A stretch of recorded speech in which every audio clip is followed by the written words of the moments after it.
Chapter 932. This heaven and earth seemed to be unable to bear his might. As soon as the archaic saint revived, the natural fluctuations that were released collapsed the sky and earth. The beams of light shot out from his eyes burned fiercely, reaching who knew how many divine flames surged and throbbed, terrifying to the extreme. No one could look straight at them. Ancestor Crocodile screamed. Even he couldn't bear it. A pair of seemingly tangible divine radiance stared at him. 2 bloody holes appeared on his body, and blood gushed out. This was a terrifying scene. The black golden armor on his body was extremely sturdy. It was forged from the scales shed by his body. Yet it was pierced through by the 2 resplendent rays of light. Ancestor Crocodile was an ancient saint. He even defeated half of the Sakyamuni Buddha's master, so there was no need to doubt his cultivation. However, at this time he was in such a passive state and was under great pressure. Who are you? He was truly shocked. Was there really such a powerful character in the present world? Why had he never heard of him before? In his knowledge, apart from the Sakyamuni Buddha, no one could be this powerful and intimidating. Back then, in the Ziwei ancient star domain, Yifan had once activated this archaic saint to help the old madman. However, he was stopped by the power of the King Seals, and in the end he couldn't fight. The archaic saint didn't say anything. The tyrannical aura from when he had just revived finally calmed down a bit. The beams of light in his eyes also shrunk to 3 zhang in length, but they became even more dazzling. They burned like true divine flames. His entire being had the power to devour mountains and rivers. He was like an archaic deity. Even though he didn't say a single word, he could intimidate the 9 heavens and 10 earths. Ancestor Crocodile sucked in a breath of cold air. He knew that he had encountered a fierce opponent. This was a great enemy that he had never seen before. Today he might die with a grievance. Hong. The archaic saint only moved his body slightly, and the heaven and earth split apart. It was as if this world couldn't contain his body. Great spatial cracks extended from the edge of his body into the depths of heaven and earth. A scarlet divine chain pierced into his flesh, but it couldn't affect his movements. He was full of pressure as he pressed forward. His eyes were extremely terrifying, as if he was staring at prey. Roar! Ancestor Crocodile roared. The black golden armor shone brightly, and his black hair danced in the wind. He took the initiative to attack. Otherwise, this mysterious saint's aura would completely suppress him. The divine flames in the primordial saint's eyes became more and more dazzling, burning the void. He faced the shocking attack head-on, not even dodging the huge black hand that came slapping at him. Clang! An ear-piercing metallic sound rang out. Ancestor Crocodile's large hand could crush archaic ancestral kings, but when it struck this old saint's body, it could only release a sonorous sound, unable to kill the enemy. Meanwhile, his palm and fingers were bleeding profusely. This kind of scene was extremely frightening, and it was enough to prove how terrifying the archaic saints were. His eyes became more and more dazzling. They were like 2 condensed suns that could burn the eyes of others blind. Yifan had a feeling that this ancient saint was really staring at his prey. He didn't see the crocodile as a demon saint, but as a beast to satisfy his hunger. That kind of gaze was too strange, so terrifying, full of hunger, as if it was hunting. Ancestor Crocodile clearly noticed this as well, his body going cold. With a zheng sound, a sharp divine sword left its sheath. This was his war weapon. It hacked through the heavens, hacking down. During this entire process, along with the wails of ghosts and the howls of gods, a foul wind, and a rain of blood, a myriad of corpses appeared, and the heavens and the earth had transformed into an azure field that was covered in corpses. All the people that this sword had killed in the past appeared at this moment. The mythical demon sword was forged with the blood of tens of thousands of living beings. Heaven and earth collapsed. If not for Mars being sealed, if it was any other star, the entire ancient star would have been cut in half without any suspense. The sun, moon, and stars in the sky were shaking. It cut through the sky, and nothing could stop this world-shaking sword. Even the rising sun had completely dimmed, and it was far from being comparable to the sword light. In the face of this sword, the primordial saint faced it with his back to him. Instantly, sparks flew everywhere, and divine energy split the sky. Not only was Yifan dumbfounded, but even Ancestor Crocodile was stupefied. His fingers were sore, and he couldn't even hold the divine sword in his hand steadily. Clanging sounds rang out, and the world shook. Ancestor Crocodile's demon sword hacked down on the primordial saint's scarlet iron chain. Sparks flew everywhere, and the cold light illuminated the heavens. It was deafening. That was a scarlet divine chain, and it was engraved with many primordial symbols. It possessed a powerful divine power, and it wanted to use this to bind the primordial saint forever. A long time ago, Yi Fan and the Black Emperor had studied it. At that time, Duanda advised him to immediately abandon it, because the primordial saint's power had long seeped into the god-sealing chain, and was about to break it. Now it was hacked down by Ancestor Crocodile's strongest divine sword, and the symbols on it dimmed quite a bit. Not only was Yi Fan scared, but even the primordial saint was horrified. However, this primordial saint didn't care at all. He treated Ancestor Crocodile like an iron pole, and he planned to break the scarlet divine chain. Great Yin and Great Yang, whichever is stronger, Yin and Yang support each other, the emperor under the heavens. Yi Fan recalled this incantation like ancient saying. This wasn't an ordinary primordial saint. He was extremely terrifying and powerful. During the archaic years when experts were as common as clouds and ancestral kings stood in great numbers, he could move unhindered under the heavens. He had killed quite a few ancestral kings, and one of them was even the great sage. Back then, all the clans attacked him from all sides. When he was in a daze, the matchless father and son from the nest of 10,000 dragons took advantage of this and sealed him. His accomplishments were extremely terrifying. He cultivated the Great Yin and Great Yang scriptures at the same time, and this was the path to prove himself. However, in the end he went crazy. He was a god during the day and a devil during the night. Everywhere he passed by, there would be a reign of terror. It was full of slaughter, and the archaic era was shaken. At that time, the human race was extremely weak, yet such a supreme expert appeared. It truly triggered a great panic. He was called the human devil, and all the great clans felt uneasy. Since the ancient times, almost all those who cultivated the Great Yin and Great Yang scriptures had failed. No one succeeded. However, this primordial saint cultivated both scriptures and survived. It couldn't be denied that this was a miracle. As a god during the day, he was filled with divine light. At night, he was a devil with murderous intent lingering around his body. He was incomparably crazy. Yi Fan and the others had speculated that this was at least a great sage. Otherwise, how could he dare to cultivate the Great Yin and Great Yang scriptures at the same time? He wanted to prove his Tao. Dusk was when he was at his weakest. His mind wasn't clear, and it was easy for others to take advantage of him. Otherwise, even during the archaic years, when there were many ancestral kings, it would be difficult for anyone to subdue him. Chongqing, Ancestor Crocodile, was also scared. He did everything he could to attack. He brandished the demon sword, bringing with it heaven overflowing bloody light, and tens of thousands of corpses as he slaughtered his way over. His eyes were very vicious. This time, not a single one of the scarlet divine chains hit its target. All of them were aimed at the primordial saint's vital points. Every sword carried strands of the heavenly Tao.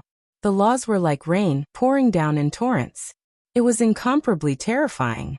At this moment, some people in the Outer Space Observatory were astonished. After careful observation and comparison, they believed that Mars was experiencing a rare meteor shower. Moreover, it was extremely serious. According to that level of impact, it was enough to destroy Mars. What was strange was that it was actually unharmed. Later on, this encrypted information was sent to several relevant countries and was classified as top secret. That was because after careful analysis, they deciphered the shocking truth that exceeded common sense. Yi Fan didn't know any of this and didn't have the heart to pay attention to it. He was attracted by the great battle in front of him. Ancestor Crocodile's magical power was heaven overflowing, and could definitely cut down Mars' star with a single sword strike. Unfortunately, he was obstructed by the seal here. The primordial saint was even more terrifying. He moved like a ghost and turned into a war god. He didn't take the initiative to attack, and kept staring at Ancestor Crocodile. Most of his energy was focused on his own body, wanting to break the scarlet divine chains. Even if there was a sword radiance that hacked at him, It would only produce a string of sparks and produce a bloody scar. It was difficult to injure him to the core. He was like a demonic god. Chi. Ancestor crocodile rushed into the sky. He was terrified and wanted to escape from Mars. This demonic human was too terrifying. The more he fought, the more terrified he became. If he broke free from the chains, who in this world could subdue him? Xiao. However, the primordial saint didn't give him the chance. He teleported and blocked his path. Within the morning multicolored light, his divine might was awe-inspiring, like a heavenly deity descending to the mortal world. Hong. The demonic human opened his mouth and inhaled. It was as if the sun had been swallowed. Endless essence flames covered the sky and earth. It was millions and millions of times more terrifying than a meteor shower. All of Mars was enveloped by it. Kacha. He circulated his magical power, and his entire body went taut. In that instant, the sound of chains snapping rang out. Streaks of scarlet light flew in all directions. The scarlet divine chains were broken by him. He was like a demon king who had broken free of his shackles. He let out a long roar that shook the world. The sound waves rushed forward and formed a beam of light, blasting Ancestor Crocodile down. The great ancient crocodile was anxious.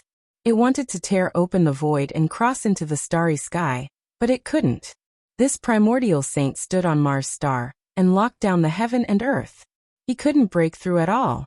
Wang. The old saint took the initiative to attack. Although he was as thin as a match, he had the strength to pluck the sun, stars, and moon. His divine might spread out for hundreds of thousands of miles. The white bone club in his hand was as heavy as 1,000,000,000,000 tons. Nothing could stop it, and it crushed the heavens and earth. Ancestor Crocodile screamed and fled for his life.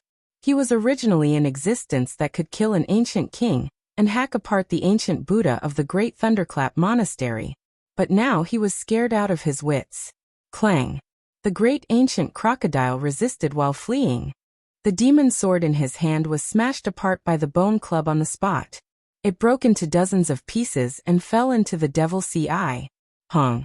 The primordial saint swung the bone club again.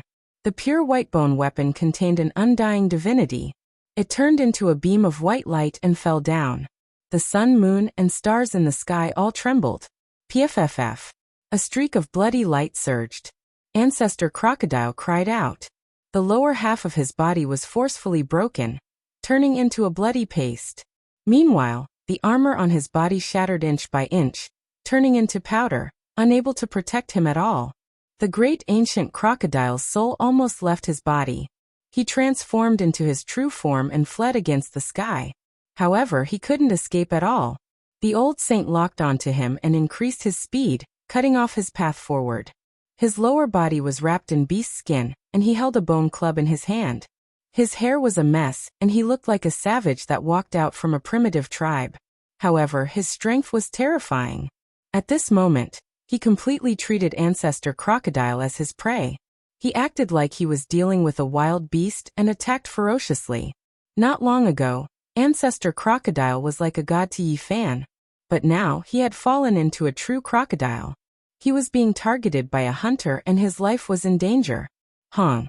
The old saint swung the white bone club and smashed down a few times. Ancestor Crocodile was on the verge of death. He fell to the ground and transformed into his true form. The old saint lifted him up like a dead fish. Yi Fan was dumbfounded. He simply didn't dare to believe his own eyes. Ancestor Crocodile could definitely shatter an ancient star region, and was omnipotent. Even the ancient bodhisattvas and Buddhas couldn't do anything to him. But now, he was in such a miserable state. At this moment, the old saint used his cultivation and magic power to start a fire. He then waved his hand at him, and actually prepared to cut open this great crocodile's stomach and roast it on the fire. He was inviting him to enjoy the crocodile meat together. Chapter 933. Ancestor Crocodile was dripping with blood. The lower half of his body had turned into meat paste, completely broken by the white bone club. At this moment, he was on the verge of death, no longer as mighty as before. Yi Fan was almost petrified. He really didn't dare to believe this. This was like a fantasy story. Ancestor Crocodile woke up from unconsciousness and saw that he was being held upside down like a dead fish. He struggled violently, but the old saint was very violent. With a swing of the club, the bones all over his body cracked in many places. If not for the flesh, his body and soul would have been destroyed. What was going on? The ancient crocodile couldn't accept this. He couldn't accept this reality. There was actually someone so terrifying in this world that could treat him like this. In the past he was all-powerful, able to split an ancient star with one strike. Even ancient bodhisattvas and Buddhas weren't his match. He was invincible. But now he had become a prisoner and his life was in danger. Ancestor Crocodile cried out. This was truly sullen. He was an unrivaled demonic saint. He had never thought that he would lose his dignity like this. It was too useless to die like this. After a long time, Yifan finally came back to his senses. He couldn't help but laugh towards the sky. Not long ago, this ancient crocodile was still looking at him like an ant. It was full of disdain and contempt, even wanting to trample him to death with one foot. But now, it had suffered such a disaster. This was truly heaven's justice and retribution. Roar! Ancestor crocodile's roar shattered mountains and rivers. Countless mountains on ancient Mars star collapsed and collapsed. The entire world was shaking, about to shatter. He really couldn't accept this. He had lived for so long and could look down on ancient star domains one after another. He was regarded as an outer realm deity, but in the end this was the result. Pa. In response to his roar and struggle, the old saint was very straightforward. The club struck his head, almost splitting open his skull. Flames were already rising, burning more and more vigorously. That was the boiling of Tao and magical power. Otherwise, how could ordinary flames roast an unrivaled demonic saint? Yifan silently gazed into the distance, paying his respects to his dead classmates. Back then, on this ancient star, half of his friends had lost their lives. Great crocodile, you deserve this day. He scolded coldly. Ancestor crocodile was powerless and powerless, about to be refined alive. A slight struggle would result in a large club strike. It was extremely weak. It transformed into its original form, its red lantern-like eyes terrifying to the extreme. At this moment, the body of the divine crocodile appeared. It was like a mountain, and its entire body was covered in black gold scales. It had a metallic texture, and when the big stick hit it, it made a clanging sound. Yifan couldn't help but sigh. Ancestor crocodile really had 8 lifetimes of bad luck. It was fine to meet a good-tempered Sakyamuni. At most, it would be suppressed. Encountering the old saint's temper was truly tragic. Not only did he want to kill him, but he also wanted to roast him and eat him. The crocodile ancestor, which was as tall as a mountain, was easily picked up by the old sage like a little chick. Hua! The raging waves shocked the heavens. The archaic saints used their great magical power to forcefully conjure up a wave in the demonic sea. Pure clear water was produced from within and poured down with walala sounds. This was to wash the prey. Ah! Ancestor crocodile screamed. He had never thought that there would be a day like this. He really was about to become someone else's meal. A dignified and peerless demonic saint of a generation. How could the word tragic describe it? The old saint disliked him for being noisy and slapped down. The giant crocodile's mouth was almost deformed. Blood gushed out on the spot, and the crocodile's teeth flew out. This seat has traveled unhindered all my life. Apart from being defeated by Sakyamuni, I have been invincible and all-powerful. How many ancient heavenly geniuses had their corpses at my feet, but now, they have fallen to such an end. How lamentable. Ancestor crocodile wanted to kill himself. He really couldn't bear it and couldn't accept such an ending. He had traveled unhindered in the star field for 7,000 to 8,000 years, and had visited many ancient star fields. He could be considered an outstanding supreme among demonic beasts. Otherwise, how could he travel in the universe? But in the end, everything was for naught. So what if he had devoured the ancient Buddhas? In front of this old saint who didn't care about meat and vegetables, even the most powerful divine abilities were useless. He had also become food. Bang! Finally, with a light sound, Ancestor Crocodile was freed. The human demon ended his life with a swing of his stick. He crushed his head and even refined his primordial spirit. Chi! The old saint stretched out a finger, and turned the useful information he had obtained from ancestor crocodile into a beam of light. He imprinted it between his brows and his expression was greatly shaken. That was because he knew how many years had passed. The blue sea had turned into mulberry fields, and millions of years had passed by slowly. It was no longer the ancient era, and the entire world had changed. The following scene was a bit bloody. The old saint acted as if he was dealing with a wild beast in the mountains. He personally skinned the divine crocodile of this generation. The flesh was shining and essence energy was overflowing in all directions. It was incomparably threatening.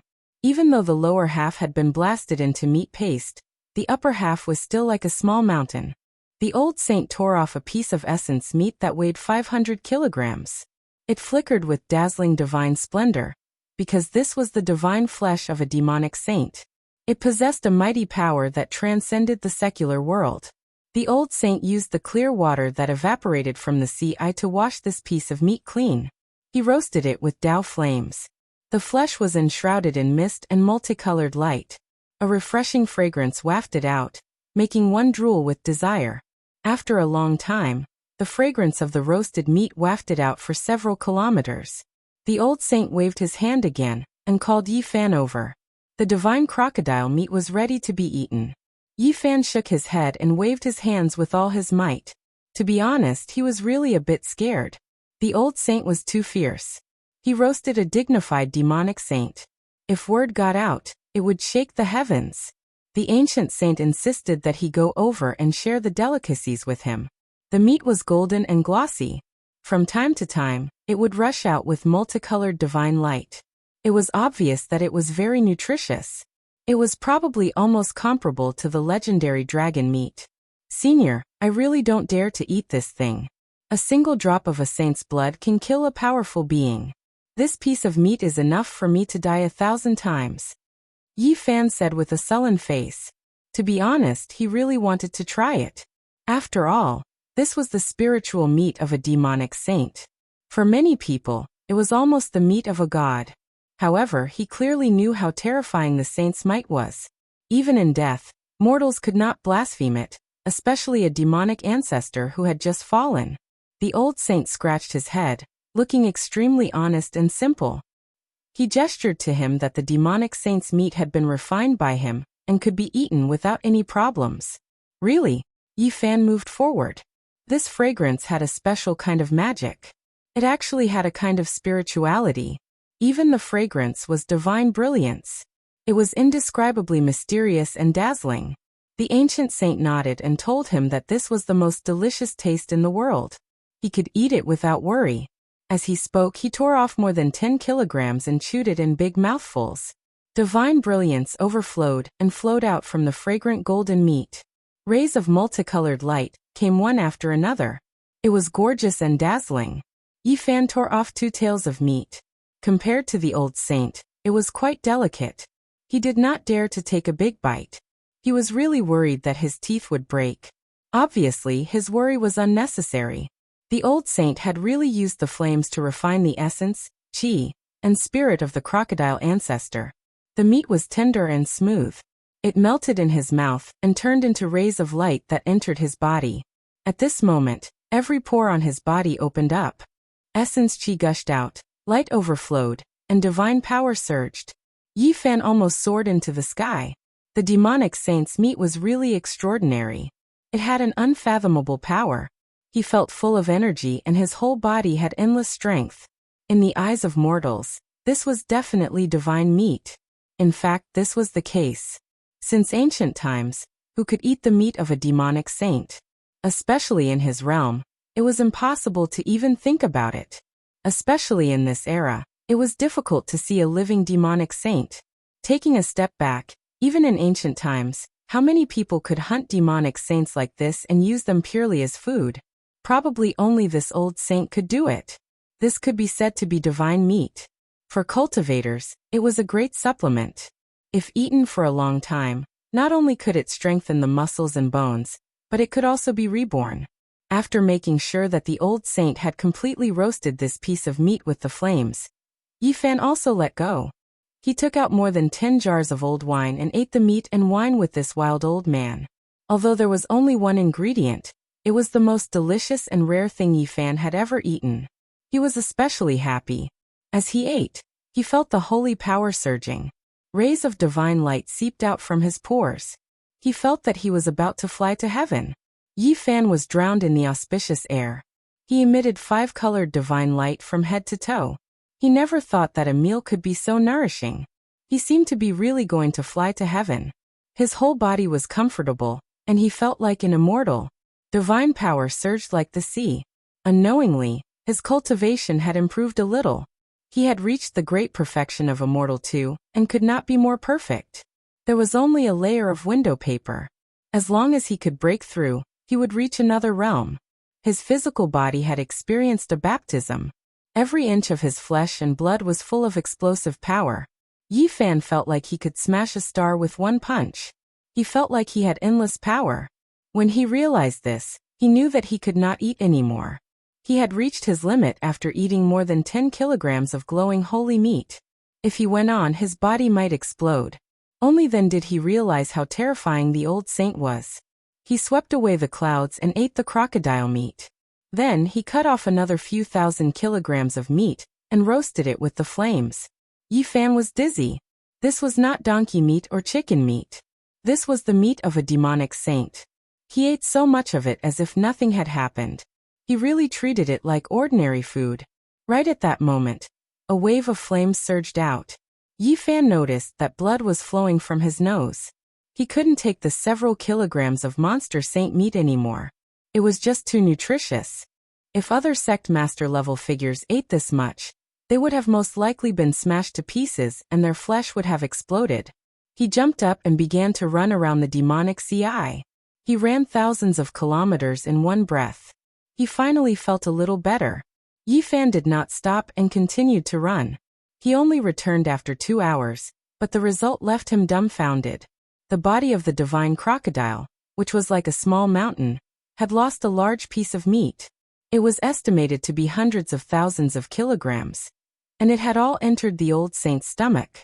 Moreover, he was not satisfied. He cut off another few thousand kilograms of meat and continued to roast it. Divine splendor rose and dense smoke lingered. Not long after, he finished eating it all. Only then did he wipe his mouth and stop. Although the immemorial saint could hold a mountain in a mustard seed, this way of eating was too frightening. The essence of the demonic saint meat was enough to tear apart the mountains and rivers. How terrifying was his appetite to be able to digest such a huge amount of essence. Even a true dragon would be stuffed to death. The crocodile ancestor's body was full of treasures. Would it all be eaten by the old saint? No matter what, he had to refine a few holy weapons. Moreover, if this spiritual meat was eaten sparingly, it would also be a supreme life-saving tonic. Yi Fan felt like he was going crazy. At the same time, he had many questions to ask this savage old man. Chapter 934. The old saint didn't speak much. He didn't open his mouth from start to finish, apart from when he was eating the crocodile meat. Yi Fan had many questions he wanted to ask, but this old man seemed to feel that silence was golden. Voila! A wave of ink rushed out from the demonic CI. The ancient saint washed the crocodile skin. It was as if it was cast from black gold. Every time it moved, it would produce a sonorous sound. Dao patterns interweaved, divine multicolored light shot out in all directions, and auspicious vapors rose. It was a type of divine material that even saints would be moved. It contained the essence of a demonic saint, impervious to swords and impervious to water and fire. It was hard to find in this world. This black metallic divine skin overflowed with all types of Dao light. It was innately close to the great Dao, and even if it hadn't been refined, it was already a type of treasure. It flickered with a cold metallic luster, making it impossible for people to approach. It possessed a powerful holy might. An existence of this level could kill a powerful being with a single drop of blood, let alone such a large piece of skin.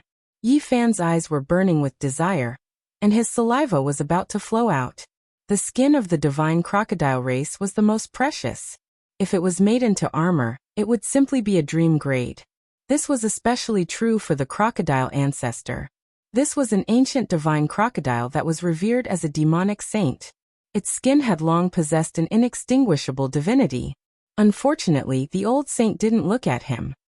He threw away the long tattered beast skin and wrapped the crocodile divine skin around his waist.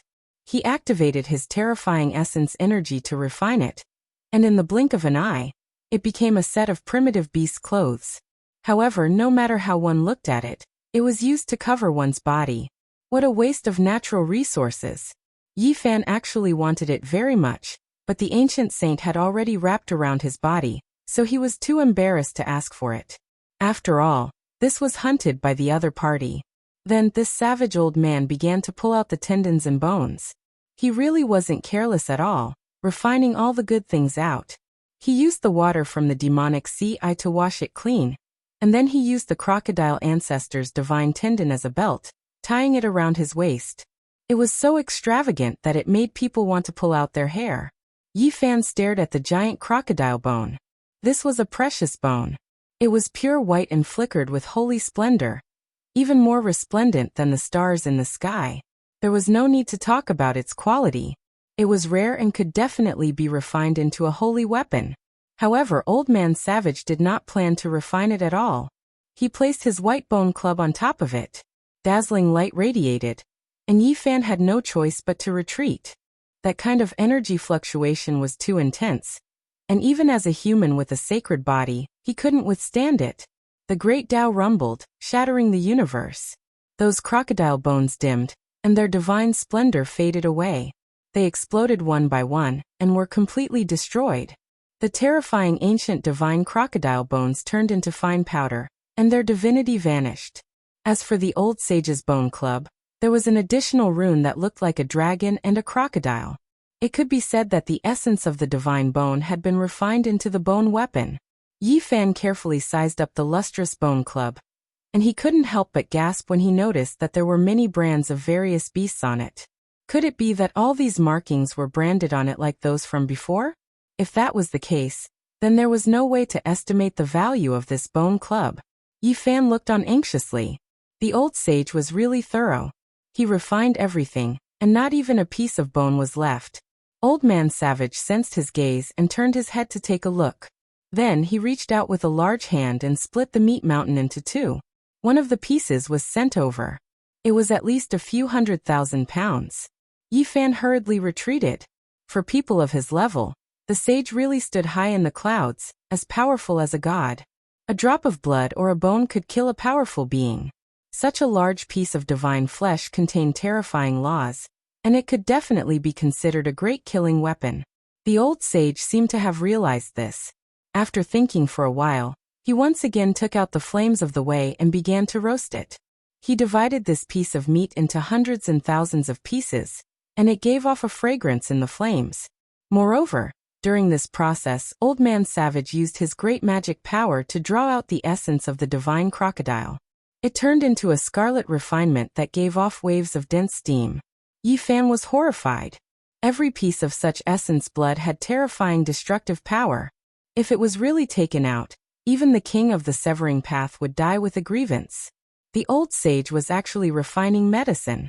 It was very primitive, and he directly extracted the essence from the demonic sage's essence blood.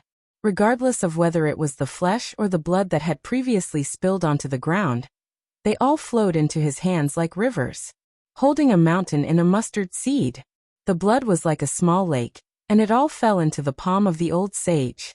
After thousands of refinements, it turned into murderous aura and cut off all the laws, leaving only the brilliance of divinity.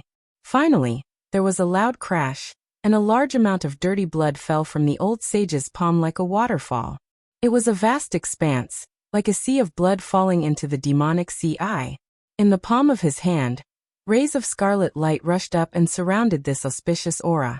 In the end, only 6 scarlet pills the size of longan fruits were left. They were sparkling and glistening, as bright as red agate. The old sage handed 4 of them to Yi Fan. A fragrance assailed his nostrils, making him feel like he was about to ascend. His pores relaxed as if he was bathed in celestial light. Yi Fan knew that this kind of precious pill was hard to find in the world. Only the old sage could go against the heavens to refine it. He really did not know what kind of magical use it had. He carefully put it into a jade jar. At this time, the hundreds of thousands of kilograms of divine crocodile meat had been roasted. The murderous aura and laws within it had been completely melted away. The old sage handed it over. Yi Fan felt like he was in a dream. This was a demonic sage, and now it had become his food. If this kind of great supplement were to spread, it would scare people to death. He had many questions to ask, but the old sage was very silent. He almost did not say anything. He walked around the demonic sea twice, looked up at the sky, and was lost in thought. Seeing him like this, Yi Fan really did not want to disturb him. The other party seemed to be thinking about some important matters. At noon, the old sage finally moved. He actually borrowed his cauldron and used the Tao fire to boil the divine crocodile's heart and liver into a pot of soup. He called him to drink it together. Yi Fan was a little stunned. It was a pity that the ancient divine crocodile had died so miserably. It had really become a delicious soup, and not a single bit was wasted. This old sage really knew how to enjoy life. If the news of him eating these things got out, it would definitely shock everyone and frighten a group of sect masters and almighty people. His cauldron had become a real soup pot. It was really a little different. The source chi of all things flowed, accompanied by the fragrance of the divine soup. Other people would definitely be dumbfounded if they saw it. Should it be said that it was extremely luxurious or too extraordinary? Any cultivator who saw it would probably be speechless. Yi Fan persevered and nagged at the old sage nonstop, wanting to communicate with him. However, the other party still treated his words like gold, and almost didn't speak. He would only occasionally look at the sky in a daze. In the end, Yi Fan was helpless. He said what he was most worried about. If night fell, this master would definitely turn from a god to a demon. No one in the world could control him. That would be a great disaster. Yi Fan pointed at the blazing sun in the sky. He felt that he could let the old sage rush towards the sun. Within a suitable distance, it would always be daytime. Perhaps he could slowly melt away his demonic nature. The old sage shook his head and silently pondered. He had not paid much attention to Yi Fan. Clearly, he had been thinking about his own problem. He was worried that after the sun set, he would go crazy and start a massacre. Yi Fan immediately understood that the so-called god in the day and demon at night was not related to light, but the problem of his divinity and demonic nature. As a god, as a demon, the time should be the same. People mistakenly thought that it was caused by the alternation of day and night. "I'm leaving." The old sage stood up and finally said this. "Senior, where are you going?" Yi Fan asked. Naturally, he communicated with his divine will because the primordial language was different from now. In the depths of the desolate universe, in the darkness that no one can reach. The old sage said softly. Yi Fan knew that he was exiling himself for eternity. He was afraid of accidentally injuring others, so he willingly fell into the depths of the desolate star field, and walked alone until he became a cold corpse in the depths of the universe. Clang, clang, clang. A metallic sound rang through the air. The fragments of the scarlet divine chain that had been broken earlier all flew back. The old saint used great magical force to reforge it, refining it into a new divine chain that was even sturdier. He engraved strand after strand of symbols on it, and then he sealed himself. "Senior, it has its own shackles. When my life is in danger, it will break. If nothing happens, it will imprison my demonic nature." Yi Fan sighed softly. He did not know if they would meet again after this parting. The primordial saint was too powerful. In order to not cause a killing calamity, he would rather exile himself and live alone in a foreign land. "Maybe I will think of a way. The fusion of the moon and the sun," the old sage said to himself. Yi Fan's heart stirred. He quickly carved out the taiji and passed it to the old sage. There were even some changes in the taiji Tao. Your secret realms all have different cultivation methods. It is difficult to link them together. This is a great hidden danger. If I teach you the moon and the sun, it will harm you, the old sage warned before leaving. He then carried the white bone club into the void and broke through the restraints of heaven and earth. He entered the star field and disappeared. Yi Fan was lost in thought. He looked at the distant sky and only came back to his senses after a long time. He let out a soft sigh.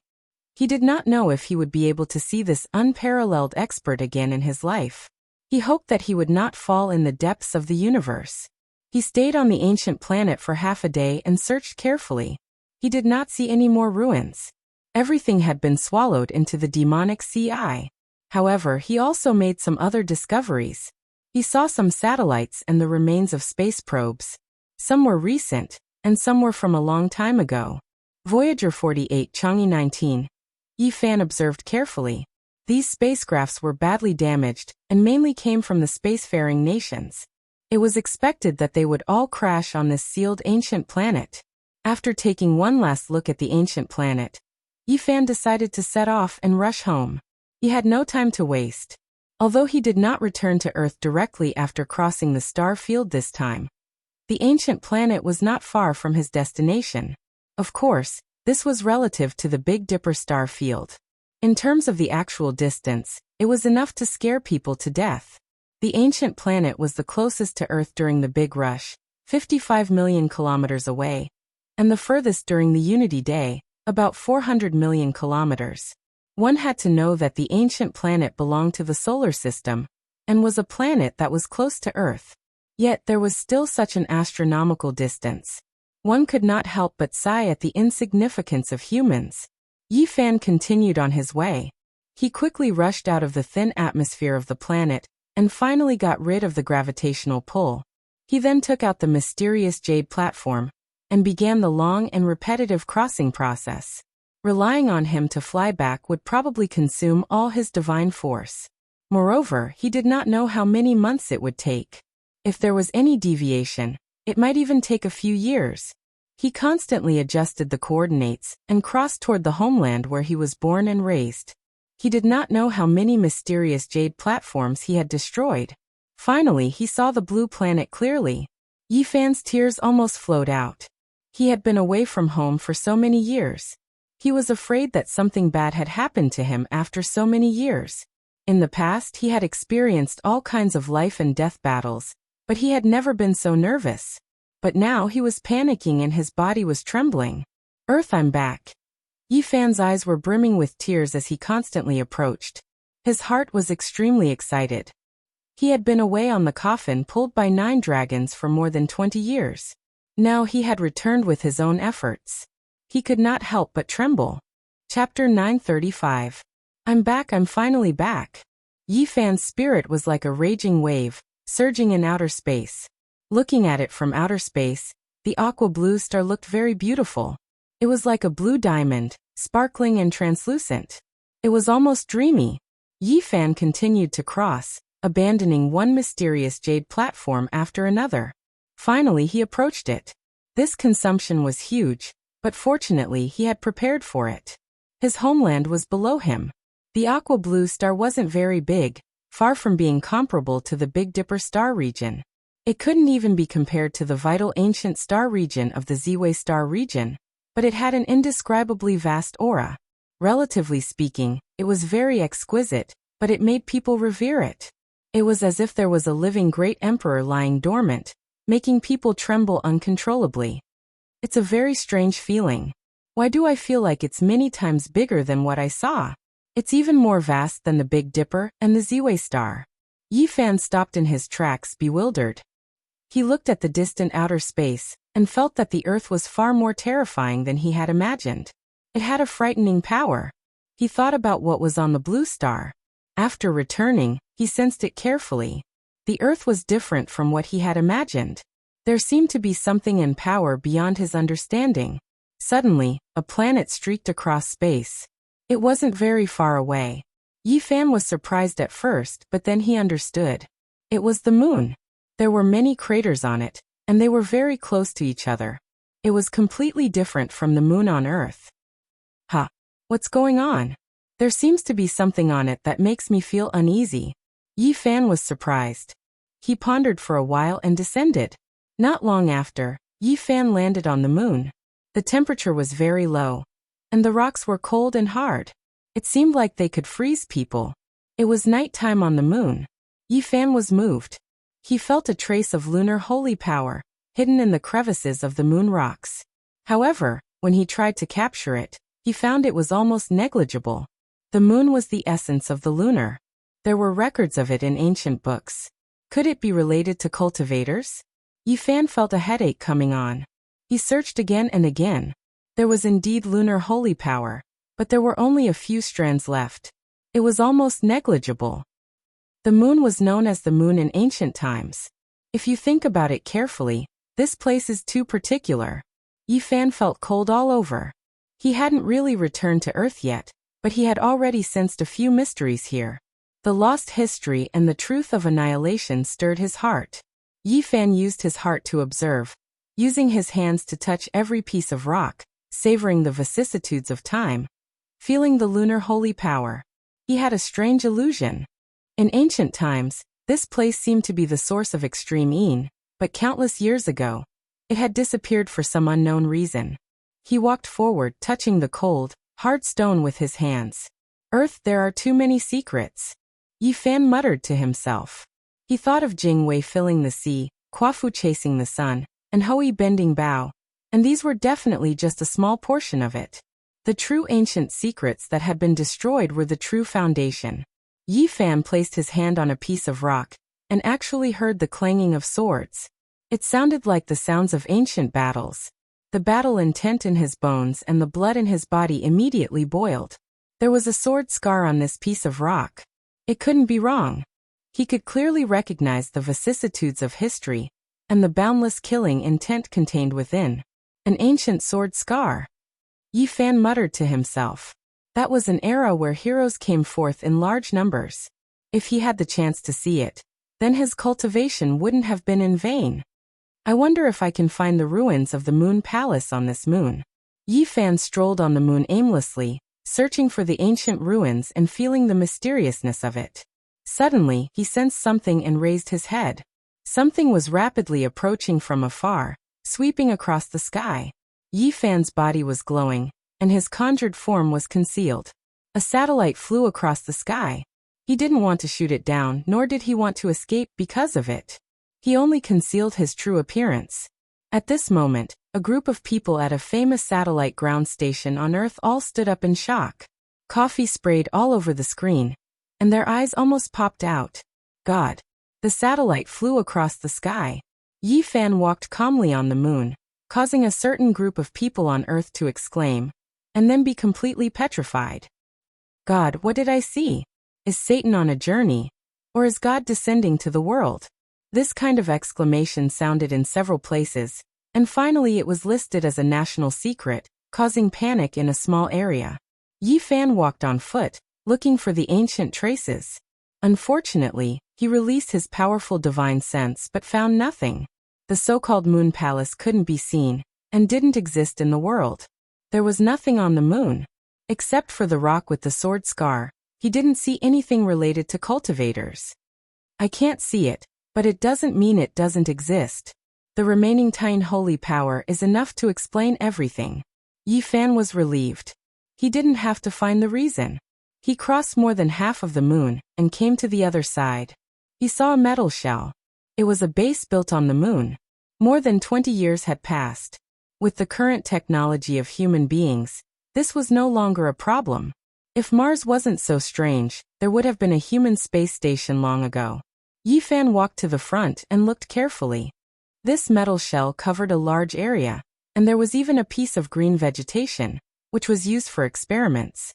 And when he was observing, people in the space station also found him. They were so shocked that they almost fell to the ground. They were dumbfounded and completely dumbfounded. Fortunately, Yi Fan didn't stop. He disappeared in an instant, rushed out of the moon, and crossed to the Earth, leaving only a mysterious jade platform in space. The moon was nearly 400,000 kilometers away from the Earth. Yi Fan passed through the void and entered the thick atmosphere, revealing his real body and descending by himself. The Earth is really strange. Yi Fan had a strange feeling at the first moment, and then he was deeply in awe. He sensed something extraordinary. The sound of the wind was like the sound of a knife, cutting people's skin. Yi Fan went down, overlooking everything on the earth. The mountains and rivers gradually became clear. The great way of heaven and earth was very special. It was incomparably high and difficult for Yi Fan to capture, which made him both shocked and afraid. A bad premonition came to his mind. Something extremely terrible must have happened on the earth. The whole world of the great way of heaven and earth gave people a feeling that it was incomplete. Yi Fan descended from the expanse of white clouds. The scenery below became clearer and clearer, revealing the magnificent mountains, rivers, and great earth. However, his heart sank more and more. The essence of heaven and earth was so thin that it could almost be ignored. It was difficult to cultivate in such a situation. He immediately knew why he didn't see any cultivators today. And this was not the most terrible thing. What worried him the most was that his own cultivation seemed to be declining rapidly. His magic power was seriously dissipating, and he had the illusion that his Tao was about to disperse. Why was this happening? This was a big event that would make any cultivator horrified. Even Yi Fan was scared. Should he return to the earth? Would he become a useless person? He was greatly shocked. No, it's not my own problem. It's the will of the heaven and earth. Yi Fan's cultivation and magic power seemed to be declining, but they finally balanced out. Luckily, he could still fly. If he continued, he would probably become a free fall. He was the saint physique of the human tribe, and he had one foot in the Tao cutting pass. If he fell to his death like this, it would be a big joke. My cultivation and Tao didn't decrease. It's the suppression of the heaven and earth. This is the legendary age of Dharma ending, where Tao can't be perceived. Yi Fan was shocked after a glimpse.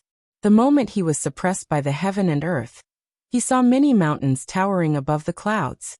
He didn't know how high they were. It was unbelievable. How is this possible? There can't be such mountains on the earth. Before he could finish his sentence, everything disappeared. There were only some low mountains below him. Everything was an illusion. This caused him to be surprised and bewildered. Clang! In his sea of sufferings, the two pieces of green bronze trembled slightly. They sensed something as soon as he arrived on the earth, as if they were foretelling something. Yi Fan steadied himself. He observed the sky for a long time, but he didn't feel the same as before. He saw the row of skyscrapers below him, towering into the sky. He didn't continue to descend. Instead, he began to travel across the sky. He was already near the coast. Not long after, he entered the sky above the ocean. He couldn't help but roar in this uninhabited area to vent his emotions. I'm back! Boom! He brought with him endless light as he freely descended from the sky. He fell into the sea, stirring up huge waves as he rushed into the distance. On this day, the residents of a certain country in this sea area were terrified. They thought there was an earthquake and a tsunami. At the same time, they suspected that the nuclear power plant tragedy from 20 years ago was happening again. This was indeed the age of Dharma ending. In this world, Yi Fan's cultivation level didn't decrease, but the power he could exert was greatly reduced. No wonder. There were no more cultivators in the world after the pre-Qin practitioners. They all fled. What exactly happened on Earth? Yi Fan's heart was filled with endless questions. It was one thing for the vitality to be dried up, but how could cultivators survive if they couldn't even sense the grand Tao? I wonder if the pre-Qin practitioners, and those powerful ancient inheritances left anything behind. Perhaps I can even find some cave abodes. Yi Fan murmured to himself. His heart was burning with passion at the thought of this. There were too many places waiting for him to explore. He walked on the surface of the sea at an extremely fast speed. He was a bit moved as he gazed at the boundless ocean. Was there the Eastern Sea Dragon Palace? However, nothing could compare to his parents. Nothing else was important. He turned into a ray of light and rushed toward the city he used to live in. He had worked hard to cultivate for so many years and didn't want to come back at any time. After experiencing twists and turns and several life and death situations, he finally ascended the five-colored altar. He resolutely abandoned everything about the Big Dipper, but now, he was afraid that it would all be for naught. Yi Fan had been gone for more than 20 years. Now that he had returned, he felt uneasy as he looked at the unfamiliar cities along the way. Time flew by and he had finally returned. However, would he still be able to see his parents? Would all his efforts be for naught? At this moment, he was incomparably apprehensive and afraid. In this world, Time was the most terrifying thing. It could erase everything and change everything. Even the ancient emperors couldn't change it. Chapter 936. The wind was very cold. In this season, the temperature in the north was very low, especially in the early morning. The air exhaled was white, and the trees were bare. As the morning glow rose, Yifan arrived at B City. This city was even more prosperous. Skyscrapers stood tall in the morning glow, as if they were inlaid with a layer of gold. However, Yifan was filled with a sense of unfamiliarity. He could no longer find the familiarity of the past. He had lived here for a long time, but now everything had changed. Where can I find them? Yifan was a little worried. He was afraid that he would never see his parents again. He had gone through so many hardships and almost lost his life. It was hard for him to accept that he was gone. He did not go to his residence. He could see it from afar. The place had long been redesigned and changed completely. Yifan was very nervous and uneasy. He walked towards the suburbs. His parents did not like the fast pace of the city. They had been rejected when they brought them to live together. This place has changed too. Yifan was stunned. When he arrived at his parents' residence, the peace of the past had been replaced. People came and went. Rivers flowed continuously, and high-rise buildings stood tall. The original satellite town and B City had become one. He could not find a trace of the past. If he did not trust his intuition, he would have thought that he had come to the wrong place. Everything had changed. People often said that after leaving home for many years, they finally returned, but everything had changed. He stood silently for a long time. Then he came to the rooftop of a building and looked into the distance. The only thing that was still there was the natural lake. However, it had been dug up and a large park had been built along it. In the past, Yifan's father liked to fish there to kill time, but now it was impossible. Some people were doing morning exercises, but they could not see a familiar figure. They could not even ask if they wanted to. Yifan came to the lakeside and saw an old man practicing Tai Chi. He stopped and stretched his muscles, like a dragon circling a tree, like an ape hugging the moon. Wow, not bad, young man. You're pretty good at it. You're even more experienced than me. An old man who has been practicing Tai Chi for 40 years. The grandpa who was practicing Tai Chi was amazed. Uncle, let me ask you something. How many years has it been since this place was rebuilt? Where did the original people go? Yifan asked as he practiced Taiji fist. Young man, you're not a local, right? This has been planned for more than 10 years. To be honest, it's not as good as it used to be. I miss the tranquility of the past, where there were fewer people and trees, and the air was fresh. The old man was very talkative. He and his wife had deliberately come to this place in order to live out their retirement. They wanted to be close to nature and be at peace. But later on it was connected to the city. There were also tall buildings everywhere, so there was no difference. Sai, there's nothing we can do. Wasn't this villa area also demolished in the past? Even they couldn't do anything about it, let alone an old man like me. If it's demolished, then so be it. The old man complained. More than 20 years ago, there were a few old people who loved to fish here to kill time. Do you still have any impression of them?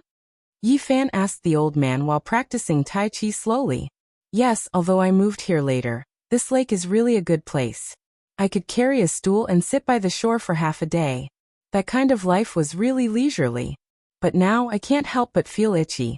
Just as I put the fishing hook into the lake, 4 or 5 people suddenly ran over and told me that I would be fined 500 yuan and not allowed to fish.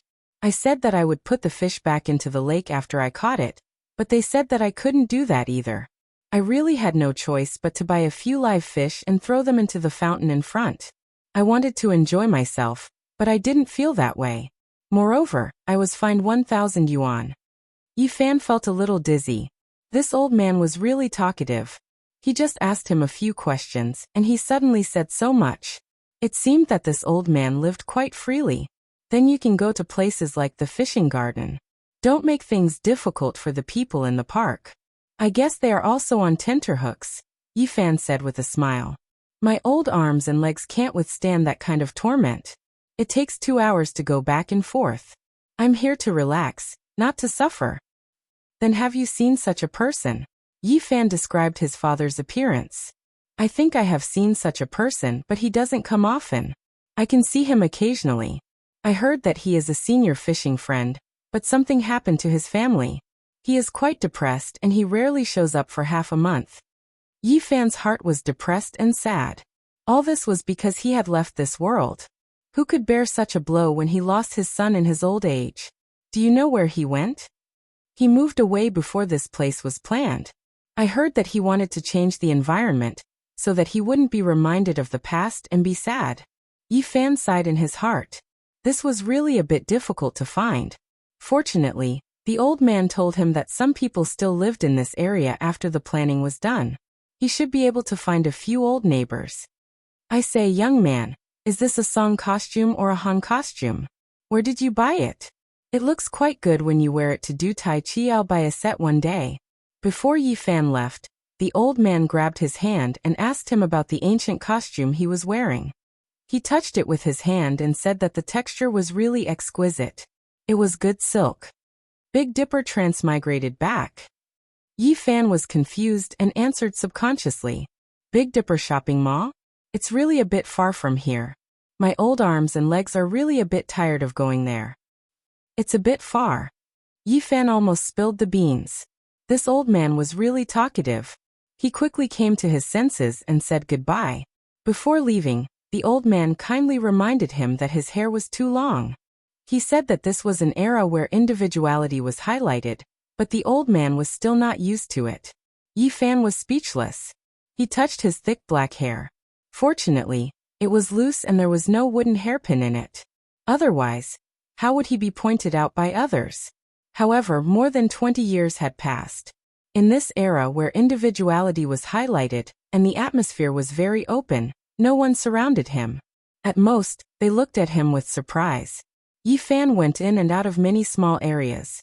He used his powerful divine sense to sweep through them one by one. He still didn't see any old neighbors. Half a day passed, and he didn't gain anything. It was far more tiring than a life and death battle. This was mental exhaustion. He was worried about gains and losses. He was afraid that it would be a tragedy. He leaned back on a bench by the side of the road. He was physically and mentally exhausted. He stared at the sky in a daze. He couldn't wait any longer. He wanted to rely on his supernatural power to enter the relevant department and retrieve the files. Uncle, where did you buy this ancient costume? A 4 or 5-year-old boy blinked his pitch-black eyes. He didn't seem to be afraid of strangers at all. He ran over and asked. I brought it back from the Spoon Star. Yi Fan said seriously. Liar. The little fellow was very angry. He wrinkled his nose and blinked his eyes, but he was still very hopeful. He said, Can you tell me? I also want my mother to buy it. Jingxian, what are you doing? A young woman came not far away. She called the little boy away and led him to the front of a car. The little fellow was very stubborn. He said unwillingly, Mom, I like that kind of clothes. Don't go home first, okay? It's so old-fashioned. Even the non-mainstream clothes from more than 20 years ago look better than this. The young woman carried the little boy into the car and quickly drove away. Yi Fan was speechless. Back then, some experts called their generation a lost generation. Some people after the 1990s were called non-mainstream. Now that he thought about it, the children after the 2010s, 200s, and even the 30s should have risen. Hey, that woman looks a little familiar. Who does she look like? Yi Fan was suddenly startled. He tried hard to recall, and felt that she looked like someone. Suddenly he quickly got up and hit his figure. He shrank the ground to an inch and chased after her. On today's earth his cultivation was suppressed. It seemed that his cultivation had dropped a lot, and was far from what it used to be. But after all, Yi Fan was about to cut the Tao and was still very powerful. After leaving the commercial street, he followed the car into a neighborhood with a decent environment. The young woman carried the little boy down. Mom, I'm not happy. If you don't buy me an ancient costume, I won't be with you anymore. The little boy pouted. Good boy. What will you look like in that kind of clothes? It's very ugly. The young woman coaxed him upstairs. Excuse me, are you Uncle Lu's daughter, Lu Qian? Yi Fan stepped forward. Wow, uncle, you live here too? Mom, I want this ancient costume. the little boy cried. Who are you? The young woman was very vigilant. An unfamiliar man following her made her feel a little uneasy. Yi Fan immediately confirmed that this was Lu Qian, the daughter of his old neighbor, Uncle Lu. She still vaguely looked like a child. When he had left, this little girl was only 6 or 7 years old. Now that she had grown up, she looked very much like Aunt Lu. Back then, the old couple had a daughter in their later years and treasured her very much. When he had left, the little girl was still bouncing around and extremely lively. Now she had become a mother. Yi Fan didn't pester her too much. No matter how one looked at him, he didn't look like a simple young man dressed like this. He consciously left. Before long, he cut off his long hair and went in and out of the mall. He changed into a set of modern clothes and finally seemed to blend into this world. He was used to wearing Big Dipper's armor. Now that he was wearing the clothes of the past, he felt a little uncomfortable. He felt that his hands and feet were restricted and not suitable for battle. When he returned to the neighborhood, nothing unexpected happened. Not long after, he saw an old man coming out for a walk. As expected, it was Uncle Lu. He was almost 80 years old and much older than before. However, his body was still healthy. Yi Fan changed his appearance slightly. Otherwise, it would be too shocking and frighten the old man. He naturally met up with the old man in the small district and started chatting with him. The old neighbors have all left. There are only a few people of this age left. Uncle Lu sighed as he talked about his past. More than 10 years ago, Yi Fan's parents moved away from this place. However, they didn't leave the city. They just moved to another district. Do you still keep in touch? No. I suddenly couldn't contact them 10 years ago. Yi Fan's heart sank. His body couldn't help but tremble. However, he finally calmed down. He had a certain level of mental preparation. After all, he hadn't seen the final result yet. Back then, I had to believe that there are gods in this world. What are you trying to say? Of course it's Mount Tai. Although the people above kept it a secret, many people saw it with their own eyes. Poor old Ye's son. Such a good young man, but he's gone just like that. However, it's also possible that he became a god, and the 9 dragons took him away. The old man was old and long-winded. He talked about many things in the past. Yi Fan was silent. His heart was filled with mixed feelings. In the end, he left this place and went to District P of B City. He found the new address his parents had moved to. It was a suburban area with a good environment. There were mountains and rivers.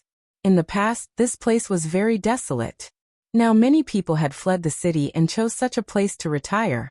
In front of him, there was an old courtyard house from the last century. It was old but very charming. There was a large piece of forest around it, and a man-made lake. No matter how he looked at it, it was very similar to where he used to live in the past. Thinking about it, his parents wanted to change to a new environment, and were still nostalgic. Yi Fan found the address and descended from the sky. He landed in a courtyard and shouted, "Mom, Dad, I'm back." However, there was only silence. No one responded to him. Yi Fan trembled. Looking at the tightly locked door, his whole body felt cold. He entered the room. It seemed that no one had lived in it for a long time. There was a layer of dust on it. This made him even more afraid. This place lacked people. It had been a long time since someone cleaned it or came in. Finally, he found a notebook in the bedroom. He casually flipped it open and saw a sentence that worried him. "I saw Lil Fan again in a daze. I saw him come back. However, when I woke up, I found nothing. There were only some cold tears on my face." "Mom, Dad!" Yi Fan shouted, tears flowing out of his eyes. Chapter 937. It's rainy again. My joints hurt a little. I'm really old. It's cold at home. Hearing the cries of the neighbor's children, I'm reminded of Lil Fan when he was young. The old man doesn't say anything, but I know he misses Lil Fan more than I do. I often call his name when I sleep at night. Every time I turn on the lights, I see tears on his face. We're really old. The diary had already turned yellow. Every time Yi Fan turned a page, tears rolled down his cheeks. It was filled with longing for him and their love. "Dad, Mom." Yi Fan couldn't help but cry.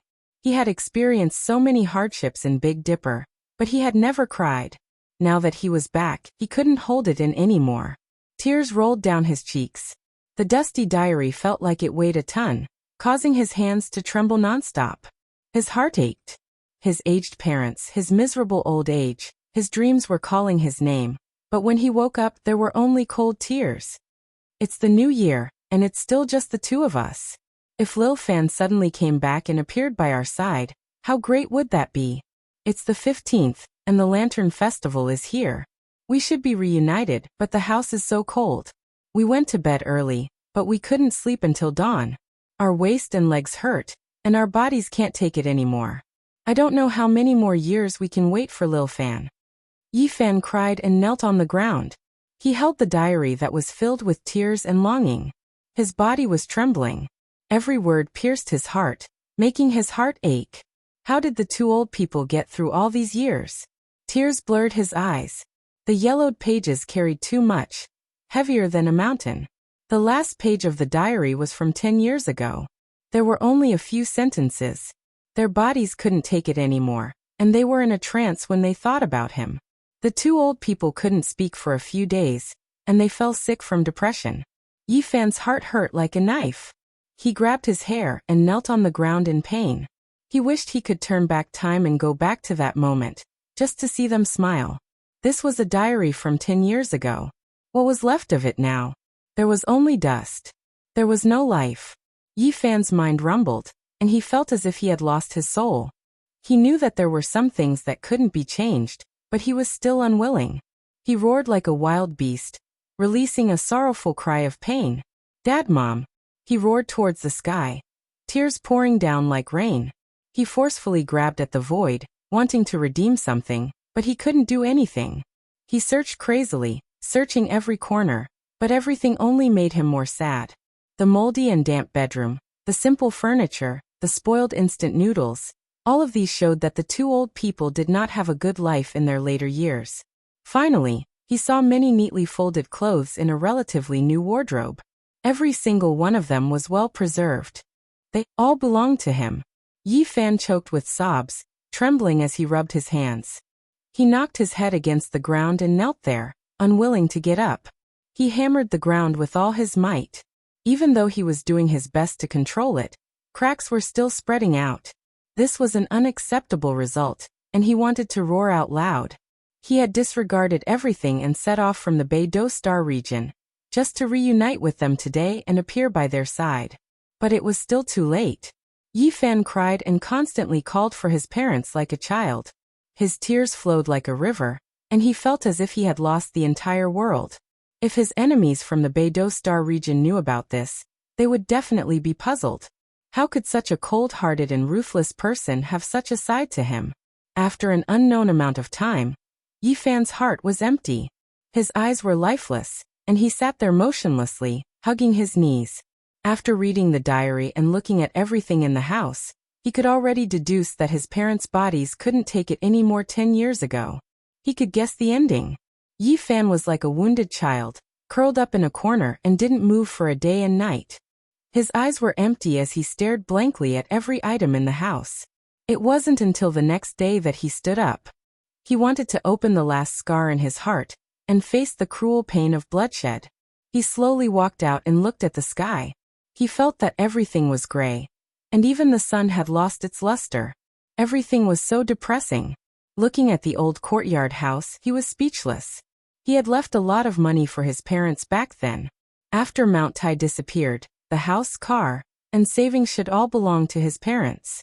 Why didn't they live a good life? Based on the standard of living at that time, what he had left behind was enough for an ordinary person to live comfortably for several lifetimes. Was the price inflation?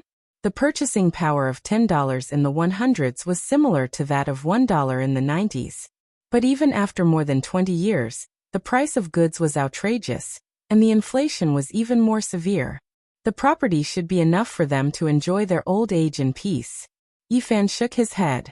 They were already gone, so there was no point in looking into this. He was almost desperate to face the final result.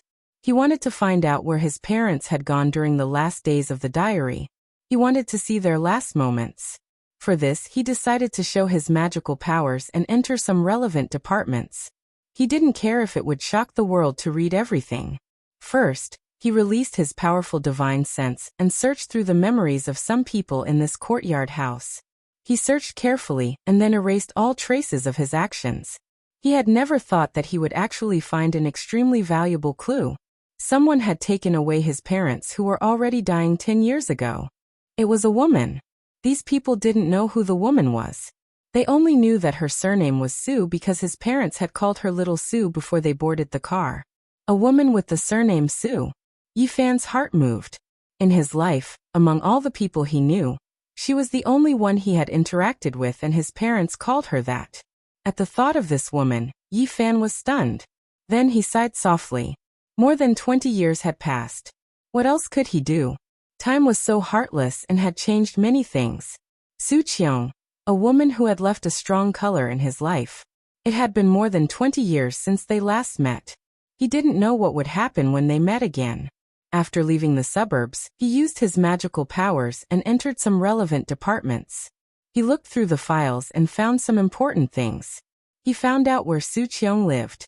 After graduating from university, his relationship with Li Xiaoman also came to an end. More than a year later, he met a woman named Su Qiong and became friends with her for 2 years. From being as plain as water to knowing each other for 2 years and becoming very good friends. After that, there was no after. It had all ended before it even started.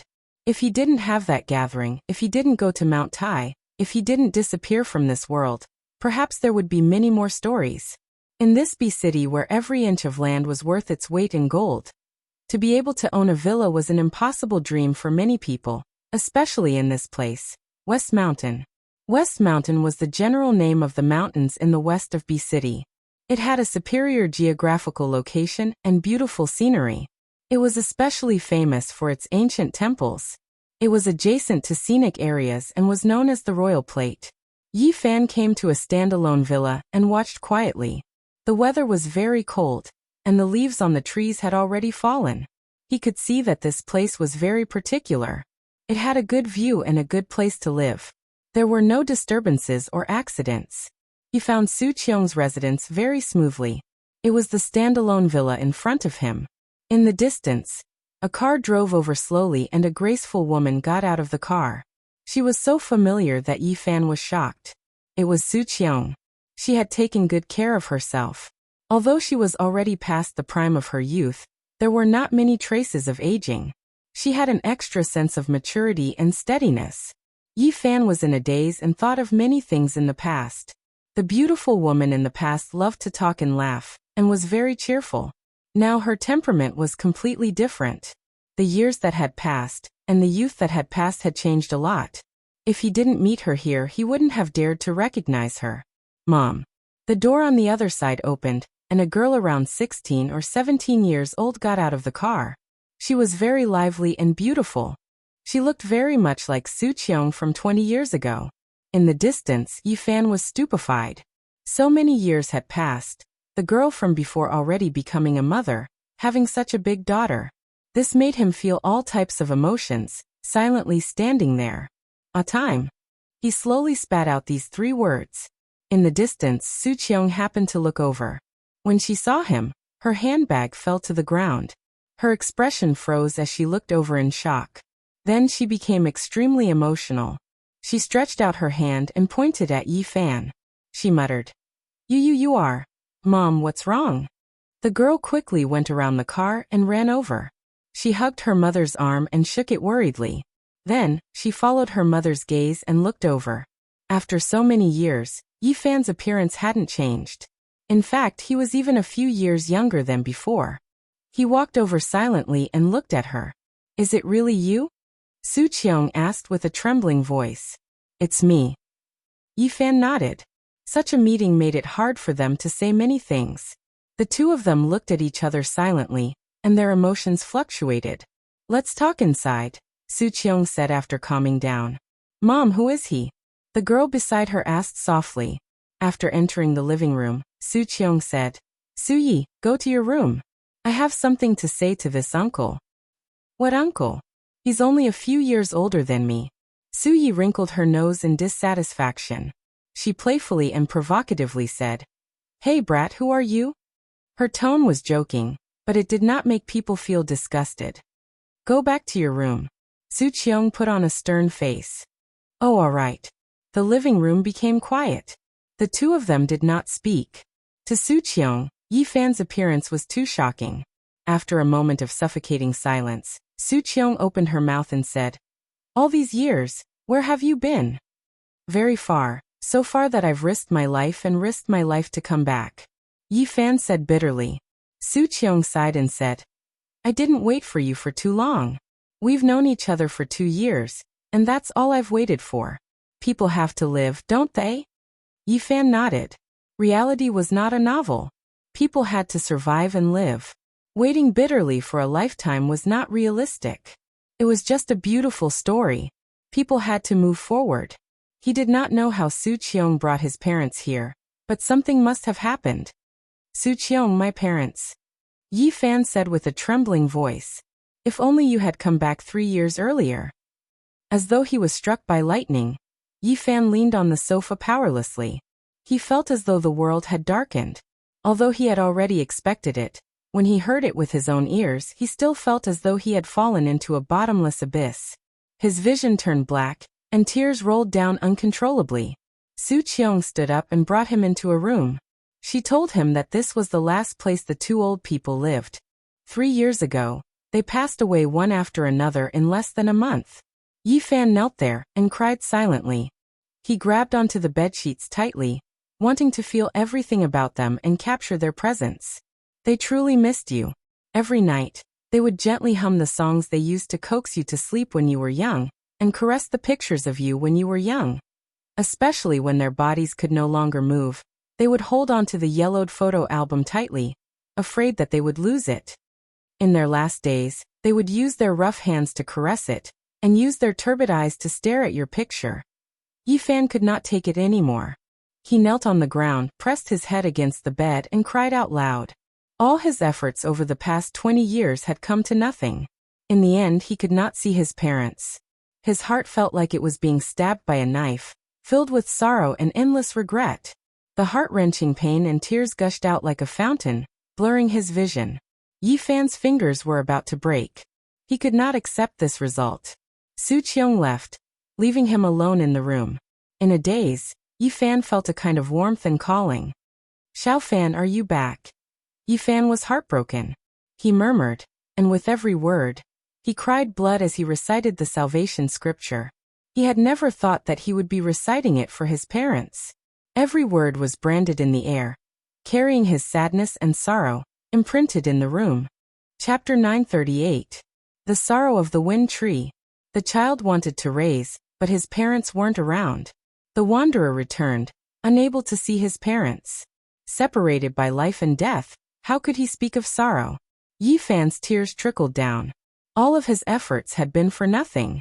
He had disregarded everything to come back, crossing the boundless star domain, but he couldn't cross the river of time. In the end, he was still a step too late. He was gently trembling as he recited the salvation scripture. What kind of pain was this? He tearfully recited the Taoist scriptures for his parents, hoping that they would be reborn. Yi Fan bit his lips, causing blood to drip down. He softly called out again and again, each word stained with blood. The entire room was covered in symbols, imprinted in the void. For more than 20 years, his goal in life was to come back, to see his parents, to reunite with them, to let smiles reappear on their aged and sorrowful faces. For this, he had risked his life just to return. However, his parents were no longer here. In a single day, he had no goal in life, and his entire world collapsed. Dad, Mom. Yi Fan muttered, tears continuously falling down. He trembled as he silently recited the salvation scripture. He had never thought that he would send off his parents like this. The greatest pain in the world couldn't compare to this. He had many things he wanted to say, to tell them of his longing for these 20 years. However, they were no longer here, so what else could he do? He could only choke with sobs, tears continuously rolling down his cheeks. Yi Fan's heart was filled with pain. All of his efforts had turned into nothingness in the face of time. Nothing could be done again, nothing could be changed. The paleness of life, the ruthlessness of time. He was so sad and helpless. He stretched his hand into the void, but he couldn't grab anything. He felt how laughable he was, thinking that one day, as long as he was unrivaled in the present world, he could shatter everything and change everything. But now, the heavens directly smacked him in the head, making him feel so sad that he was powerless. He knelt on the ground, not wanting to get up. "Dad, Mom, I'm back to see you guys." Yifan knelt there, crying out sorrowfully again and again. "I really missed you guys, but the road was too long, so long that I risked my life to come back. In the end, it was too late. Why did it have to be like this? I would rather die." Yifan roared. It was too late to say anything now. He tugged at his hair, and sensed the auras left behind by the two elders. Why couldn't he even see them? He was filled with unwillingness and regret. In the end, Yifan could only weep silently as he sat on the floor, leaning against the edge of the bed. He suddenly felt as if life had lost all meaning. What cultivation? What Tao cutting? What divine body? What invincibility? Everything was empty. What was the point of not being able to protect his parents? He felt that he was extremely laughable. All of his efforts had been for naught. He had cast aside everything, but in the end, it was still too late. It was an empty sorrow, and he couldn't do anything. He cried and laughed loudly while coughing. Strands of blood appeared at the corner of his mouth. He suddenly felt that he was nothing, that he was pathetic and laughable. "I can't change anything. I haven't even seen my parents for the last time. I'm useless." Yifan cried for a while, then laughed for a while. He was completely disheartened, and did not have a shred of nostalgia for this world.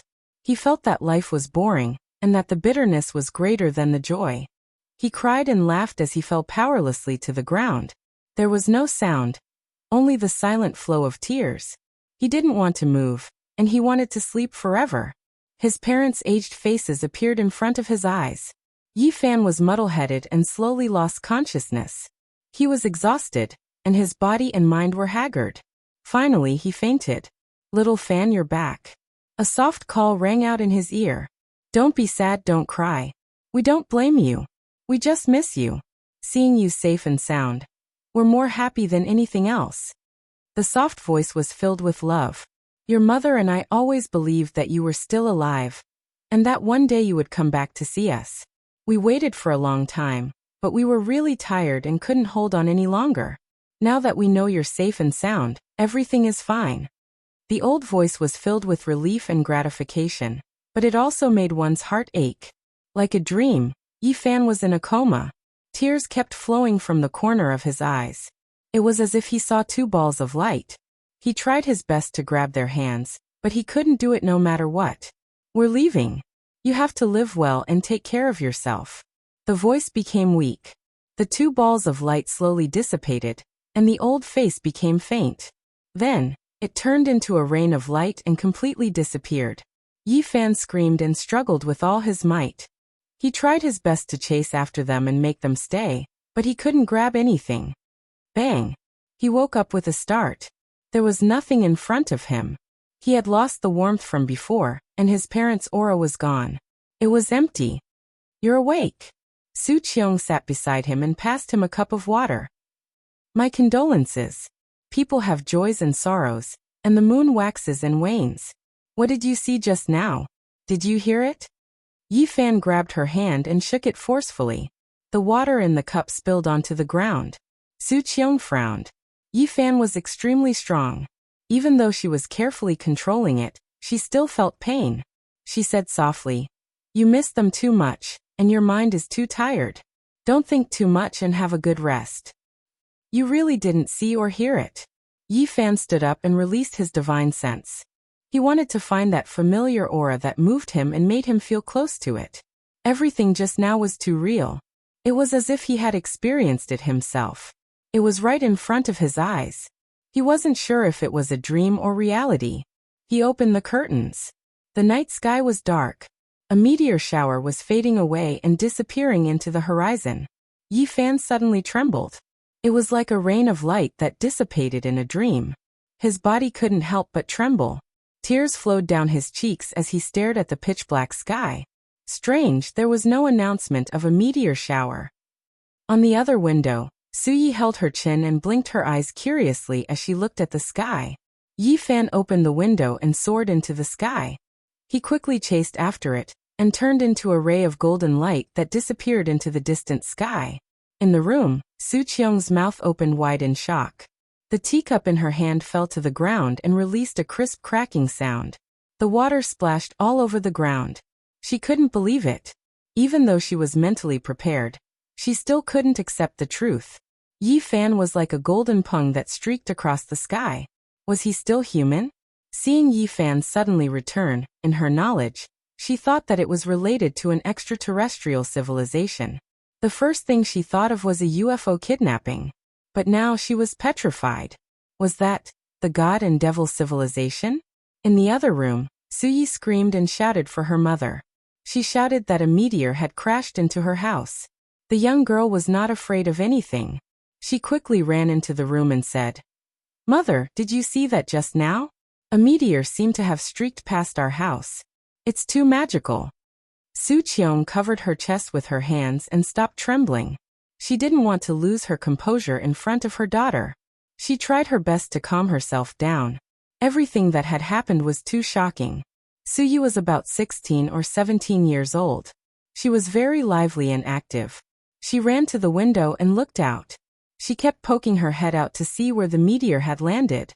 "Mom, why is your face a bit pale? Did you get a fright just now?" "Don't be afraid. With your precious daughter here, no matter what kind of demon or ghost comes, I will beat them away. Hum hum ha ha." She made a Tai Chi fist gesture in a lively manner. But when she saw that her mother's expression was still unnatural, she quickly retracted her playfulness and said, "Mother, what's wrong? I'll go get you a cup of water. Where's that uncle? Why is he gone? Where did he go?" Su Qiong calmed herself down and said, "He had something to do, so he left first." At the end of the horizon, Yi Fan stood alone in the night sky in a daze. He couldn't have caught up to anything. The meteor shower had long since disappeared. Why? Was it you guys? Where did you go? He felt that perhaps there really was a mysterious power in the world. Were his parents saying goodbye to him just now? But then he shook his head. He was a cultivator, especially when he had reached such a powerful realm. He was very sensitive to primordial spirits and knew their nature. What was gone was gone. It was impossible for it to appear again. There was no way for it to be reborn. This was the nature of the world that couldn't be changed. Everyone would die one day. Even the ancient emperors were no exception. Maybe it's my own subconscious that's healing my heart. Yi Fan sighed. He used his hand to grab at the night sky, but he couldn't grab anything. He didn't believe in fate or reincarnation. There was no such thing as reincarnation in the human world. But what he had just experienced was both real and illusory. He thought back to when he went to the Western Desert, and the words of the old monk who transformed into the Tao. In the next life, if you believe in it, then it exists. If you don't believe in it, then it doesn't. The years are long and endless. In the end, two identical flowers will appear in the world. After thousands of years, one will wither and the other will bloom. Whether or not they were the same flower, no matter how much later generations thought about it, not even that ancient Buddha could say it clearly. Was it my own subconscious that was lying to me? Or were they really saying goodbye to me? Yi Fan's tears silently fell. He would rather believe the latter. After crossing through the star regions and returning, he was still a step too late. He didn't even get to see his parents one last time. Just now. Were they trying to make up for his regrets? Yi Fan mumbled. No one could hear what he was saying. He continuously muttered to himself as he stood in the night sky, wanting to stay there forever. He didn't want to continue thinking rationally. That was because if he looked deeper into it, the ancient sages had long written about reincarnation. It was impossible for it to exist. Yi Fan strolled alone under the starry sky. He didn't think. His heart was empty. At dawn he landed on the ground. After the sun rose high in the sky, he arrived at the West Mountain Villa district. Su Qiong welcomed him in. "Wow, little uncle. Why did you suddenly disappear yesterday? I don't remember seeing you go out." Suyi was drowsy and liked to laze in bed. She hugged a big wombat and got up. "Be good. Go wash your face. Brush your teeth and eat breakfast. Su Qiong pushed her. Although Su Yi was only 16 or 17 years old, she was as tall as her mother. She obediently nodded and said, "Oh, all right." This was the biggest blow that Yi Fan had ever suffered in his life. He really wanted to leave this place and avoid this mortal world. Everything that he had seen made him feel sorrow and pain. However, he couldn't just leave like this. He wanted to know the last moments of his parents, and wanted to know everything that had happened in the past. Eat something first. I'll tell you later. Su Qiong combed her long hair and comforted him softly. I can't eat anymore. You go eat. I'll wait for you. After that, bring me to their graveyard. Yi Fan felt his entire body become heavy. He fell onto the sofa and didn't want to move. His eyes were dry, but his tears had already dried up. Su Qiong sighed. She didn't have much of an appetite. She brought Yi Fan out and drove far away. After an hour, they arrived at the graveyard. The graveyard was huge. It was filled with evergreen grass. It was built along a small hill. There were even some green pines and cypresses. It made the place look solemn and dignified. It's here. Suddenly, Su Qiong revealed a strange expression. It was because there was a pure white flower in front of the gravestone. It was swaying in the wind. Its petals rustled and fell, emitting a faint fragrance. Will anyone else visit the graveyard? Yi Fan asked. I don't think anyone else knows. It's strange. Su Qiong was bewildered. Chapter 939. Spring hadn't arrived yet, and it was still the end of winter. It was still extremely cold in the north, and the cold wind felt like knives cutting at one's face. In front of the grave, a pure white flower swayed in the wind. The petals were blown away, and the names of 2 elders were carved on the grave. 3 years had already passed, and Yi Fan was powerless to defy the heavens. He silently knelt down. His lips trembled, and his hoarse words couldn't be heard clearly in the northern wind. He couldn't shed tears, and he could only mutter softly. Su Qiong walked to the side, giving him some time to be alone. She asked the cemetery manager who had just placed the pure white flowers here. Unfortunately, there were no results. There were quite a few people coming and going here every day, and no one would pay special attention to who it was. Yi Fan knelt in front of the grave. He wanted to accompany this place forever, never to rise again. He had lost his life's goal, and his heart was empty. His world was a leaden gray. Dad, this is a type of divine wine I brought back from Big Dipper. It's very difficult for the great sect masters to drink it. It's a pot of essence extracted from a 1,000-year-old wine cellar. Yi Fan opened a mutton fat jade gourd and poured out the wine. The refreshing fragrance filled the graveyard. Su Qiong was shocked. She turned around, and she just happened to see this scene. The wine fragrance was shockingly strong, and even someone like her who didn't drink white wine was moved by the fragrance. The cemetery manager saw this and quickly walked over, informing him that he had violated the rules. He had to put away the wine bottle, and he had to pay a fine. Su Qiong walked up, took out a stack of money, and handed it over. She didn't let him come closer out of fear of causing trouble. She knew that the current Yi Fan couldn't be measured as a mortal. Mom, these are some small ornaments I brought back from Big Dipper. Some strange ornaments appeared in Yi Fan's hands. There was a long pearl necklace that had been washed clean. And there was also a protective talisman carved from a heavenly evil relic. They were all things that could prolong one's life. Every one of them was sparkling and glistening, and they released strands of essence energy. Even ordinary people could see that they were extraordinary, and they could relax all their pores, as if they were bathing in a spring breeze.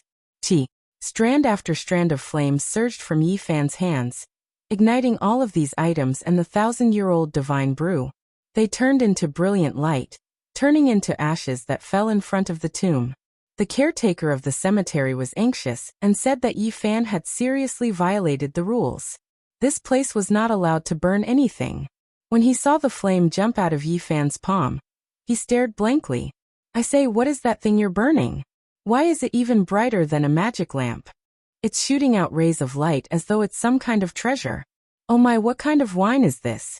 It's so fragrant that I can't help but want to take a sip. Just smelling it makes me drunk. As soon as he got close, he fell to the ground with a thud and fainted.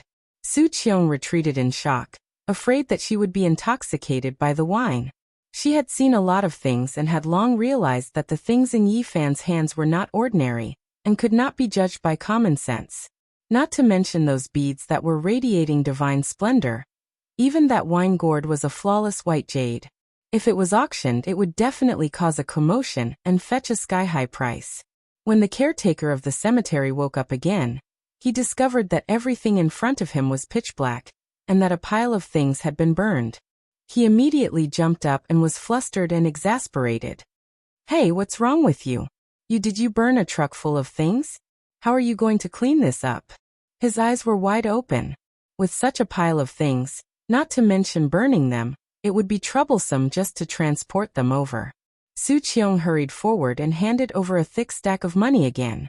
No matter when, this situation had never changed. Once the money was in place, it could even turn the millstone upside down. In life, there are too many helpless things. We are powerless to resist. My condolences. Uncle and Auntie won't blame you. As long as you return safely, it will be the greatest consolation for them. Because before they pass away, the only thing they care about is your safety, Su Qiong consoled. "I know. I want to be alone for a while. You should go back first." Yi Fan sat there with his back facing her and said. The red sun set in the west. In the blink of an eye, a day had passed. Finally, the sky was filled with stars. He sat there silently without moving. The caretaker of the cemetery was scared, but he didn't dare to bother him. Before leaving, Su Qiong stuffed a lot of money into his hands. Early in the morning, the sun shone down and rose high. Yi Fan was still there, not moving at all. He sat there for a day and a night, silently recalling everything from when he was young to when he grew up. Every scene of his parents floated up in his mind, and it was difficult for him to walk out of his heart. The happy, the sad, the unforgettable, the unforgettable, the unforgettable. The past was like smoke, occupying his heart. He really wanted to sleep here. At noon, he sighed softly and stood up to leave. His back view was bleak as he walked out of the cemetery. Although he didn't return for a day and a night, Su Qiong wasn't worried. She saw with her own eyes that he could soar into the sky. She believed that no one in this world could hurt him. Perhaps only he could. Yi Fan returned. He sat on the sofa and quietly listened to Su Qiong's story. Every detail of the two old people's later years made his heart ache, but he didn't say anything from the beginning to the end. He just listened. Where there was light, there was darkness. Everyone would have happiness and sadness. There were happy memories, but there would also be unhappy memories. Su Qiong waited for him for 2 years, and then she got married. Just as she said, people had to live, right? And life was colorful. There would be wind and rain. 10 years ago, her life fell to the bottom. Her marriage that lasted for many years came to an end, and she lost everything. When Su Qiong went to the suburbs to relax, she unexpectedly met his parents. She couldn't believe that it was the two old people who took them away. Uncle and Auntie are good people. They donated the money you left behind to an orphanage, but their own lives are so difficult. They miss you and like children. I think that the bouquet of flowers was given by the orphanage. The doorbell rang. Su Yi skipped out and went to open the door. She shouted that her father was back. "My husband is back. He doesn't have much money. I bought the villa with the money I earned recently, but he is an honest person. Su Yi isn't his biological daughter, but he treats her very well." When she said her daughter's name, Su Qiong's voice trembled. Yi and Yi sounded the same. Yi Fan's heart ached. The 9 dragons pulling the coffin had changed many things. After a marriage, Su Qiong's choice was very careful. This was a university professor who was engaged in archaeological research. He was a really good person. Yang Xiao didn't look like a tactful person. He was a little stiff. When he saw that there were guests, he smiled kindly and greeted them after Su Qiong introduced him. "Father, why did you come back so late?" "You don't know, but I saw a shooting star almost crash into our house. Mother was scared to death." Su Yi chattered happily like a little magpie. "I was delayed in Jiangling for many days. There was a large tomb there, and I don't know what happened. Those who entered all died, so the archaeology was stopped. Otherwise, I would have come back even later." It's true. It's too dangerous. Father, don't go. Suyi was tall and slender. She poured a cup of tea for him and said fearfully, "What's going on? It's so dangerous. Don't take the risk." Su Qiong frowned. She was also very worried. "It's fine. There's no need for us bookworms to take the risk. Only after everything is dug up will we be allowed to study it," Yang Xiao explained kindly. Hubei's Jiangling County's Bailing Mountain? Yifan asked. This place was very famous and had a great history in the ancient times. There were many ancient tombs in the mountain, with the Chu tombs being the most and the Han tombs being the second. The terrain there was very special. It was formed by 8 mountain ridges that stretched out horizontally and vertically. It was like a group of dancing dragons and thousands of horses. It was majestic, and in ancient times, it was called the Dragon Mountain. Yang Xiao nodded and said that it was that place. This time there was a tomb from the Warring States period. It was so mysterious that all sorts of equipment were useless. Many people died there, and only half of the tombstone was dug up. There were birds, fish, insects, and beasts carved on it. Yifan quickly became silent. His heart was like dead ashes, and it was hard for these things to pique his interest. His heart was desolate, and he didn't think about it anymore. Although the archaeology has temporarily stopped, it might continue after a period of time. Yang Xiao said, "Father, don't go, it's too dangerous." Su Yi hugged his arm. "Even if you don't think for yourself, you have to think for little Yi. Don't run around and stay in your department." Su Qiong said, "Okay, I won't go next time. I'll stay and be city." Yang Xiao smiled sincerely. It could be seen that this family was very harmonious, and Su Qiong had found a good home.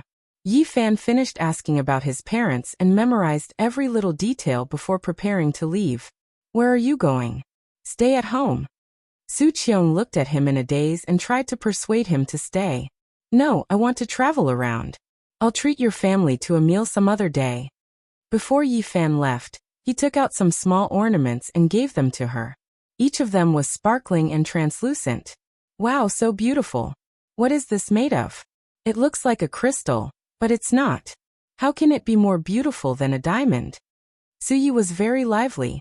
She took it on behalf of her mother, and looked at it under the sunlight. Yang Zhao's face was full of shock. He stood up and moved closer. He adjusted his spectacles and said, "These have at least 2,000 years of history." Yifan thought about it and took out some other small items. He gave a wooden bead bracelet and a protective talisman to Yang Xiao, telling him to bring them with him when he went out for archaeology. Just like the other sparkling ornaments, they were all rare treasures even in Big Dipper. They could extend a mortal's lifespan, and had formations inside to protect the wearer. Su Yi hugged one of Yifan's arms and called him, "Little uncle is the best." Yang Xiao said that they were too precious and could not afford to keep them. They might be national treasures. Only Su Qiong knew the true value of these things. After seeing how Yifan could rush into the starry sky, she understood that these were not ordinary items. They might be the so-called celestial items in the eyes of mortals. Yifan thought about it, and took out 2 jade bottles and placed them in her hands. He used his divine sense to tell her that if anything happened to her body, she could take them. However, 1 pill at a time was enough, and she must not take more than that. Yifan left, and was about to disappear. When he looked back, Su Qiong was still standing there with tears in her eyes. She muttered to herself, "Time. I missed out on a lifetime. Mom, little uncle has left. Why isn't he coming in?" Su Yi called out. Yang Xiao took out a coat and walked out to help her put it on. He said softly, "Go in, it's cold outside." Amen. Su Qiong nodded. What was there for her to be dissatisfied about? Everything was going according to plan. As long as she did not think about the past, she would undoubtedly be very happy. Yifan walked on the streets alone in a daze. His parents were no longer around, and it was a huge blow to him. He felt that life had lost its meaning. He did not know where to go and could only walk aimlessly. He did not want to stop, and wanted to keep walking. He did not know how much time had passed. It might have been 4 days, or it might have been 5. He stopped in front of a park bench and sat there. He was seriously thinking about where he should go next. In his right palm a huge srira appeared. This was left behind by the Western Desert ancient Buddha, who had transformed into the Tao. He was loyal and brought it to this side of the starry sky. In his left palm, a palm-sized stone coffin appeared. This was the taboo item that Qi Luo had asked him to throw into the starry sky. It was very likely that it was the ancient coffin of a divine being that was buried in the 9 heavens during the mythological era. Suddenly, specks of light overflowed from his hand and turned into a rain of light. This is Chapter 940. Specks of golden light revolved around his fingertips like golden butterflies. They danced gracefully and then flew into the sky. Yi Fan was startled. The infant fist-sized Saraira became smaller and smaller, turning into a rain of light that scattered in all directions. The scene was magnificent, holy, solemn, and respectful. Transforming into the Tao. This was the first word that came to his mind, but he felt that it wasn't the case. That ancient Buddha had already passed away in meditation back in the Western Desert. Could it be that there really is reincarnation? Yi Fan immediately became excited. He was overwhelmed with emotions and immediately stood up. During these past few days, he was absent-minded and muddle-headed. He walked around aimlessly and almost didn't know where he was. His parents' figures always appeared in his mind, and he was unable to free himself from his grief. Reincarnation, resurrection. These words lingered in his mind from time to time. It was also because of this that he could think of the Saraira and the ancient coffin that should have been buried in the 9 heavens. Buddhism paid particular attention to the afterlife, and there was a saying of reincarnation. Meanwhile, the 9-layered coffin of the legendary era buried deities, and it was also a product of eternal life. Yi Fan's mind was absent-minded these past few days. He subconsciously took out these 2 items to search for eternal life and the method of reincarnation, all for the sake of seeing his parents again. This was a subconscious action, but it immediately woke him up. Otherwise, he didn't know how many days he would have been muddle-headed.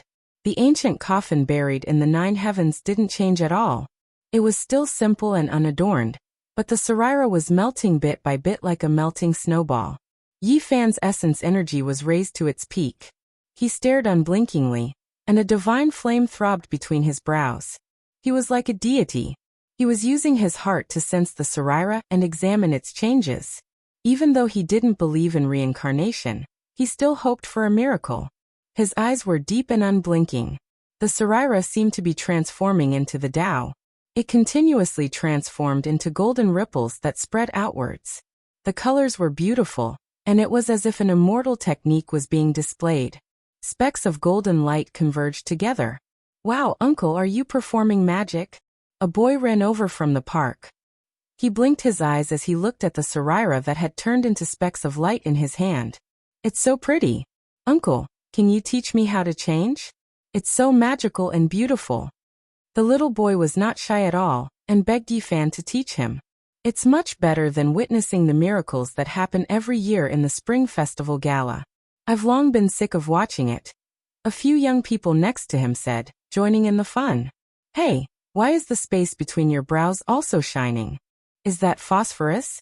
Does it hurt?" A young man was quite curious, reaching out his hand to touch the divine flame between Yi Fan's brows. "Ouch, it hurts." His hand hadn't even touched it, but he already felt as if he was being pricked by needles. He quickly withdrew his hand when he was still some distance away and shouted, "Brother, you really have perseverance. Don't you feel pain?" Alas, it's not easy to do anything. Yi Fan didn't pay attention to them. He didn't care about how shocking it would be. He stared at the light overflowing from the Saraira, and watched them fly west. He stood up and chased after them. His speed was extremely fast, disappearing into the distance like a gust of wind. The adorable child fell on his butt, leaving the young men and women stupefied. The Saraira was shining, converging into streaks of light that flowed in the direction where the sun set. It was extremely mysterious. Yi Fan was like the wind and lightning, leaving the city in the blink of an eye. These specks of light were like golden butterflies. They didn't fly that fast, but they fluttered about as if they were alive. Yi Fan had enough time to catch up to them, and he even had time to experience them. There aren't any divine fluctuations, so it isn't a primordial spirit. There aren't any life imprints either, just a type of pure energy. He frowned slightly. Yi Fan was extremely focused. He reached out his divine will and displayed his cultivation to observe every speck of light. He wanted to understand its source and know what it was exactly. However, he was disappointed. This type of thing had nothing to do with reincarnation, and it didn't have any life imprints. It was just a type of pure energy and nothing else. No wonder even the ancient Buddha himself said that those who believe in it will have it, and those who don't, won't have it. Those who have reached his level of cultivation must have known that death is ultimately in vain. The only thing Yi Fan didn't understand was why the old monk who had transformed into Tao wanted him to bring his Saraira back to earth. What was the meaning of this? This was because he had already discovered that after a period of time, some of the specks of light would dim. They would either dissipate or sink into the mountains, rocks, and vegetation. Occasionally, some of the specks of light would be absorbed by some lucky people. Perhaps he saw a similar flower before he passed away. And even though he knew it wasn't him, he still wanted to get close to it. Yi Fan was disappointed, but he still chased after it, wanting to see the final result. The speed at which these specks of light moved wasn't very fast for him. He only arrived in the west after a few days. In front of him, the sea level was getting higher and higher. The vault of heaven seemed to have been washed by water. It was incomparably blue and sparkling like a sapphire. Occasionally, white clouds drifted by, clean and flawless. They were right above his head, as if he could touch them with his hand. It wasn't easy to find such a natural place in the modern era, where tall buildings stood in great numbers. The Tibetan area was sparsely populated, and there were many areas that humans hadn't set foot in yet. However, just as he approached this high-altitude area, the Saraira in Yi Fan's hand was also exhausted. The last speck of light flew out and completely disappeared. Yi Fan watched this last rain of light, and saw that it didn't fly very far. In the end, it fell into the mountains, sank into the vegetation, and turned into nothingness. He let out a long sigh. Although he knew that reincarnation was empty and impossible to exist, he still couldn't help but feel sad and disappointed.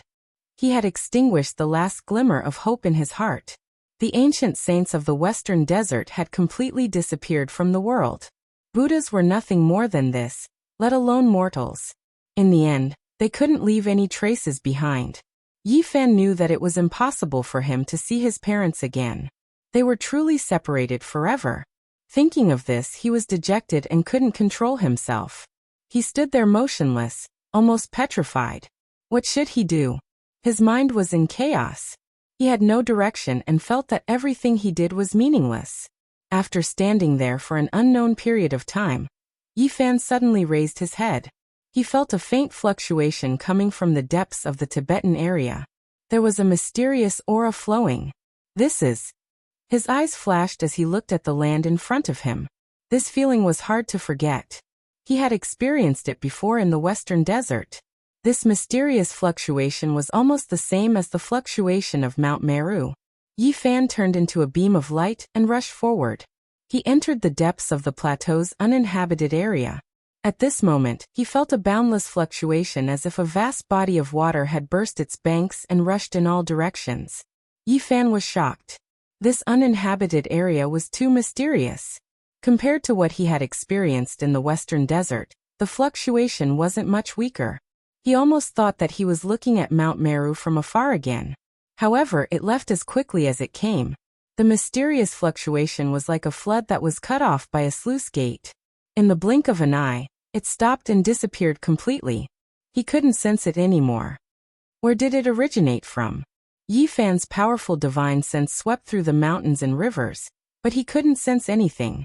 This was a very strange experience. The Tibetan area had always been mysterious. There were always some things that couldn't be explained clearly. Yi Fan chased all the way here but didn't see anything. He was bewildered. There are indeed many unsolved mysteries in the Tibetan area. The birthplace of Gautama Buddha no longer worships Buddha. This place has become a pure land. Could it be that something is hidden here? Yi Fan stood on a majestic mountain and looked down at the vast and mysterious ancient land. Not only did Buddhism take root here, but even the most mysterious ancient Kunlun of China was also here. He moved forward and passed by many places. He passed through a large uninhabited area and finally arrived at a barrier between Tibet and the Darim Basin, a section of the Kunlun mountain range. Kunlun was the mountain of 10,000 ancestors. It was the #1 sacred mountain in China. The Queen Mother of the West and the ancient immortals all came from here. In ancient China, it had the most revered and incomparable status. However, after Yi Fan walked around for a while, he found that it was ordinary and there was nothing special. He didn't go deep into Xinjiang, nor did he go to the section of Qinghai. He returned to the Tibetan area.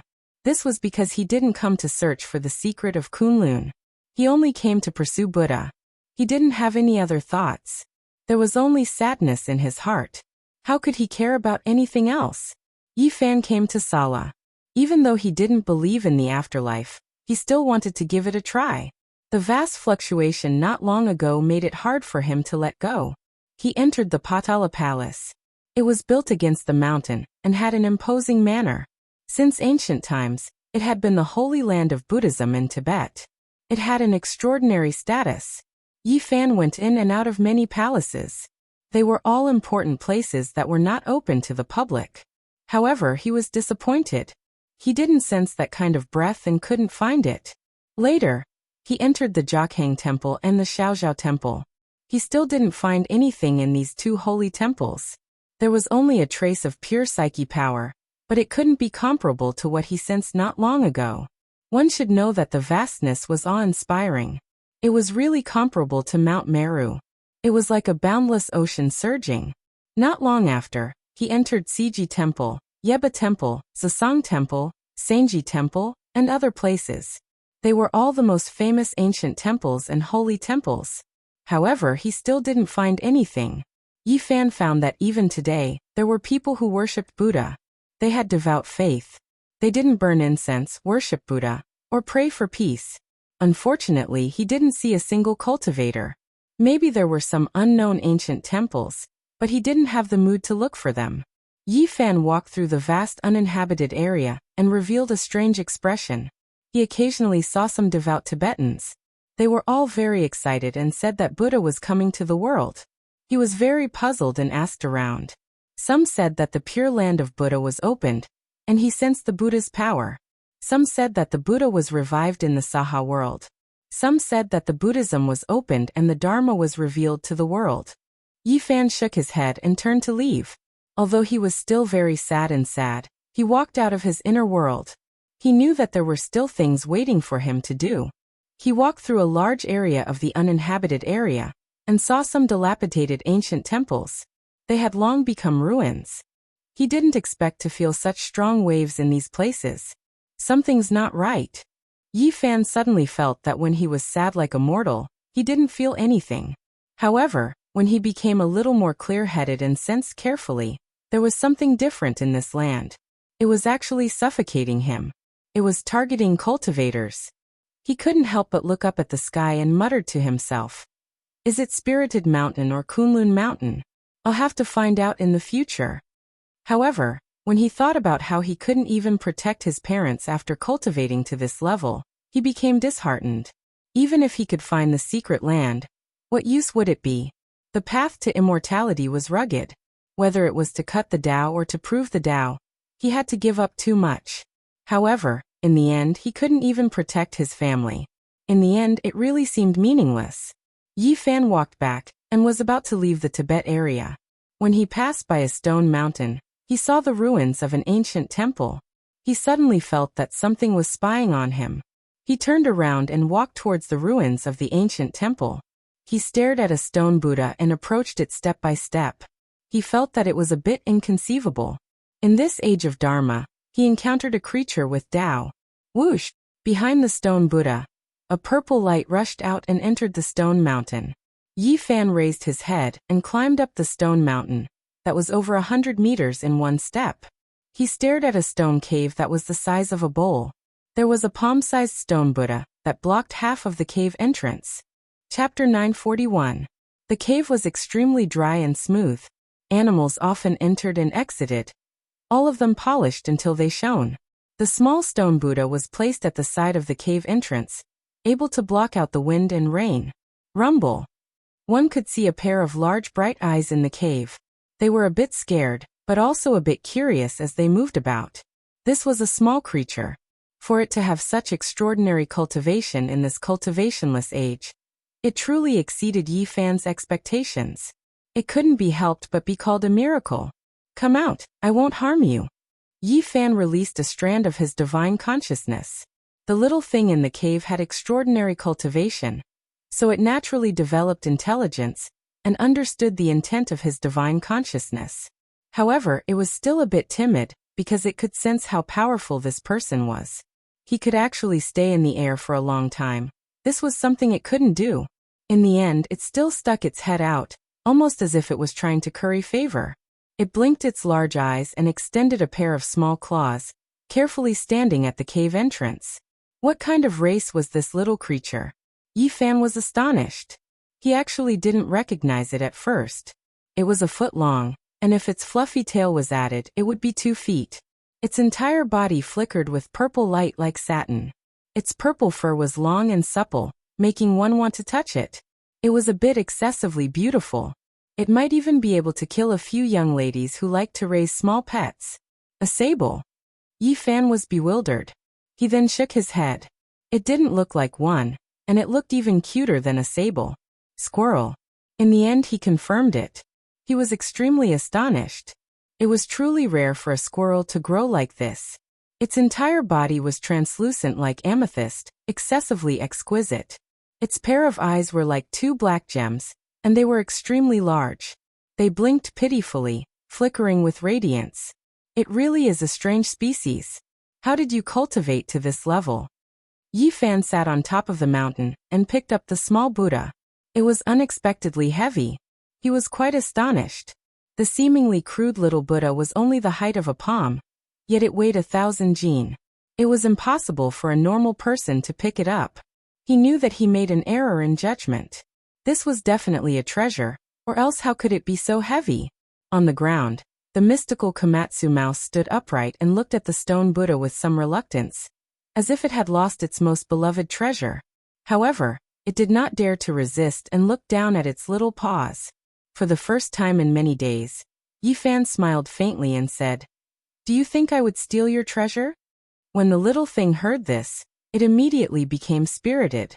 It blinked its big eyes in a flattering manner and bowed with its pair of small claws, as if it was bowing. There were almost no squirrels on Earth that were purple, except for a few mutated ones that had a light color. However, this one was sparkling like an amethyst, and every soft hair on its body was shining with purple light. Since it was so special, if it was sold as a pet, it would definitely attract everyone's attention. Just how powerful are you? Show me. Yi Fan sat on the stone mountain. This little thing's big eyes were sparkling like a child showing off a treasure. It worked hard and waited for him to praise it. Whoosh! It turned into a beam of purple light and rushed into the sky, about 100 meters away. Then it wobbled and took a dozen steps in the air before it could not hold on any longer and quickly fell down. The first secret plane of the human body was the Sea of Reincarnation. There were 4 small planes, namely the Bitter Sea, Life River, Divine Bridge, and Paramitha. As long as one reached the Life River stage, they would be able to fly. In comparison, although the demon clan was different, there was not much difference in comparison. This little thing wobbled around. It was obvious that it had just entered Taoism. Compared to the saints of the demon race, it was like heaven and earth. However, to be able to do this on earth was already not bad. The great path could not be sensed. To be able to cultivate to this level, it could be said to be a shocking anomaly. Moreover, Yi Fan looked at it seriously. This little thing was far more mystical than he had imagined. It was far beyond the Life River stage, and had already broken through the Sea of Reincarnation to enter the second secret plane of the palace. Of course, this was according to the human classification system. Earth is really scary. Even the cultivators of the palace are suppressed to the point that they cannot fly for long distances. They can only rush out 100 meters before they can't hold on any longer. At the same time, he could not help but be surprised. This purple squirrel was extraordinary. This was a heaven-defying little demon that had grown up in a situation where the great path did not allow it. Yi Fan tried to sense the essence of heaven and earth, but in a very large area, he could only capture a few strands. It was too thin.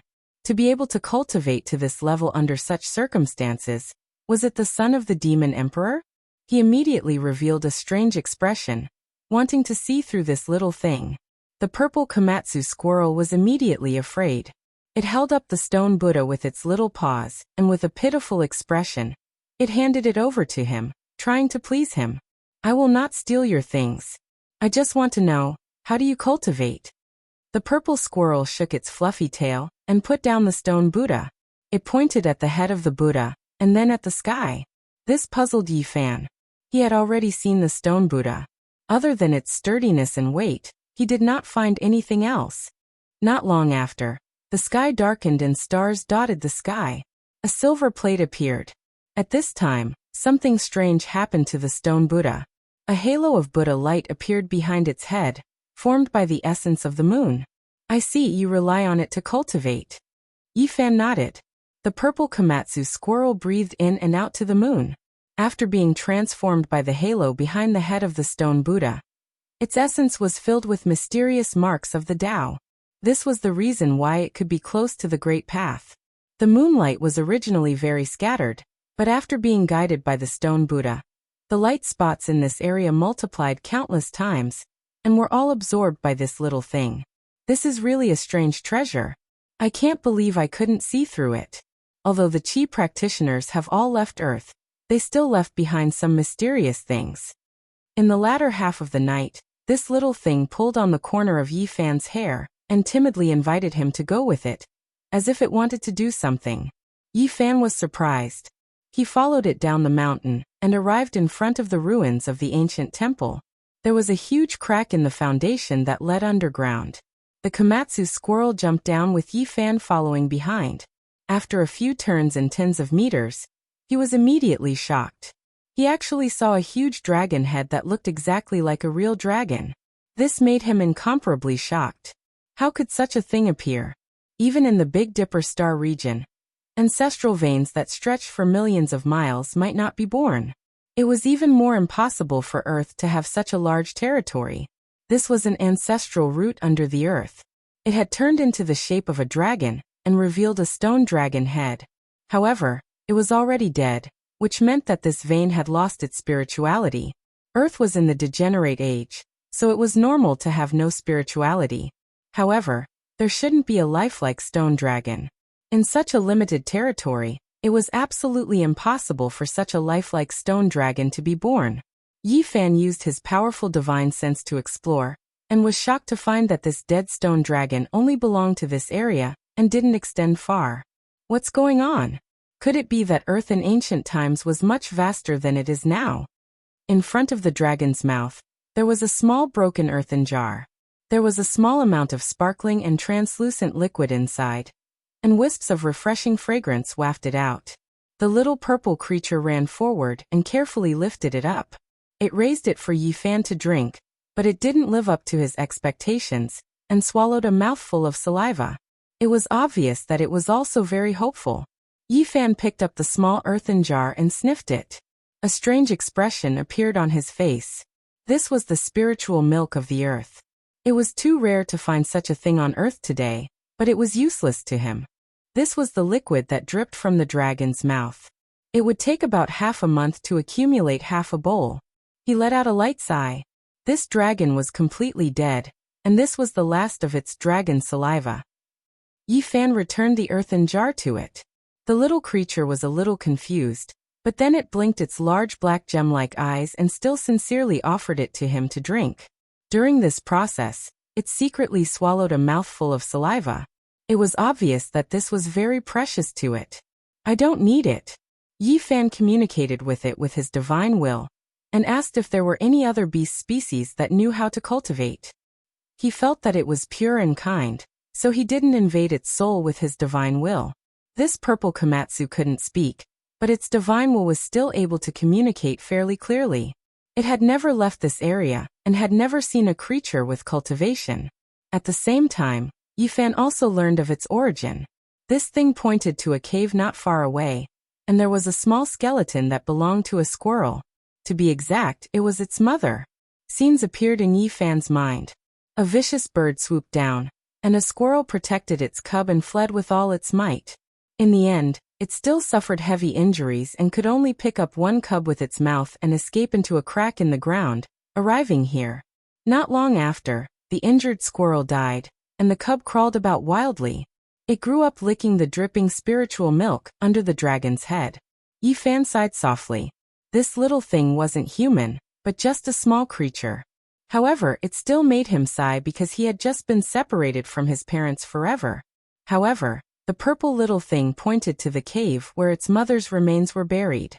It was carefree and didn't know what sorrow was, and it had an innocent look on its face. Yi Fan took out a piece of divine source, and suddenly, essence energy overflowed in all directions, illuminating the entire cave. The purple squirrel was almost scared stiff. It put down the small earthen jar, and timidly took a few steps back. Don't be afraid, this is for you. Yi Fan handed it over. In this era where the spiritual energy of heaven and earth was scarce, a piece of divine source was priceless to low-level cultivators. The little thing slowly came back to its senses and recognized that it was a rare treasure. It immediately hugged it in its arms and was extremely happy. It heartlessly rolled around under the dragon's head. Are you willing to leave this place with me? Yi Fan saw such a cultivated little thing, and after spending some time with it, he temporarily forgot his sorrow and wanted to take it with him. This purple crystal-like squirrel was startled. It had never thought of leaving and was full of attachment to this place. After arriving at the stone mountain, it looked at the bright moon and the dilapidated ancient temple, and it didn't know what to do. Forget it, Yi Fan said, rising to his feet and turning to leave. People need to live freely. You're the same. Just stay here and cultivate. Whoosh. As if a ray of wisdom had crossed its mind, the purple little thing caught up to him and grabbed his trousers. It raised its head pitifully, and although it was reluctant, it still decided to leave. Yi Fan helped it put away the small stone Buddha. Stepping on the moonlight, he flew across the sky like an immortal and left Tibet. From now on, you will be my second disciple. The purple little thing was puzzled, but it was still very happy and laughed without a care in the world. In a trance, Yi Fan saw a ray of divinity in the purple radiance that was overflowing from its body. He couldn't help but say to himself, Demon Emperor. After saying this, he was shocked to find that the stone Buddha in his hand had also trembled. In that instant, the divine halo behind the stone Buddha's head seemed to have turned into a stone mirror. After looking carefully, there was nothing. The purple Komatsu squirrel was still so cute, and the stone Buddha was also so simple. Yi Fan, however, was silent for a moment. On the way back, Yi Fan tried 100 times and finally, he probed the inside of the stone Buddha with his divine sense. There was nothing else but a few golden ancient characters. They were ancient Sanskrit, and they looked like a few Buddhas sitting cross-legged. He didn't know what they meant, and was ready to investigate to find out what they were. Yi Fan returned to B City again. Although he was still sad, he felt better after going to Tibet. He forced himself to bury his sadness because he still had some things to do. Back then, before he set foot on the journey back, he discussed with Pangbo that he would visit the homes of all his classmates who were lost in the Beidou Star region, and take care of them on their behalf. Pangbo, I naturally believe in you. I have always treated you as a good brother who has gone through thick and thin with me. Before ascending the five-colored altar, Pangbo suddenly left. Then Li Xiaoman said that he was a great evil, but Yi Fan didn't believe it. Even if there was something strange about Pangbo, the friendship that had gone through thick and thin with him could not be fake. After returning to B City, Yi Fan first treated Su Qiong's family to a meal. In this world he didn't want to reveal too much of his supernatural power, lest it was too shocking. Moreover, he always felt that the earth was too mysterious, and he was afraid that someone was looking down on everything in the world. He asked Su Qiong to help him quickly find out where the families of some of his classmates were. In the process, he also handed the ancient Sanskrit characters on the stone Buddha to Yang Xiao, and asked him to find someone to decipher it. Not long after, Yang Xiao really found someone to translate it for him, and gave him the result. This surprised Yi Fan. Chapter 942. This is not Sanskrit in the general sense. It is extremely old. It should be the ancient rune of the origin of this kind of writing. It can't be verified, but it is the prototype of Sanskrit. Therefore, it is difficult to translate accurately. Yang Xiao asked a friend to ask an authoritative Sanskrit textual scholar in India to decipher it, and then he could barely translate it. This is the prototype of Sanskrit, but it also gives birth to several meanings because it is too different from the Sanskrit of later generations. A few words contain many meanings, which makes people have a headache. Consummation of enlightenment and movement was one of the translations. The gate of wisdom is the second possible meaning. The sacred object that opens the way of heaven and earth is the third translation, which is the most peculiar and puzzling. Yi Fan was in a daze. He couldn't help but be shocked. This unremarkable little stone Buddha seemed to have a great background, and it was beyond his imagination. The first meaning, perfect enlightenment, obviously refers to Buddha. Self-awareness, other awareness, and enlightenment are three realms. Mortals have no three realms. Bodhisattva reaches the second realm, self-awakening and enlightening all living beings. Only when Buddha reaches perfection, he can cut off all worldly thoughts and ignorance. The second meaning, gate of wisdom, this is a general statement, and there is a line of translation annotation, but it is really to open a door. It is suspected to lead to Spirited Mountain. This annotation is more surprising than the original translation. Yi Fan is moved. He just came back from Tibet, and for a moment he felt a vast wave, no weaker than Mount Meru. From the whirling world to Spirited Mountain. This is a kind of annotation that makes people shudder. It is very mysterious. Can this little stone Buddha really lead to a secret place? It is thought-provoking. The third meaning, the sacred object that opens the way of heaven and earth. This is a very mysterious statement, just a vague translation. And even the translator himself is not sure, so there is not much elaboration. Yi Fan is surprised. He did not expect this little stone Buddha to be so mysterious. Why was it left in an uninhabited area, like an abandoned thing? Yang Xiao looks strange. Ordinary Sanskrit is fine, but this kind of ancient rune is rarely seen in India. Only 1 or 2 national treasures are engraved with it. He asks him how he got it, and reminds him kindly and carefully that the country is very strict with the supervision of cultural relics. Yi Fan was helpless. Since he gave out a few small gifts, Yang Xiao judged that it had a history of more than 2,000 years. He probably regarded him as a reseller of cultural relics. Su Qiong gave Yi Fan a phone and helped him save her number. After so many years, Yi Fan was in a daze when he held this communication tool again. He was not used to it.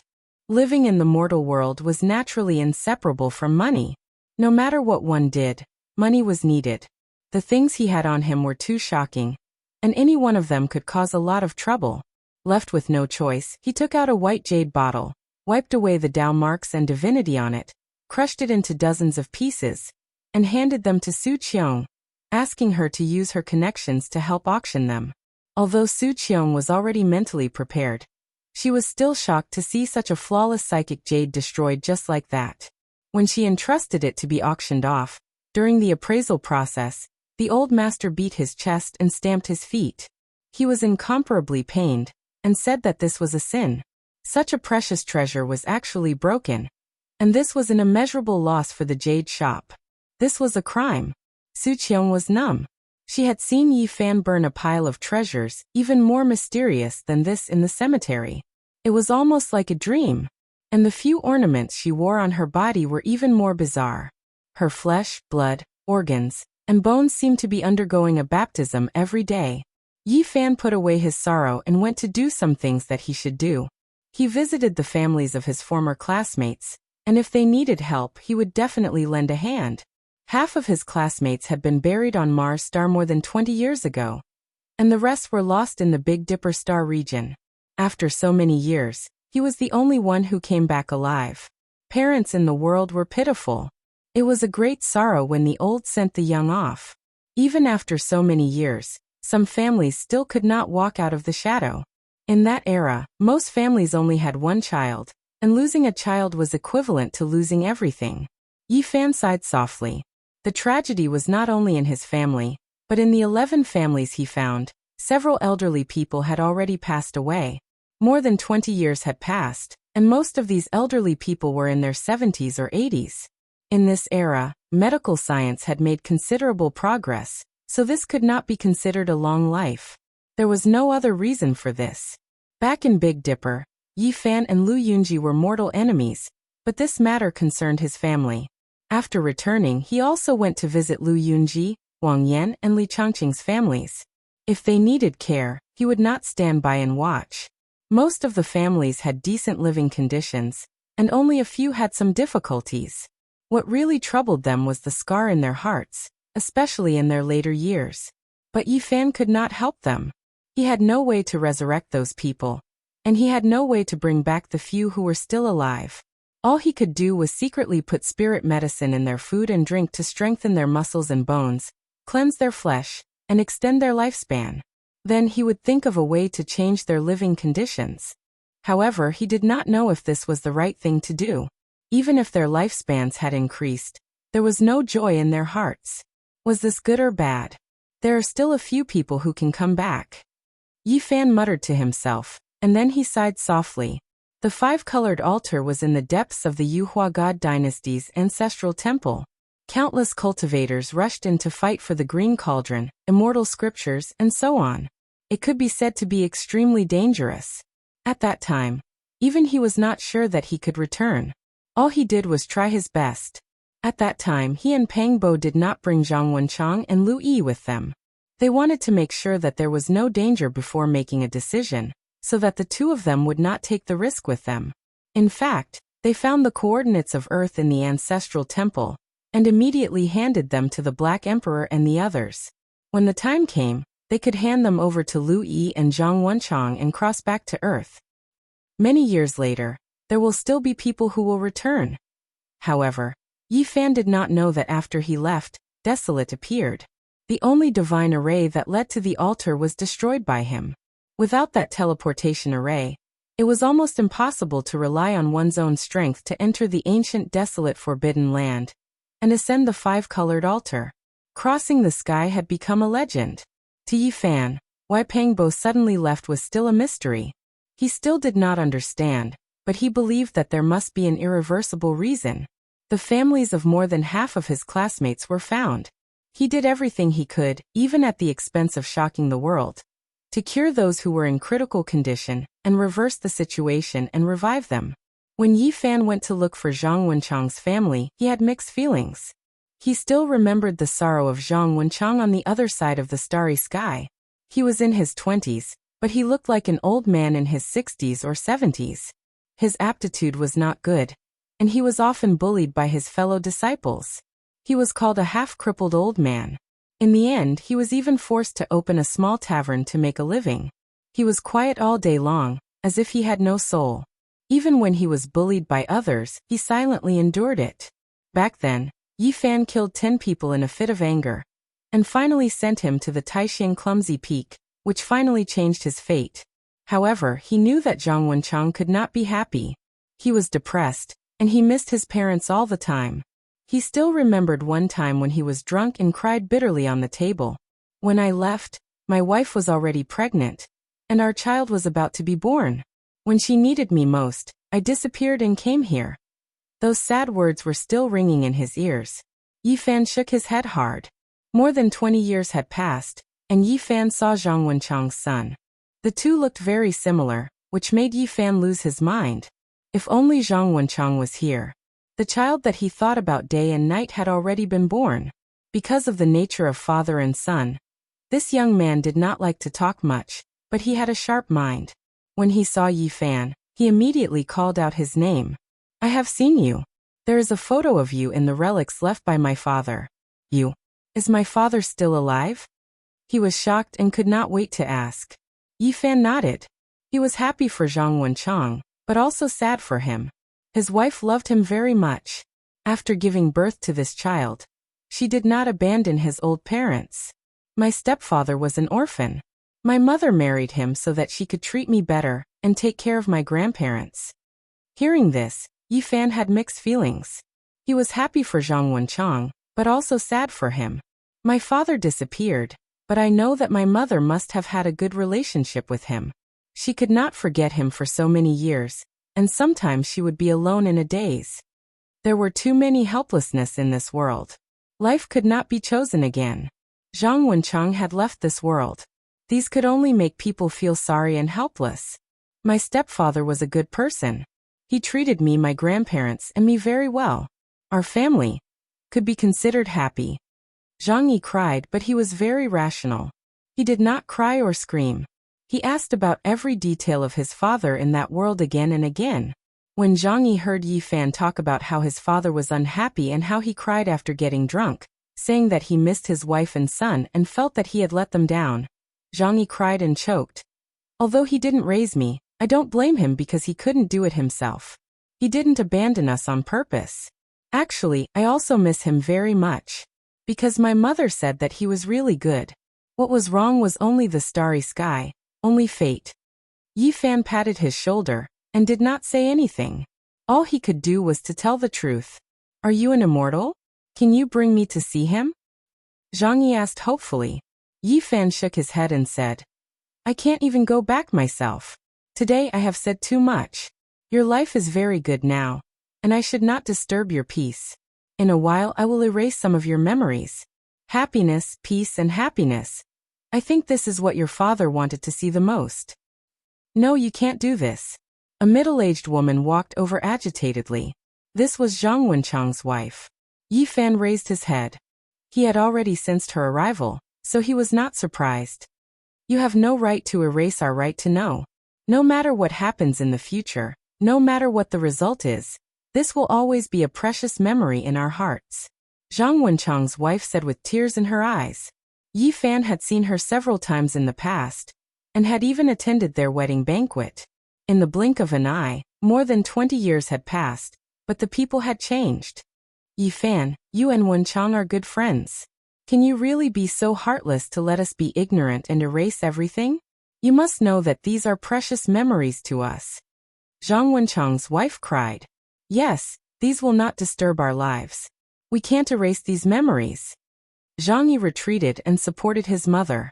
Yi Fan did not know how he left. He walked silently along the way. He did not erase the memories of the mother and son. They were right. That would be too heartless. They had the right to know. When he left behind some small tools and 2 bottles of spirit medicine. He did not know what else he could do. A melodious ringtone sounded. It was Su Qiong calling. He pressed the answer button, and just as he placed the phone beside his ear, Yi Fan woke up with a start. His expression changed and he said, What, you are saying that Pang Bo he... Chapter 943. Pang Bo didn't leave Earth. When he heard this news, Yi Fan was as still as a statue. He was completely petrified and looked at the sky in a daze. Who had gone through thick and thin with him all these years? Who had fought alongside him? Who had swept across the world with him? Who had gone through thick and thin with him? Yi Fan's body turned cold. How could such a loyal friend be fake? If that was the case, who else could he trust in this world? His heart felt empty. If Pang Bo hadn't left Earth and crossed the starry sky with him, how terrifying and shocking would this be? If this was really the case, then who was the person who rode the coffin with him? Had they been there since Mount Tai? Did they set off together from this world? There's one more person. Yi Fan muttered to himself. He still remembered that scene clearly. During the head count, there was one more person in the bronze coffin. At that time, everyone was shocked, but he was the first to recognize Pang Bo. There was no other reason. He believed in Pang Bo. He believed in the feeling at that time and didn't feel that it was fake. All these years. Who is he? What's the benefit of continuing to act? Yi Fan felt a chill in his bones. All of this was difficult for him to accept. How could a good brother who had gone through thick and thin with him be fake? There was a problem. I don't believe it. He has no ill intentions towards me and knows everything about me. How can he know so much about me if it's not my real body? Yi Fan got rid of his sadness. His whole body tensed up and he clenched his fists. Although he had returned to Earth, he couldn't relax. He had to break through this fog. He broke free from the shadow of his parents' death and looked into the distance. It was as if he was in the Big Dipper. His heart had advanced to the realm of battle. Yi Fan went south to uncover the truth and see which was real.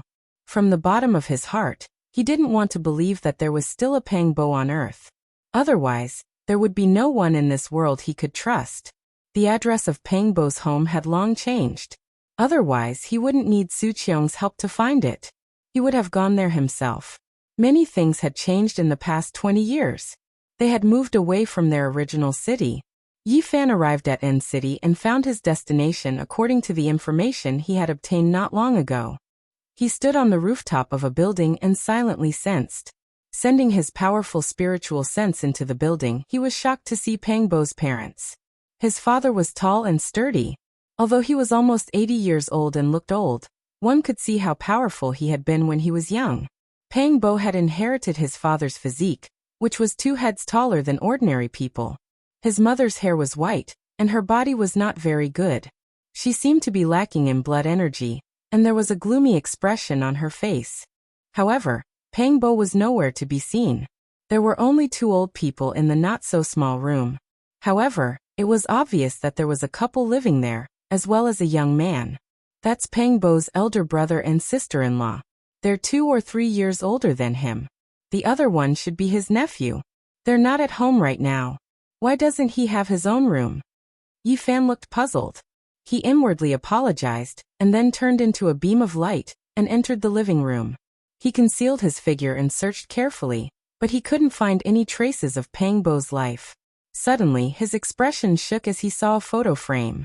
It was a black and white photo of Pang Bo that was specially used for the dead. Yi Fan felt as if he had been struck by lightning. How was this possible? Pang Bo hadn't left Earth, but he was already dead. This was his best friend. No matter where he was, he didn't want anything to happen to him. All of a sudden, he was stunned on the spot and couldn't accept this fact. His body was trembling. His parents had passed away, and even his best friend had passed away? Little Bo's death anniversary is coming soon. How fast? 10 years have passed in the blink of an eye. Pang Bo's father sighed. Yi Fan was dumbfounded. Pang Bo had been dead for 10 years. How did he die? He couldn't believe it. One had to know that the 2 of them had the best physiques when they were in school. How could they die so young? 20 years ago, Little Bo didn't go to Mount Chung and escape this calamity. But who would have thought that the heavens had made up their minds and couldn't avoid it? Sigh. His mother wiped away her tears and walked over to wipe the frame of her glasses. The 10 years of death anniversary was coming soon. This brat. Pang Bo's father said softly. Then he didn't say anything else and sat there smoking in silence. Sorry for the offense, Yi Fan said softly. He extended his divine sense into the 2 old men's sea of consciousness to investigate everything. After a quarter of an hour, he left and stood on the rooftop of the building absent-mindedly. He couldn't believe everything. Pang Bo's death was very strange. He was actually killed by lightning in the wilderness. No wonder his mother was lamenting. Even if he had escaped the calamity of Mount Chung, the heavens wouldn't let him go. Yi Fan was completely dumbfounded. Everything had exceeded his expectations. He muttered to himself, Heavens, what's wrong with you? Even if Pang Bo's real body is on Earth and he didn't ride the coffin, you can't be so cruel. He didn't know how he left this place. Before he knew it, he had arrived at the cemetery area of N City. Looking at the rows of tombstones, he felt that his feet were very heavy. Now he was really afraid to enter such a place. The most painful thing in this world was to be separated by life and death. It had only been a few days, and he had encountered it again. In a place with verdant pines and cypresses, Yi Fan found Pang Bo's tombstone. He stood there silently for a long time before putting down the large bouquet of white flowers in his hand. I really can't believe you left. Yi Fan sat on the ground, took out a bottle of wine, and poured it all on the ground. Then he lit a few cigarettes and took a puff before putting them in front of the tombstone. How could this be? Everything is like a dream. I often wonder if everything in the Big Dipper star region is real. Now that I've woken up, it's so cruel. Yi Fan sat in front of the tombstone and lit a cigarette for himself. After leaving Earth for so long, after more than 20 years, he once again experienced the emptiness that lingered in the smoke. He was very silent and sat there for a long time. After smoking an entire pack of cigarettes, he said to himself, "To be honest, I can't believe you're dead." Then there was another period of silence. He was thinking very seriously. As if he had suddenly thought it through, he suddenly stood up and threw a cigarette, but on the ground. To be exact, I don't believe that you're the real Pang Bo. My friend is still alive and hasn't returned. Yi Fan's eyes were sharp, and his spirit, chi and spirit were boiling. It was as if he was preparing for a big battle. He was showing off his abilities, which was a world of difference from his decadent self these days. This is a battle, and I'll drag you out. Putting aside the true nature of that Pang Bo from the Big Dipper Star region and how they treated each other with sincerity, Chu Feng could see a few suspicious points from what he had seen in his parents' minds. First, his death was too strange. How could he have been struck by lightning? Moreover, his face was ferocious when he died, and he was completely out of shape. 10 years ago, it scared many people. Second, his temperament was different. According to what he had seen in his parents' minds, this Pang Bo's behavior was somewhat strange. Even the two old men had been confused. Third, why did he quit his job and go to ancient sites and mountains all year round? Yet he had an endless supply of money. Fourth, why was he so persistent, asking the two old men about their blood relatives and visiting them one by one? Even though they hadn't contacted each other for many years, he still visited them. In short, many of his words and actions made the two old men suspicious. They didn't understand why. They only remembered that he seemed to be drunk once, and said that their family had demonic god blood in their bodies. Of course, that time, the old man slapped him and woke him up, scolding him for spouting nonsense. Earth is far more complicated than I thought. Yi Fan returned to Pang Bo's home and sensed carefully. As expected, he found that this tall and sturdy old man's vitality was very vigorous, surpassing that of ordinary people. No wonder Pang Bo is so tall and strong. His arms are thicker than other people's legs. Could it be that he really has ancient demonic blood in his body? No wonder the descendants of the Qing the Arch wanted to take over his body. Yi Fan muttered to himself. Pang Bo's father and brother's vitality was a little strong, but it wasn't enough to surprise him. It seemed that this also depended on the person. Perhaps only a few people could return to their ancestors. Pang Bo can cultivate the Qing Thearka's ancient scripture. Could it be that the blood in his body has recovered? Yi Fan stayed in N City for a few days and understood enough about the situation. He helped Pang Bo's parents improve their physique and wash their flesh and bones with spirit medicine many times, but he didn't show himself. This time, he didn't collect enough evidence and couldn't be 100% sure that the person who died was a fake Pang Bo. Hence, after leaving, he began to use all his power to investigate. Did he go to Mount Tai back then? It was undoubtedly impossible to go to Mount Tai to verify it. After so many years, who could remember? He investigated and found the company where Pang Bo had worked in back then. He wanted to find some of his colleagues back then and ask for some clues. Unfortunately, the relevant people had already left. It had to be said that if an ordinary person couldn't find it at all, it would be like looking for a needle in a haystack. However, Yi Fan wasn't an ordinary person. Although it took a lot of effort, he finally found it. He secretly looked through their dusty memories and finally found out that Pang Bo went to Mount Tai back then. It was a colleague who helped him book the plane ticket. Back then, something happened to Pang Bo's family. The real and fake Pang Bo had said so. However, the dead Pang Bo returned home on the day of the incident and said that he didn't go. However, the colleague who helped Pang Bo book the plane ticket had a different memory. When Pang Bo got off the plane and took a long-distance bus to the foot of Mount Tai, he had called him to express his gratitude. Yi Fan smiled. Although it took a lot of effort, and the process was very troublesome and complicated, he finally found out that the dead Pang Bo was most likely fake. This was very meaningful to him. It was great news. Is there an ancient demon clan in this world? I want to see what you guys are up to. Not long after Yi Fan returned to B City, he received a call from Yang Xiao. He said something over there, and it turned out to be related to the small stone Buddha. According to him, the ancient runes shocked the authority of ancient Sanskrit last time, and he specially consulted his teacher. As a result, he didn't know how he alarmed a few mysterious gurus. They came to B City, and they want to see you no matter what. I really can't refuse them. Yang Xiao was in a difficult position. Isn't it just a few ancient Sanskrit characters? Is it necessary to lead them here from India? Yifan said. It was a few old monks who came. The people who accompanied them treated them like living Buddhas. They almost knelt there and worshipped them. It seemed that they had manifested some kind of miracle. But what era is this? Even if they have faith, it shouldn't be like this. Yang Xiao was a learned person, so he naturally didn't believe in this. A thought came to Yifan's mind. Hinduism was respected on the other side of Mount Tai, and Buddhism had long declined in the land of origin. How could there still be gurus coming from thousands of miles away? Could it be that there were still people in the world who could cultivate? This was also good. He was about to investigate everything about the fake Pang Bo. If he was really a hidden master, he could just follow the clues and understand everything on Earth today. Chapter 944. Yifan readily agreed, and arranged a place to meet in 2 days. He wanted to see what kind of person this so-called master was, and whether he could really manifest a miracle. B City had a long history. There were some historical sites in the city, but there was no lack of modern vitality. It was one of the largest cities in China, and after more than 20 years, it had become even more prosperous. Yifan walked on foot.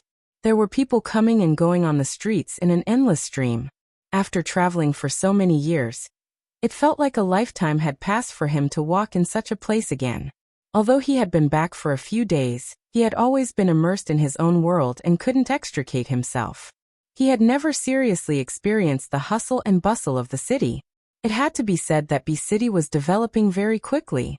Row upon row of high-rise buildings were built, and this famous pedestrian street was even wider. All kinds of brand stores were connected to each other, and there was an endless stream of people, rubbing shoulders with one another. Suddenly Yifan saw a poster. On it was an exquisite mutton fat jade bottle that emitted a mysterious halo. It was truly like a divine artifact, magnificent to the extreme. He was startled. This was a cultivator's artifact. After a closer look, he couldn't help but be dumbfounded. Wasn't this the artifact he had crushed into a dozen pieces and entrusted to auction? After careful observation, he discovered that this was the publicity done by the Jiada auction house. In order to maximize their profits, they had really put in a lot of effort. They had assembled the pristine jade bottle, but Yifan didn't allow it to be auctioned as a whole, and could only be auctioned off piece by piece. There was nothing to say about the quality of this jade. Each piece was very expensive, but after 2 were auctioned off, they were very unwilling to give up. They made this kind of publicity, telling people that if they collected all of them, they could reassemble them into a pristine jade bottle. It had to be said that the effect was excellent. These days, it caused a great sensation in B City and quickly spread to other places. Now it was hyped up like crazy, and there were posters everywhere. During these days, with the 3rd and 4th pieces of mutton fat jade being auctioned off, the entire collection world was boiling over. This was a rare treasure. An astronomical price. Each piece of jade was auctioned off for a sky-high price, and the transaction amount was frighteningly high. All the major media outlets were reporting about it, and all the web portals were competing to expose it. This was indeed a rare mutton fat jade. Because Yifan had meticulously refined it in the past, there was not a single flaw in it. Just from an aesthetic point of view, it was indeed a rare fine product. However, this was not the main reason why it was auctioned off at such a high price. Everything was due to the power of hype. And now, the price of this mysterious mutton fat jade bottle was comparable to a national treasure. The methods of the Guardian auction house were very sophisticated. They fully exploited the psychology of the people, allowing the real rich to experience the excitement and sense of accomplishment of collecting all the pieces, making the price even higher than when they were undamaged. At the same time, they displayed all kinds of information, such as Buddhist stone carvings, and Ata pictures from ancient books, to explain that this vase was exactly the same as the legendary Guanyin jade vase. This kind of explanation was undoubtedly very attractive. Although it was impossible for it to be true, it still made people feel very peaceful. If such a precious bottle was placed on the table, there would be a kind of indescribable comfort. Maybe it really is a precious vase left behind by Guanyin Bodhisattva. Have any of you seen such a flawless piece of jade? It's such a big piece, and there's not even a trace of impurity. It can be said to be a miracle. Even the common people were talking about it. One could imagine how successful the hype created by the Guardian auction house was. And this kind of heated discussion climbed to the highest point because of the Indian gurus. Several old monks entered the auction house and saw the broken vase, and their faces all changed. They excitedly chanted Buddha Shakyamuni. This scene was taken by someone and posted on the internet. Naturally, it caused an uproar. Some people recognized that one of the old monks was an Indian guru. Nowadays, although Buddhism was declining in India, and the number of believers was less than 1% of the population, it still had a certain base number. The precious vase left behind by Guanyin Bodhisattva in the human world was a new topic of hype. The price of the fragments of the mutton fat jade bottle kept rising. Yi Fan was stunned and speechless. This was not his original intention. Otherwise he wouldn't have crushed it. He didn't think that things would develop to this point, so he could only shake his head. 2 days later, Yi Fan met the 4 gurus in an antique tea house, accompanied by a group of people. This was the first time they met, and Yi Fan was a little dazed. He found that one of the Indian gurus was proficiently using a mobile phone to talk to someone. It was very difficult to communicate with a cultivator. The translator explained that the gurus had encountered an extraordinary event and was urging India to send a large sum of money. They were going to bid for a jade bottle. Yi Fan was petrified. Even the things he created were international. This was really unexpected. After a little probing, he could tell that the 4 gurus could barely be considered cultivators. They had already opened the sea of bitterness, and only one of them had stepped into the life spring realm. He shook his head. They were already so old, and it was impossible for them to break through the first secret realm of the human body, the sea of reincarnation. Regarding this, he did not look down on them. On the contrary, he respected them, because in this age of chaos, it was really not easy to walk the path of cultivation. It was amazing to have such achievements. If it was in the Big Dipper star region, these people would most likely have great achievements. They would be gurus in name and be respected by the people.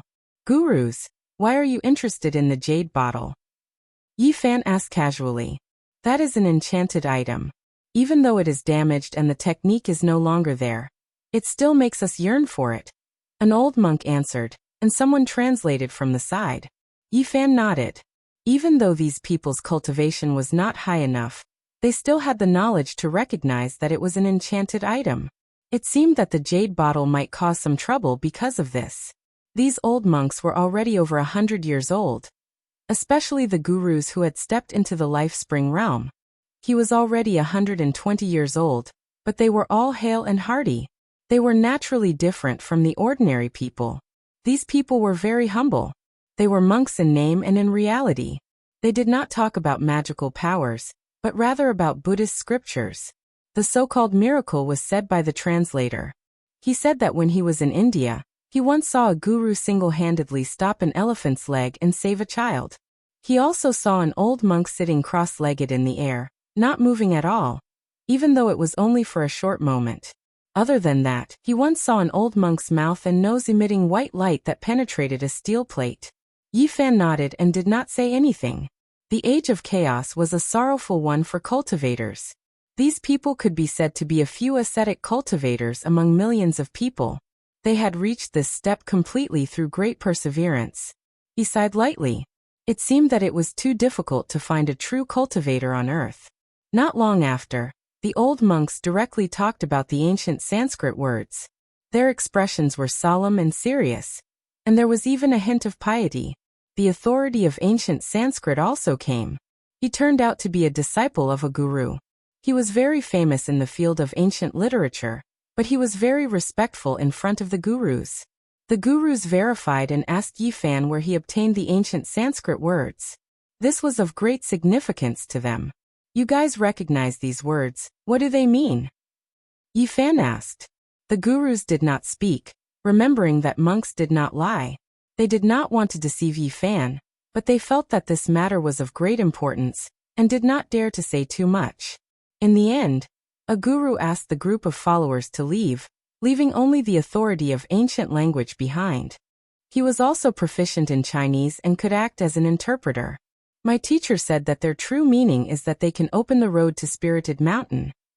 The Spirited Mountain where the ancient bodhisattvas and Buddhas lived? Yifan's eyes lit up. Yes. The old monks nodded. Do you believe that such a place exists? Yifan asked seriously. Yes, it is in the Western land, but after the last bodhisattvas and Buddhas passed away, that place could not be opened. A guru said that this was a secret passed down by the senior monks of the past generations. Is it the primitive Taoist field of Buddhism? It seems that there may really be a mysterious place, vast and not inferior to Mount Meru. I felt it last time in Tibet. Yifan thought to himself. The old monks begged bitterly, wanting to see the sacred object inscribed with the ancient words. Yifan sighed. Even if he took out the small stone Buddha, they did not have a strong spiritual sense to examine it. Even he had to expend a great deal of effort to enter the Buddha's body. He did not agree immediately, but asked a few questions. He wanted to know if there were any ancient cultivation sects on earth today. However, the gurus were confused and shook their heads. They did not know. Have you not come into contact with such people? They are those who have cultivation and are like gods in the eyes of mortals. Yifan did not give up. They immediately nodded, saying that there were such people. The guru who had reached the life spring realm said that his teacher might know something because he himself was almost like that kind of person. According to him, the old monk had already lived for more than 190 years. His cultivation was much higher than his, and he had seen many mysteries in his life. My teacher said that there is Buddha in the West and demons in the Middle Earth. Yifan heard this and immediately laughed. Could it be that he was saying that Taoism in the Middle Earth was a demon? The gurus hurriedly put their palms together and shook their heads. They did not have any prejudice against Taoism. What they were talking about was a real demon, but they had never seen one before. They had long realized that Yifan was not an ordinary person. Otherwise, he would not have told them so many secrets. My teacher came to China during the Second World War. He did not find any demons, but he did see a demon god. An old monk who was more than 190 years old was frighteningly old. He had lived for 3 centuries and had experienced the Second World War. However, this monk did not have any interaction with the demon god of the Middle Earth. He stayed far away and only saw the monstrous blood of the demon god. Do you remember where you saw it? Yifan asked. You need to ask my teacher. Speaking of the existence of demigods and demigods, another old monk told him a story that he had experienced personally. When he was young, he once saw a strange man with disheveled hair in a primitive rainforest in India. The man flew in the air and disappeared into the mountains. My granduncle said that there is a real powerful person in Jerusalem. Another guru said. Another guru opened his mouth. His granduncle did not pass away until he was 230 years old. He once went to the West alone and encountered demigods when he was alive. Yifan thought of something. Jerusalem was the holy city of the West and had endless legends. It was the center of ancient religious activities. Every year, countless people from Christianity, Judaism, and Islam would go there on a pilgrimage. There might really be something there that would be worth a visit in the future. The old monks begged again, wanting to see the sacred object inscribed with Sanskrit characters. Yifan took out the small stone Buddha, which shocked the gurus. They were even more convinced that this young man was most likely a demigod. No matter how hard they tried, they could not see the secret inside the small stone Buddha. In the end, Yifan took out a stone slab and used his finger as a knife to carve the ancient words on it. At the same time, he branded the marks of Taoism. Yifan handed over the stone slab and said, "Take it back to India and show it to your Shifu. Ask him to come here, or invite a few real Taoist masters to come to the Central Earth to discuss the little stone Buddha." The masters did not dare to hesitate. They solemnly put away the stone slab, bowed deeply, and then left. At the same time, in the Jiada auction house, a demonic young man stared at the fragment of the mutton-fat jade vase. Then he sneered. Chapter 945. When it saw Yifan again, the amethyst-like Komatsu mouse's eyes were brimming with tears, its large eyes blinking. It rushed over with a whoosh and hung onto Yifan's body, then quickly hid behind him, only revealing half of its little head to glance forward timidly. Suyu was a very lively girl. She rushed over like a little lunatic, baring her fangs and brandishing her claws, giggling nonstop as she grabbed the purple Komatsu mouse. For the past few days, Yi Fan had been constantly on the move, heading south for Pangbo's matter. He did not leave the Komatsu mouse by his side, leaving it at Su Qiong's house in B City. Without a doubt, no matter where this little fellow was placed, it would attract all eyes. Its fur was like silk, sparkling and translucent, flowing with purple splendor, directly captivating this little girl Su Yi. Whether it was eating or sleeping, she would hug this amethyst-like little thing, not taking a single step away from it. This kind of passion really scared the little fellow. Before Yi Fan left, he had warned it repeatedly not to reveal any divine abilities, not to reveal any of its cultivation. Thus the little purple thing did not escape the devil's clutches.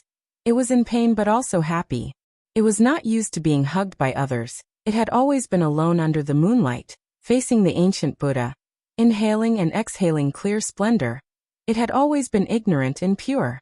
These days, the only thing that made it happy was that it ate a lot of delicious food, better than anything it had ever tasted before. If not for that, the little fellow might have already escaped without a trace. This was also the reason why its eyes were brimming with tears when it saw Yi Fan. It was truly afraid of that little demoness, hiding behind his back, only leaving one of its large eyes to sneak a peek and peek. Little Yi, how did you mistreat Komatsu? Why did you scare it to this state? Yi Fan said. Komatsu was the name he gave the little purple thing. I treat Komatsu so well, but it doesn't appreciate it. It really pisses me off. This little girl was not considered young, 16 or 17 years old. Her body was slender, almost taller than her mother, but she was still extremely lively, jumping around to catch Komatsu.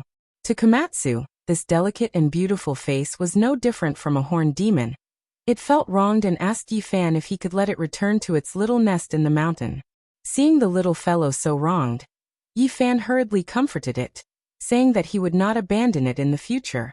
The jade vase fragment was a hot topic in the collection world. The Jiada auction house managed it as a rare treasure, and every auction would attract a lot of attention. After Yi Fan received a portion of the money, he asked Su Qiong to help him buy a somewhat old villa in a quiet area. Now that he had returned, he naturally wanted to live, and he needed an environment where he would not be disturbed. Today he needed to buy some daily necessities. Su Yi volunteered to follow her parents to help Yi Fan pick things. Yi Fan brought Xiaosong out, but not long after he was stopped several times. Many people asked him what the little thing on his shoulder that was glowing with purple light was, which annoyed him greatly. Some people even said that they wanted to report him, saying that he was secretly raising an endangered animal. Such a rare treasure should be reported to the country and carefully protected. After a day, Yi Fan was really tired of dealing with it. There were really people who were overflowing with sympathy, calling the police, requesting to save the endangered species. Everything finally calmed down. Yi Fan carved a formation in the old villa, took out a dust-repelling pearl, and made it bright and clean. And Komatsu was finally free.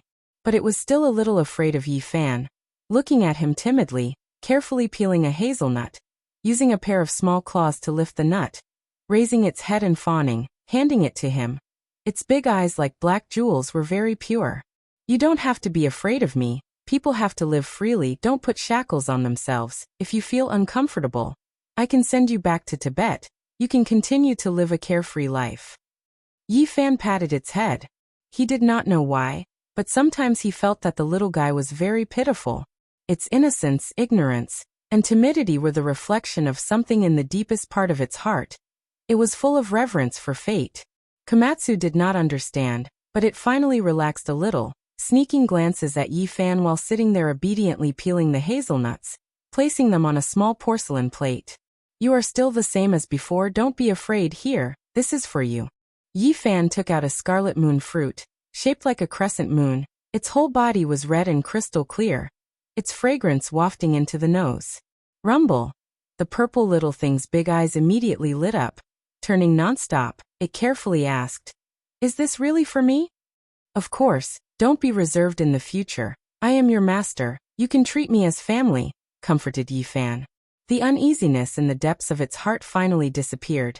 It suddenly became lively, hugging the scarlet moon fruit and rolling around, laughing foolishly, its innocent appearance somewhat making people feel sorry for it. Clang! Yi Fan chopped off a small piece of Daluo silver essence, hammered it over and over again, using his own cultivation to forge it, finally casting it into a silver bell.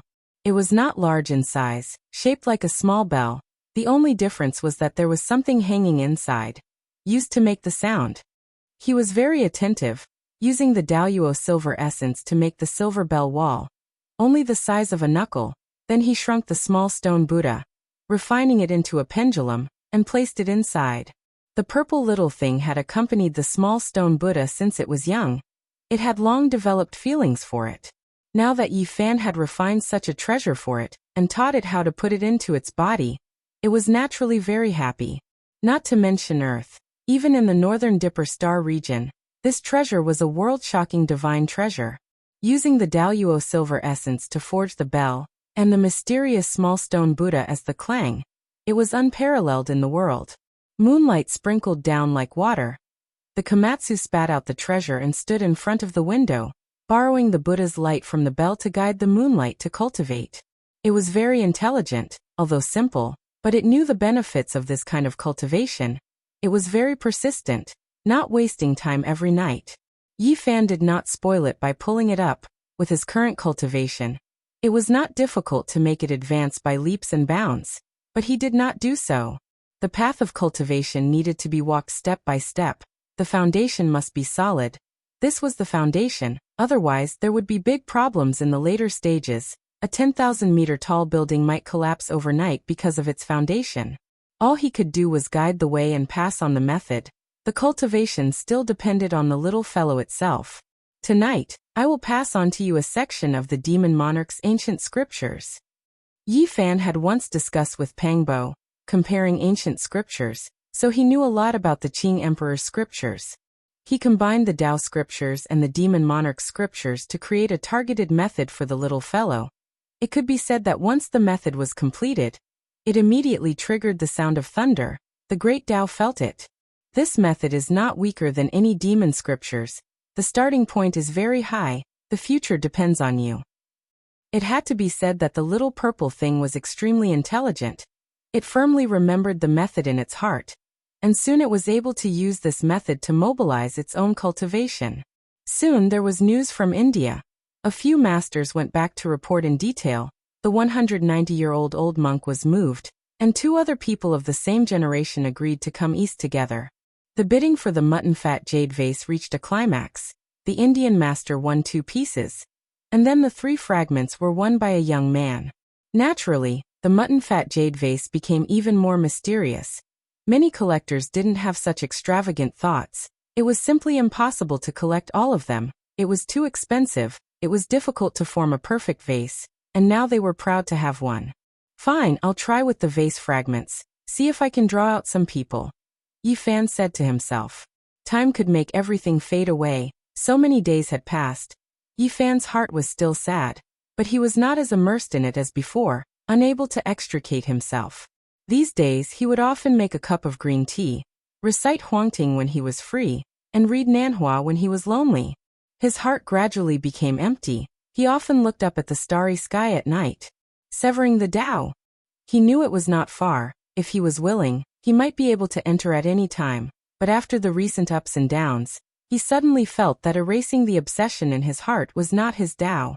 Regardless of whether it is on this side of the starry sky or on the other side, I will not sever it, not even for a period of time.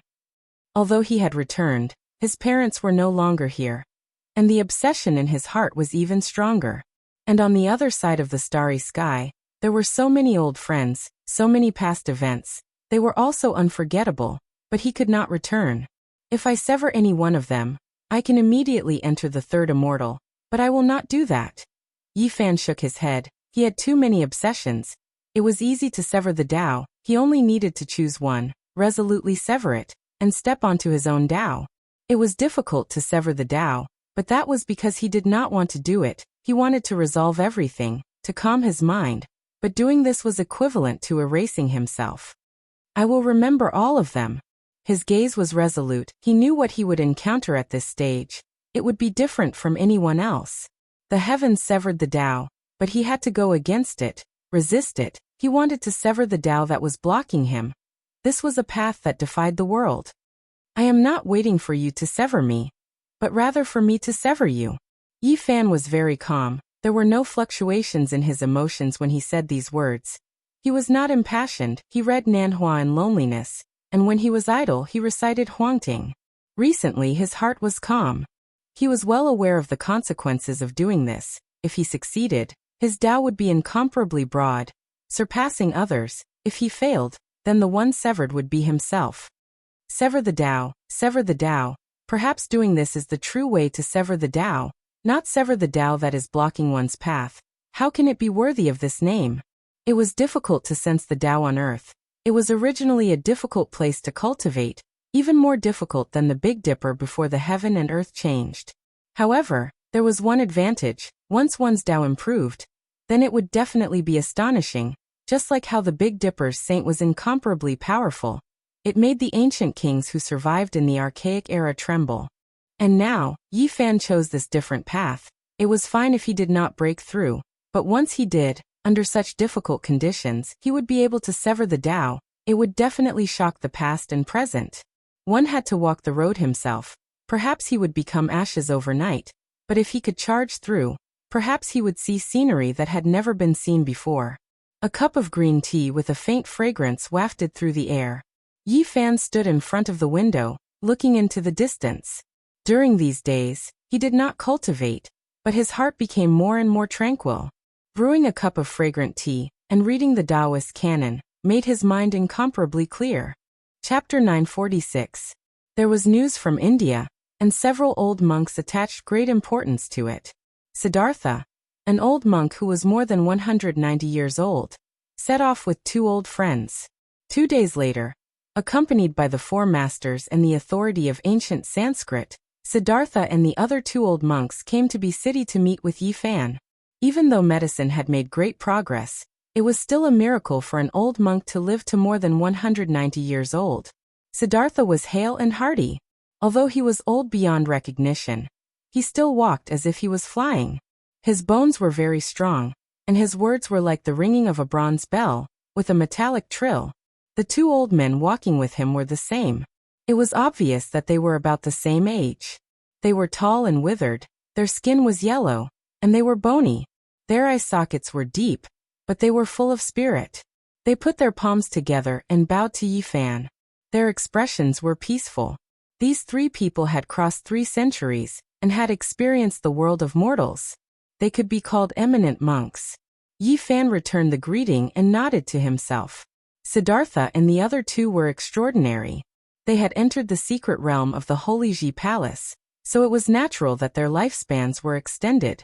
On the other side of the starry sky, entering the secret realm of the Holy Ji Palace at this age was really not worth mentioning. They could barely be considered a cultivator. However, Earth was in the end of Dharma, and it was really not easy to have such cultivation. It could be said that these 3 people were already considered geniuses. Yi Fan invited them to sit down. He waved his right hand casually, and a few teacups soaked in spiritual medicine appeared out of thin air, which immediately surprised the 3 old monks. Ever since they saw this young man, they knew that they had met a powerful person, whose cultivation was most likely comparable to the ancient masters.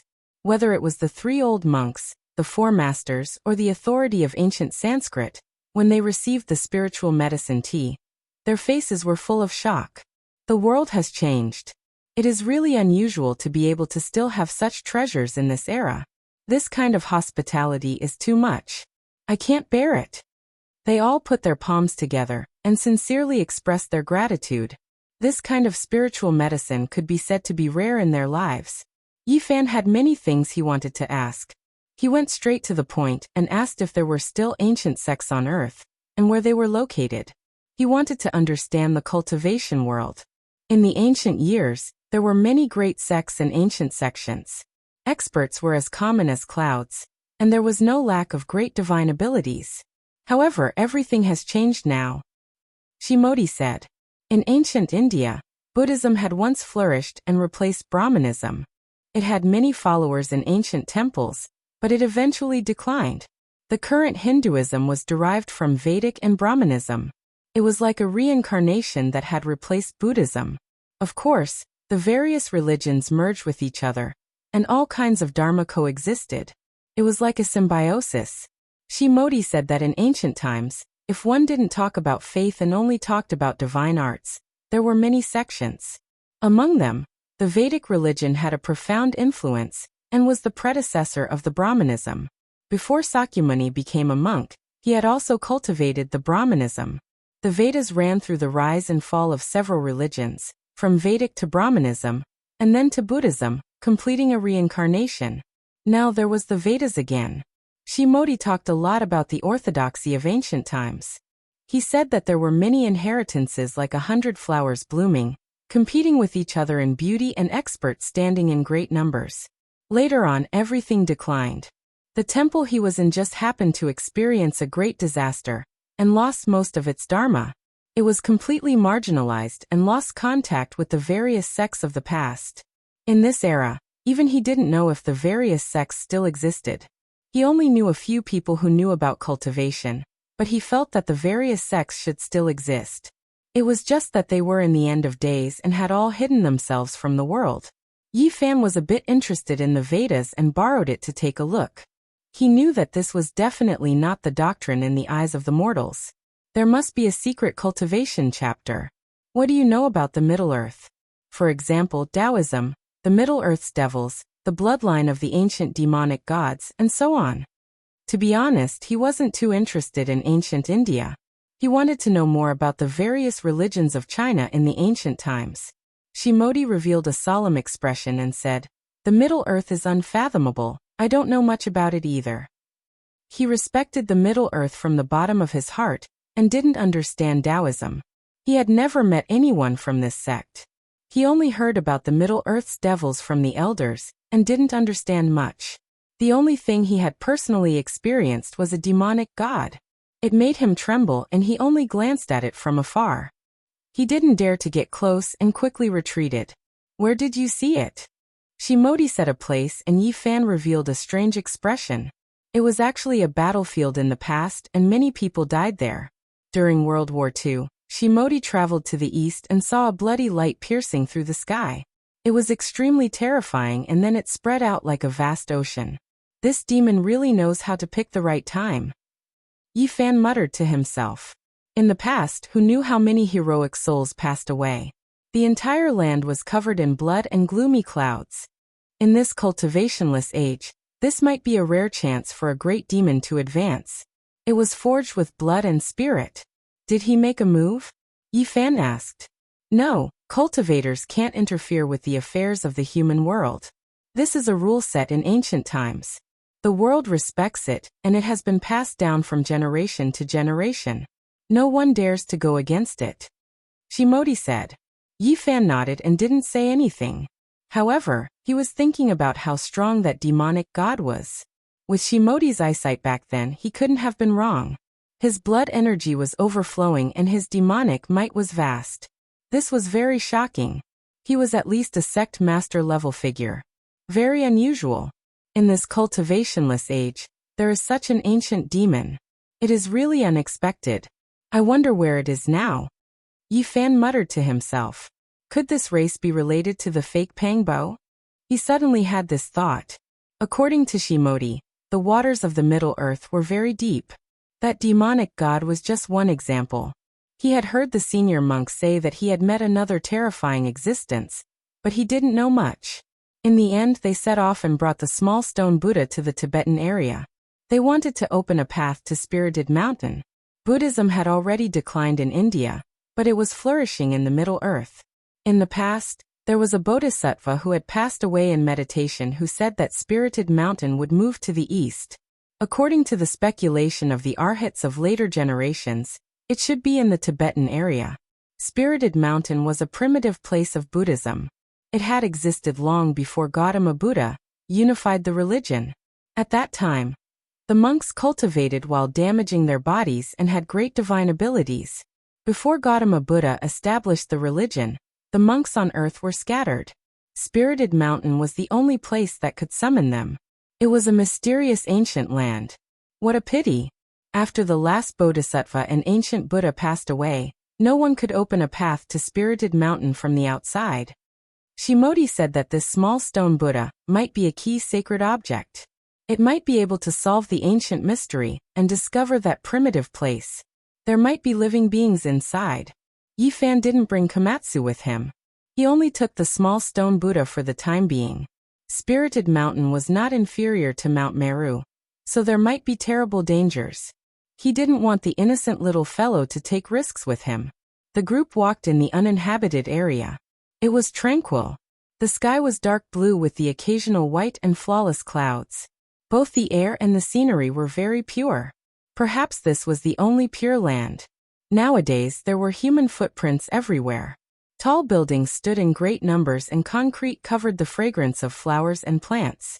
It was a lack of primitive and natural scenery. Yifan held the small stone Buddha in his hand and supported it with his great magic power, causing it to burst forth with boundless light. In the end, several ancient characters appeared in its body while his own golden blood chi soared into the sky. These people were all trembling with incomparable reverence. This kind of great divinity almost never appeared in the world again, but today they had seen it with their own eyes. Shimodi and the other two old monks spoke a few Buddhist secret words, telling Yifan that it was left behind by an old elder. Perhaps he could use it to find the spiritual mountain. Yifan walked forward and silently chanted an incantation according to what they said. The small stone Buddha became more and more resplendent, and the divine halo behind its head completely materialized.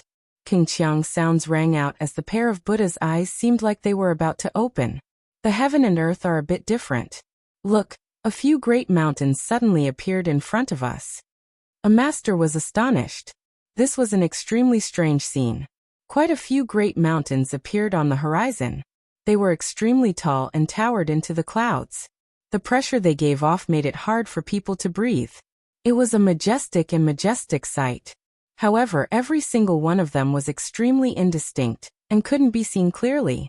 They carried a type of faintness as they stood majestically at the end of the world. There is a path that has appeared, but it is disjointed. Another master was moved and pointed ahead. This was an ancient path that had never been seen before. Now, it suddenly appeared and led to the distant depths of the great peaks.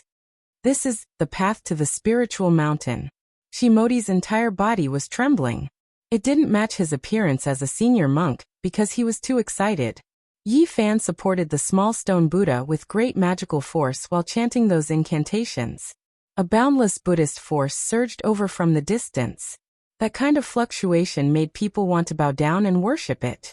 It surpassed everything else. It really is the spiritual mountain. Yifan's eyes shone brilliantly. This was exactly the same feeling he had when he entered Tibet not long ago. However, this time it was incomparably long-lasting. An ancient path meandered over. Their group stepped onto this path and advanced step by step. This was extremely mysterious. There were many historical sites on the side of the road, and it didn't seem like the real world at all. The great mountain in the distance was too majestic. It was unknown which region it was hidden in the real world. Last time when Yifan crossed the Tibetan region, he didn't even discover it.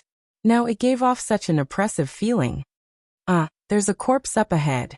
A master quickly walked over. This path was very ancient, as if no one had walked it since ancient times. The rocks were engraved with the wind and frost of time. An old monk was all skin and bones. His entire body was yellow as he laid in front of them. What they saw wasn't an illusion. This was a real corpse. It was cold to the touch, and the monk's robes were very old. A light touch would turn it into ashes. He's been dead for at least a few hundred years, a master said. There was a row of ancient words carved on the rock in front of him.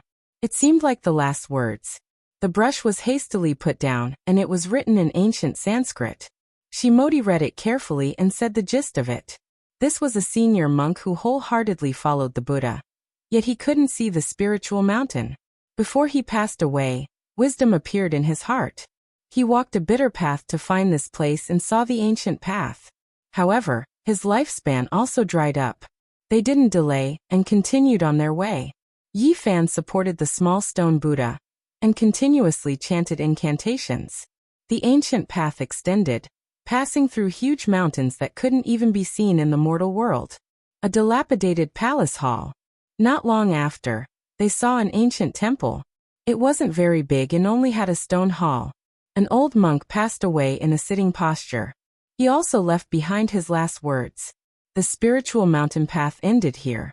The road ahead was boundless, and there was no longer any hope. This was a great divine being. Even his skin was faintly golden. He almost became an arhat. A few masters put their palms together and chanted Sakyamuni Buddha. Yi Fan stopped. The ancient path ahead was getting more and more serene. It seemed like it was endless and he didn't know where it led to. Was this still earth? He pondered in his heart. The vast and boundless Buddhist nature surged. Was the spiritual mountain comparable to Mount Meru really in front of him? He didn't know if he could enter the ancient Taoist rite. Chapter 947. A wave of desolate aura rushed over from the ancient mountain. Yi Fan and the others felt as if they had returned to the ancient era, returning to the uncivilized land. In the distance, there were mountains tens of thousands of zhang tall.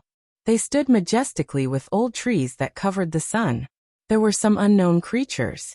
When they got closer, the cries of eagles filled the sky and beasts roared across the rivers and mountains. It was like thunder, rumbling and terrifying. They didn't know where they were. When they looked around, it was a completely new environment.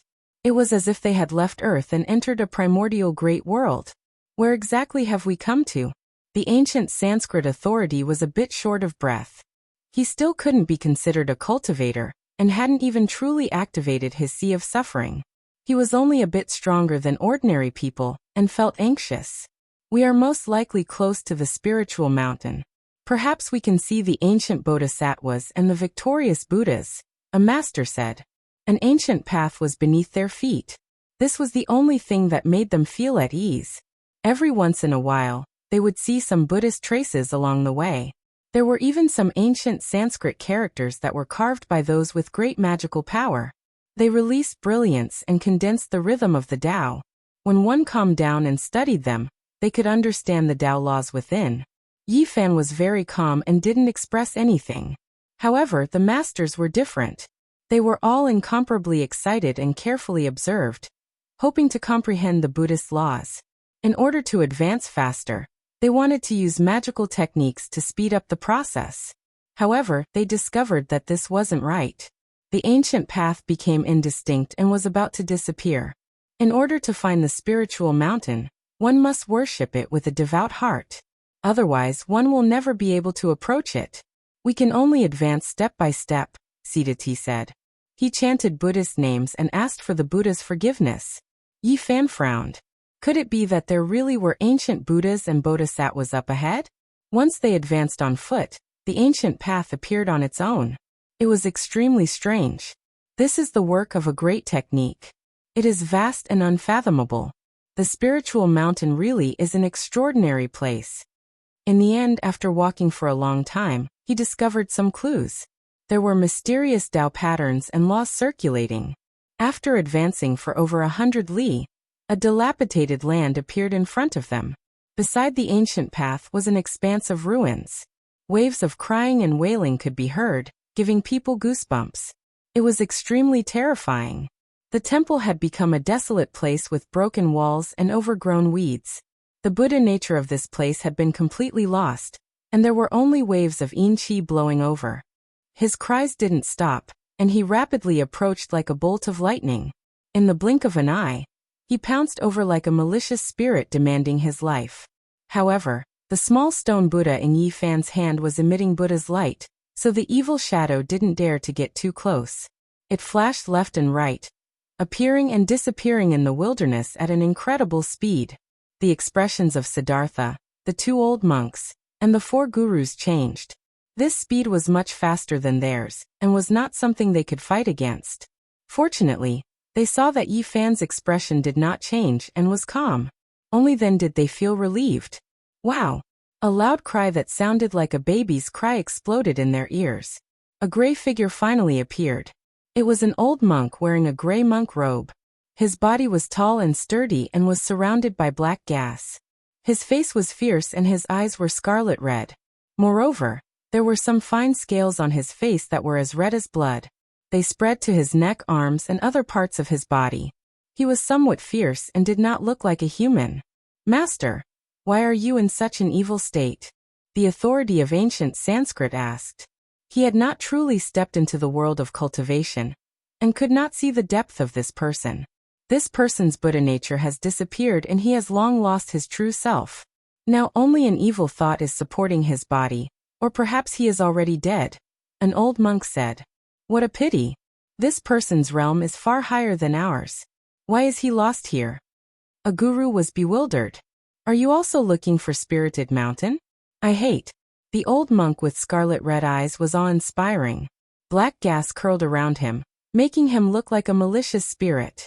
He said in a mournful voice, "You wholeheartedly seek Buddhism, but you can't see Spirited Mountain. You have searched for it 9 times out of 10, but in the end, there is no result. What is the point of worshipping Buddha?" Everyone immediately understood. He carried endless resentment, which was why he had such a demonic body. It was pitiful and lamentable. He had already abandoned Buddhism. Even Buddha is dead. What are you all still searching for? It's an illusory Spirited Mountain. So what if you go up? I will enlighten you all. The gray-clothed old monk was dripping tears of blood. He shouted loudly as he rushed over. Everyone sighed inwardly. This person worshipped Buddha his entire life, yet in the end, it was all for naught. He died on the path of seeking Buddha, and only then did he turn into endless resentment. When he raised his hand, an alms bowl appeared. It was as if a purple gold dome of heaven was pressing down, illuminating everyone below. Astral radiance burst forth, and apart from the ancient path beneath their feet, the great earth in all directions quickly collapsed. Chilly winds roared angrily, and great trees were uprooted. The expressions of several guru changed. This type of power far surpassed theirs, and they could not block it at all. If Yi Fan was not here, they believed that this attack would definitely turn everyone into ashes. Ding! Yi Fan raised his hand and pointed out. A golden finger stopped the alms bowl, easily penetrating it and shattering it. An expanse of fragmented light appeared in the sky. This demonized old monk cried out loudly as he flew out, smashing into an ancient temple. Ah! A mournful cry sounded. This old monk's face was sinister, fangs grew out of his mouth, and blood dripped from his eyes. He roared loudly as he rushed over again. Yi Fan raised his hand and pressed forward. It was as if a large golden millstone was pressing down, pressing him onto the ground and making him unable to move. This was the embodiment of a great divine ability. On the side, the gurus' faces were all filled with shock. In their eyes, this was a demonic figure that was difficult to enlighten, yet it was so easily suppressed. Yi Fan lightly sighed. He didn't crush him into pieces. From a certain perspective, this was a pitiful person. He believed in his entire life, yet in the end, it was all for naught. His body died, and his Tao disappeared. Only a mouthful of resentment remained. "Please allow us to send him off." Shimodi couldn't bear it anymore. He walked forward and clasped his hands together in greeting. Yi Fan nodded and didn't say anything else. The gurus walked forward and all of them sat cross-legged beside the demonic monk. They chanted scriptures, wanting to dispel all the resentment and send him to the afterlife. Namo Amitabhaya, Doda Jia Duo Duo Di Ta, Amitapapai. Not long after, the old monk who was pressed down by Yi Fan's large golden palm was completely dispelled. The blood-colored scales on his body also disappeared, and the expression on his face gradually became peaceful. Finally, Yi Fan raised his hand. This old monk turned into a ray of holy light and sat up. He chanted Namo Amitba, turned into a rain of light, and disappeared, dispersing all the resentment. We cultivators worship Buddha too much, and our obsession is too deep. We can't see the true Buddha, which is why we ended up like this. It's not his fault. One of the guru clasped his hands together and chanted scriptures. They continued on their way. This ancient path to Spirited Mountain was filled with dried-up bones. Along the way, they found no less than 100 corpses. There was nothing else. They were all senior monks. This made people sigh. Only those who worshipped Buddha could find this place, but they could only die halfway. They couldn't get close to Spirited Mountain. It was really sad. Suddenly, the ancient path was cut off. A pitch-black abyss lay in front of them, blocking their way. The path to Spirited Mountain was still faintly visible on the other side. Is this a test? Yifan asked. No, this is because the secret words we received from our ancestors weren't complete. That's why the path was cut off. Now it seems like we can only rely on ourselves to cross over and connect the broken path, an old monk said. During this process, Yifan kept chanting incantations and used his own mana to support the small stone Buddha. Only then could the ancient path not extend forward. At this moment, it was finally blocked. Alright, let's cross over. Yifan wanted to enter the Spirited Mountain to take a look.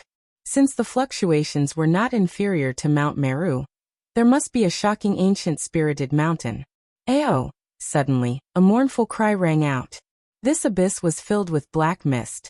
There were ghosts crying, and there were all kinds of demons and ghosts struggling inside, wanting to rush out. This is the Chaos Demon Abyss. Before Buddha achieved the Tao, he suppressed and killed all kinds of demons. Many of them filled this abyss. Siddhartha said in surprise. This abyss couldn't be flown over. It was condensed with the killing intent of countless demons, turning it into a killing field. One could only rely on one's own body to cross over step by step. Is that so? I also want to see what the demons Buddha killed were like. Yifan said. His body released golden light, enveloping the few of them. He walked above the abyss, stepping on the evil spirits that rushed up one after another. Demons were dancing in disorder. Countless great demons and demons were formed from resentment. They rushed up into the sky. Although they no longer had the mana they had when they were alive, they were still incomparably terrifying. They rushed over while crying. Hongwonglong. Thunder and lightning rumbled outside Yifan's body. His gold saint domain spread out, and he was like a god traversing hell. He walked above, and in the process he really saw a few powerful characters. Bang! A sect master level demon was turned into black light by his finger, and turned into nothingness, frightening away a group of evil spirits. Then, when a huge white skeleton appeared, the entire Chaos Demon Abyss was thrown into chaos. A demon with a skeleton. Yifan's eyes lit up. This was too rare. He was extremely powerful, and the skeleton didn't shatter after taking a blow from him. He fought a great battle with him. He was as fast as lightning, leaping like a dragon, jumping like a tiger, leaping like a monkey and striking like a snake. He struck out a total of 18 times, and with a boom, that snow-white skeleton was shattered. At the side, a few Indian monks were all alarmed. After a long time one of them said, "If I'm not wrong, this skeleton belongs to a guardian Vajra of our Buddhist sect. He fell into the demonic path, and his bones are immortal. How could he be shattered like this?" They couldn't understand. The guardian Vajra of Buddhism had an indestructible body, and even death couldn't injure it. Just how powerful was this young man in front of them? His corporeal body surpassed Buddha's. The Chaos Demon Abyss was really a dangerous place. Demons, devils, and ghosts would rush out from time to time. They were bound here, and wanted to drag the living down with them. It was difficult for ordinary people to pass through. The few masters all knew that no matter how many people came, they would die. It was impossible to pass through. The evil spirits inside were all formed after the death of ancient divine beings. However, Yifan's battle strength was astonishing.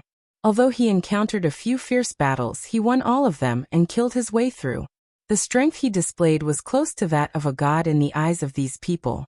He kept suppressing all kinds of demons and was invincible. Not a single person could stop him. In the end, Yifan killed his way through the Chaos Demon Abyss and smoothly stepped onto the broken road. Boom! Waves surged into the sky, hitting high into the sky. It was a vast expanse. This was a vast and boundless ocean blocking their way. The sound of waves was deafening, making people feel like they were in a dream. They didn't know how many miles they had walked, but they actually came to such a place. The ancient road was blocked, and in front of them was a boundless ocean. How is this possible? Have we walked out of the Tibetan area? The ancient Sanskrit monk was stunned. This is the Sea of Bitterness. If we want to get close to the spiritual mountain, We have to cross it. This might be the real Earth. What we see on a daily basis might only be a part of it, an old monk said. The sea of bitterness is boundless. Turn back to the shore before it's too late. Do we still want to cross it? Another old monk said. We won't turn back until we see the spiritual mountain, Yifan said softly. The few of them had seen his great divine ability. Hearing him speak like this, it naturally represented their unanimous decision to continue forward. Yifan stretched out his hand and pointed. A purple copper warship appeared in the void, allowing them to board it. It slowly rowed across the boundless sea of bitterness, advancing towards the shore. Boom! Raging waves beat against the shore and raging waves washed the sky. That black ocean was terrifying. Every time it surged, it seemed like the world was going to be turned upside down. There were actually living creatures in the sea whistling over. They were shocked. After traveling for hundreds of miles, densely packed white bone claws stretched out from the sea. There were even terrifying demons rushing up to attack the warship in the sky. It was much more terrifying than the chaotic demonic abyss. There were unfathomable evil spirits inside, emitting a monstrous aura. Yifan took out a copper lamp. He had a human body and a ghost face as he hung on the bow of the ship. In an instant, the wind and waves calmed down. All the demons and ghosts disappeared, no longer stirring up trouble. This was the copper lamp he picked from the ancient Mars. It was left behind by the Gautama Buddha in order to suppress the vengeful spirits with great divine physiques. It was a strange secret treasure that burned the oil of ancient saints. Everyone was shocked. This sea of bitterness was definitely incomparably terrifying. If they traveled normally, perhaps even the golden Arhat would fall. They never thought that because of the existence of a copper lamp, everything would be smooth sailing. The black sea of bitterness surged, and there was no longer a trace of danger. However, they could feel that there were extremely terrifying demons swimming under the sea. They would peep above from time to time, but they didn't dare to approach.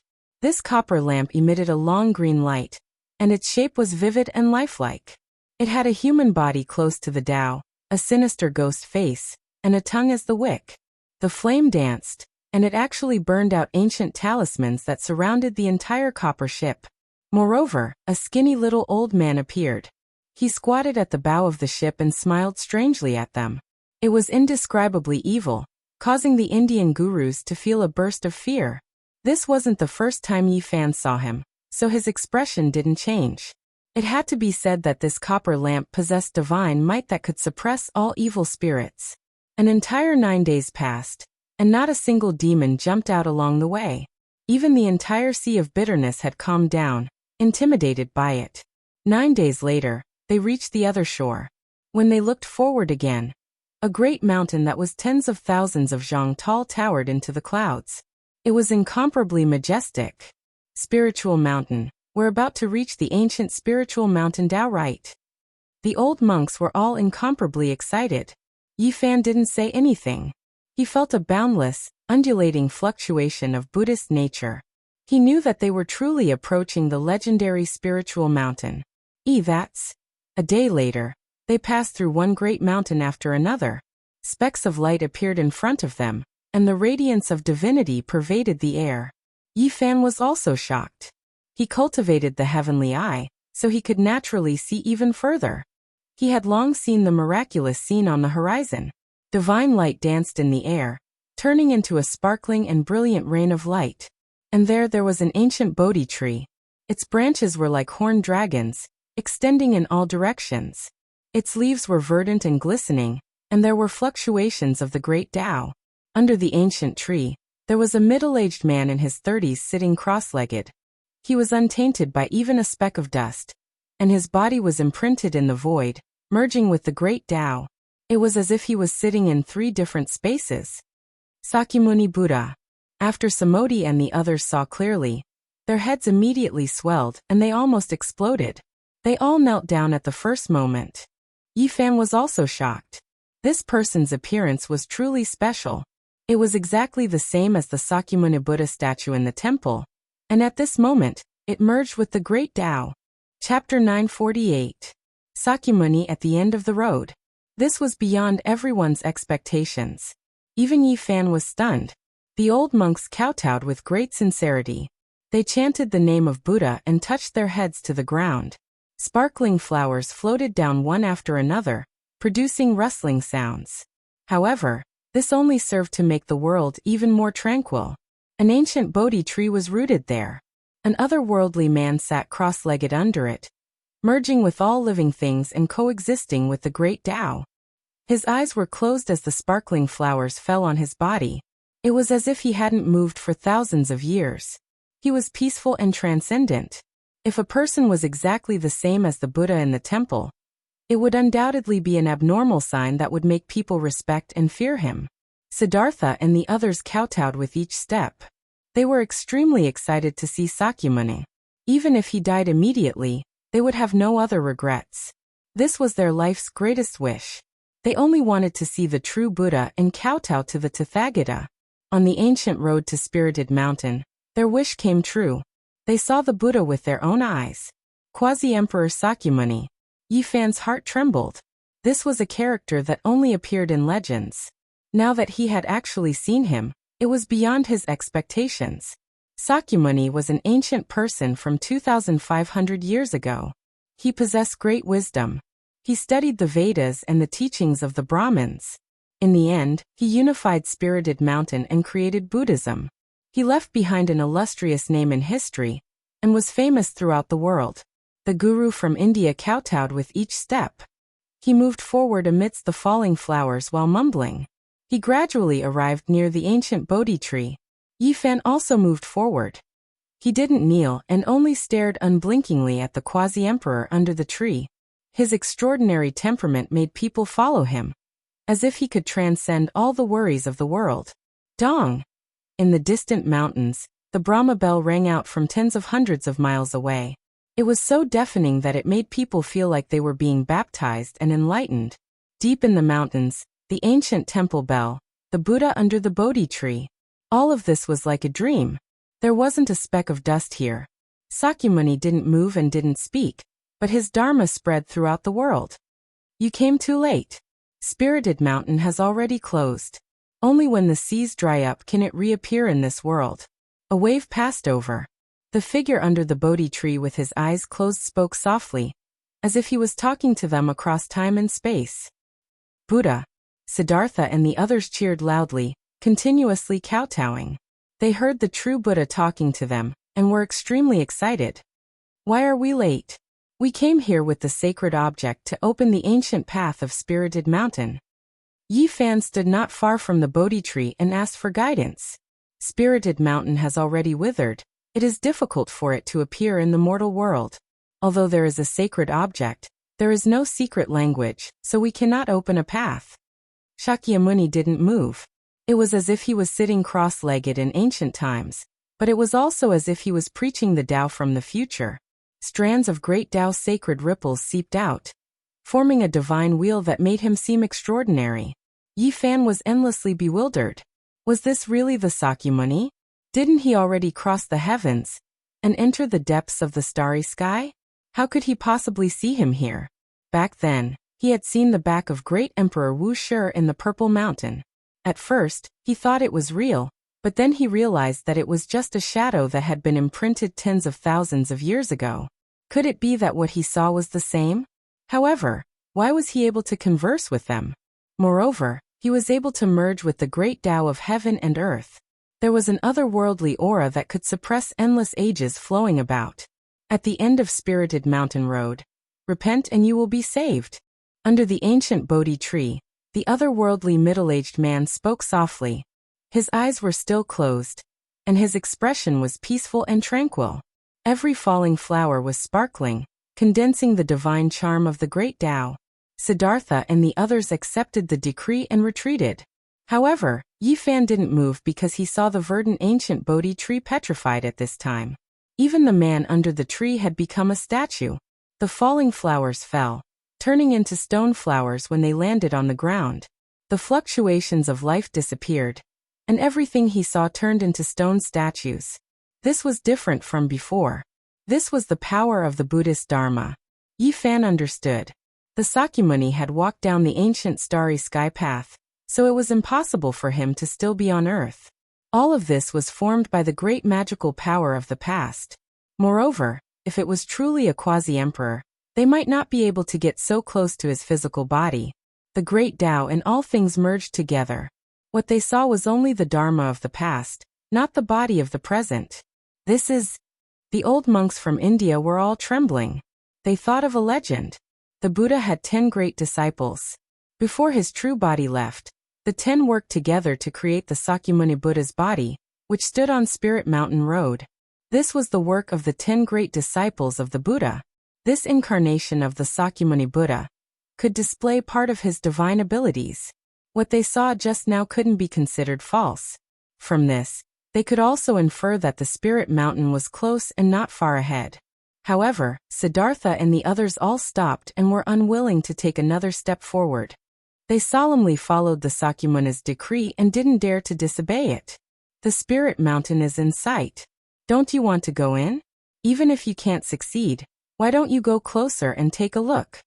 Yi Fan spoke. We have sinned. The masters all put their palms together, and at the same time advised Yi Fan not to go any further and turn back. Yi Fan didn't pay any attention to them. He walked past the petrified Sakyamuni and the Sakyamuni Buddha, and continued forward. The old monks were all stunned. They all stood on the spot and stared blankly. The ancient road meandered forward for another few li. Finally, it was completely cut off. In front of him, a vast mountain was faintly discernible. It was located at the end of the world. There wasn't any life there. There was only a wave of Buddha nature fluctuation like the sea. The entire mountain was devoid of life. Not even an auspicious beast or auspicious bird could be seen. Yi Fan opened his heavenly eye, but discovered that it was still blurry. The vast Spirit Mountain couldn't be seen clearly. He only knew that the mountain was serene, and the ancient temple was silent. It was clearly already in front of him, only a few dozen li away. How could the Spirit Mountain be closed? He thought for a bit and walked forward with large steps. Even if there was no road, he still wanted to go forward and open up his own path. However, the moment he took the first step, he immediately saw the primal chaos surge. The Spirit Mountain became more and more indistinct. It was as if he heard the chanting of the ancient Buddhas. Yi Fan didn't stop and continued forward. However, there was a Buddhist lion's roar. It was as if an Arhat was chanting an incantation. The evil subduing pestle in its hand pressed towards him. It was formed from Buddha light. He let out a light shout and opened up the golden sacred domain. Nothing could get close to him. With a loud rumble, the heavens seemed to collapse. The evil subduing pestle flew backwards as he took large steps forward. In the distance, Samodi and the others were dumbstruck. Was he going to fight against the Bodhisattvas and force his way into the Spirit Mountain? Hong. At this moment, there was chaos in front of him. The primal chaos raged and the Spirit Mountain was majestic. It was as if it was going to fall over and suffocate everyone. Ah! Yi Fan shouted and chanted the Buddhist mantra. At this moment, he suffered a great pressure. Even though he was a saint, he still felt as if his body was going to be crushed. This was the pressure of the Spirit Mountain. This was the fluctuation of the vast Buddhist power. It was the psyche power of who knew how many creatures had gathered here in the past. No one could resist it. The primal chaos mist attacked. The Yaksha, Asura, Gandharv, Garuda and the other 8 tribes appeared. They were also formed from Buddhist divine light, and pounced towards Yi Fan. Even the swastika sound didn't have that great of an effect. It only shattered a part of it. Yi Fan took a step back and endured the great pressure. He believed that if it was anyone else, they would have died a long time ago. Even his saint body wouldn't be able to hold on. The Spirit Mountain was worthy of being the most famous ancient Tao rite. It was inviolable and couldn't be approached. This place was protected by a world-shocking great formation. Moreover, there was a distance of over 100 li between them. If one really charged in, there would definitely be a disaster. Yi Fan looked at the little stone Buddha in his hand and frowned. Without the secret message, he couldn't enter with just this divine object. There must be something shocking left inside. Otherwise, it wouldn't be protected like this. He knew that it was difficult to enter, but he wanted to get closer to see what exactly was going on with the Spirit Mountain, and why it was like this. With a long roar, the golden holy blood in his body boiled. It was like a great river, rushing into every meridian and releasing waves of thunderous sounds. It shook the 9 heavens and resonated with the great Tao. Yi Fan's entire body shone. He used the travel formula and activated all kinds of phenomena. He directly killed his way over, and finally got a bit closer. He vaguely glanced at the old monks sitting on the cliff, and beside the Buddha platform. It was deathly quiet. There wasn't a single blade of grass or tree. Everything was withered. The spirit spring and pond were all dried up. There wasn't the slightest bit of vitality. It was as if no one had stepped here since the ancient times. A withered spirit mountain. This was the truth. Ancient temples stood tall, and there were many temples everywhere. However, there wasn't a single person, not a single bodhisattva, not a single ancient Buddha. No living creatures could be seen. It was completely silent. One could see Buddhist treasures and great artifacts covered in dust. There was no one alive. It was deathly quiet. The power of the mountain was boundless and immeasurable. It was even more terrifying than a true ancient star. Yi Fan couldn't get close and was forced back by the boundless fluctuations. A strand of golden blood flowed out from the corner of his mouth. He didn't force it and retreated. The spirit mountain was dried up. It had experienced great changes. No wonder it was closed. However, what he saw should only be the mountain gate. Everything in the depths of the spirit mountain was extremely dim. There was an ancient Bodhi tree that had all its leaves fallen off. However, Tao traces appeared, blocking the main spirit mountain. Moreover, right at this time, the entire great mountain became indistinct. The main body of the spirit mountain, even more so, disappeared. This type of scene was irreversible. It was useless even if Yi Fan used magical force to support the little stone Buddha in his hand. Hong. In the end, a boundless fluctuation rushed over. He was blasted out more than 10 li. Everything disappeared. The blue dome of heaven was like a piece of blue crystal. A few white clouds floated past, making people feel that they were so close to the sky. It was as if they could touch it by jumping up. The air was abnormally fresh. Yi Fan was stunned. He stood in the Tibetan region. The tens of thousands of Zhangtal mountains, the vast and unfathomable spirit mountain, and the mysterious ancient path had all turned into smoke and clouds. He couldn't see any of them again. Several li away, a group of Indian monks were also astonished. They didn't know why they had suddenly arrived in a familiar place. The ancient path had disappeared. Yi Fan flew through the air and arrived in front of them. He then scanned the surroundings. Tibet was very high above sea level. There were also great mountains, but they couldn't be compared to those from before. Where exactly is it hidden? Are the ancient path and the spirit mountain in the Tibetan region? This was the common question in everyone's heart. Yi Fan told them to wait here. He turned into a bolt of lightning and flew in the sky. He released his powerful divine sense and scanned every inch of the land. He was seriously searching, but in the end he still couldn't find anything. In the end, he flew for thousands of li and landed on a majestic mountain range. He felt a sense of vicissitudes, but he couldn't see a trace of magic. This was the majestic Kunlun that traversed across the Qinghai Tibet Plateau. Yi Fan had a big headache. Spirit Mountain was already mysterious enough. He didn't know where it was hidden, but Kunlun must be even more extraordinary. It was the first mountain in China's ancient mythology. It was the ancestor of all lineages. All the legends about immortals were related to it. Not long after, Yi Fan returned to B City. The other group of people returned to India. Before they parted, the masters promised him that they would ask others about the secret language of Spirit Mountain. Regardless of whether they gained anything or not, they would visit him again and ask for his guidance. As soon as Yi Fan returned, he felt that something was wrong. The lawn outside the old villa was full of potholes as if it had been struck by lightning. It was destroyed beyond recognition. This old villa didn't change much because he had carved a few simple formations. Even if it was hit, it wouldn't be damaged. Its surroundings were a mess. It was obvious that someone had fought here. Komatsu. Yi Fan was shocked. He entered the room in a flash, but it was cold and desolate. There was nothing there.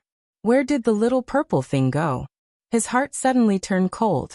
He searched the surroundings and released a powerful divine sense to call out, "Komatsu!" In the distance, next to a trash can, a dirty little thing timidly poked its head out. It turned into a purple light and pounced towards him. In an instant, it hung on his body, its body trembling. "You. What happened?" Yi Fan's heart was far from as calm as his words. He brought it home and placed it on the sofa. Komatsu's leg was injured. It was limping and had been frightened. However, it pretended to be relaxed. In order to make Yi Fan smile, it did a somersault to please him. It trembled in pain, but it was smiling innocently. Yi Fan felt a pang of pain when he saw it. Who hurt the little purple thing? A murderous intent arose in his heart. Chapter 949. The little purple creature smiled foolishly with an expression of nonchalance. It lifted its injured leg and pretended to stretch in a relaxed manner, telling Yi Fan that it was fine and not a big deal. However, it was actually trembling in pain. Yi Fan hurriedly stopped it from moving again. The little fellow's injuries were obviously not light, but it still had an innocent expression on its face. Fawning over him like this made one's heart ache even more. "Who injured you to this state? Who else came here?" he asked softly. His expression was gentle, but his heart was surging with rage. Its entire body was filthy. It was unknown how many days it had been wandering outside. Its originally purple satin-like fur had become dim. It was obvious that it had experienced a frightening experience. Otherwise, it wouldn't have rushed over and trembled slightly upon seeing him. Its injured leg had been cut by a sharp weapon. If it wasn't for this little creature's profound cultivation, it would have been broken long ago. Its attacks could be said to be ruthless and ruthless. Yi Fan carefully treated its wound. There were actually strands of black light flowing within. It possessed corrosive properties. No wonder it hadn't recovered after such a long time. He used magic power to dissolve the black light while taking out a bottle of divine spring he brought out from the life-forbidden zone. He used this to clean its wound, and then carefully bandaged it. During this process, the Komatsu trembled unceasingly in pain. However, it didn't struggle or make a sound. It silently endured and tried its best to act as if nothing was wrong to make others feel pity. With Yi Fan personally taking action, this kind of injury was naturally nothing. The divine spring from the ancient forbidden zone possessed a powerful vitality. Not long after, its leg began to recover. The little fellow blinked its large eyes and lowered its head to look at its injured leg. Its face was full of astonishment. It had been in pain for so many days, but now, it was rapidly recovering. It immediately became incomparably happy and forgot all the injuries it had suffered. Yi Fan asked it seriously. Naturally, he couldn't just let it go like this. There was actually someone who wanted to kill the Komatsu. If he didn't retaliate, it wouldn't be his style. In the past, the corpses of many great enemies in the northern Dipper Star region were laid at his feet. He made a name for himself and built his path with blood and bones. Now that he had returned to the age of chaos, how could he endure being bullied and humiliated? The Komatsu was very weak and kind as it recounted the events of that day. Yi Fan had been gone for half a month. During this time, someone had found this place. The little purple thing was very afraid of strangers. It hid in the room and did not go out. This was also what Yi Fan had told it before he left, telling it not to run around. The person who came was a demonic youth with cultivation. He seemed to be injured and spat out a mouthful of blood. Komatsu was very pure and kind. It bit out a small piece of the scarlet moon fruit that Yi Fan gave it, and brought it to that person. It didn't think that it would almost be killed. That person spat out a divine all, and injured the little purple fellow's leg. Then lightning struck down and blocked its way back into the room. Komatsu's fear of thunder and lightning was almost innate. In the past, its mother had been injured to protect it, and when she died, it happened to be struck by lightning and thunder. Once it was almost struck to death on a stone mountain. Therefore, when it was ambushed by the strange young man, it almost suffered a great calamity. In its panic, it didn't know which way to go and left this place. It waited for many days, hiding beside the underground sewers and trash cans in fear, until Yi Fan returned. After learning of all this, Yi Fan did not say much. He gently rubbed its head. This little thing was as pure as a piece of white paper. In the past, it only had a small stone Buddha as its companion. It breathed under the bright moon alone, and had never come into contact with humans. After it was led out of Tibet by Yi Fan, it had always thought that everyone was like it. It didn't know the sinister nature of the human heart, and looked at everyone with its kind heart. Even at this time, the little thing was still confused. It asked Yi Fan in confusion, "Why did that person treat it like that? What did it do wrong?" "You didn't do anything wrong. The only thing wrong is that the human heart is too complicated. You will slowly understand in the future." "Oh." The little purple thing made an "oh" sound and blinked its large eyes. Its heart was still full of confusion and confusion. Yi Fan decided that in the future, he would bring it along to experience some things. Only then would it understand. Komatsu washed itself and drank some divine spring water. It finally recovered and became lively and quick-witted again. It peeled a plate of pine nuts and carefully handed it to Yi Fan. Yi Fan accepted it with a smile and handed it a jade snake orchid. Its essence energy overflowed, and its fragrance filled the air. That day, when he and Pangbo left, they spent a great deal of origin energy to purchase many spirit medicines. The little purple thing's large eyes lit up. It was incomparably happy to be held in his arms. All of a sudden, it forgot all the pain it had suffered and laughed without a care in the world.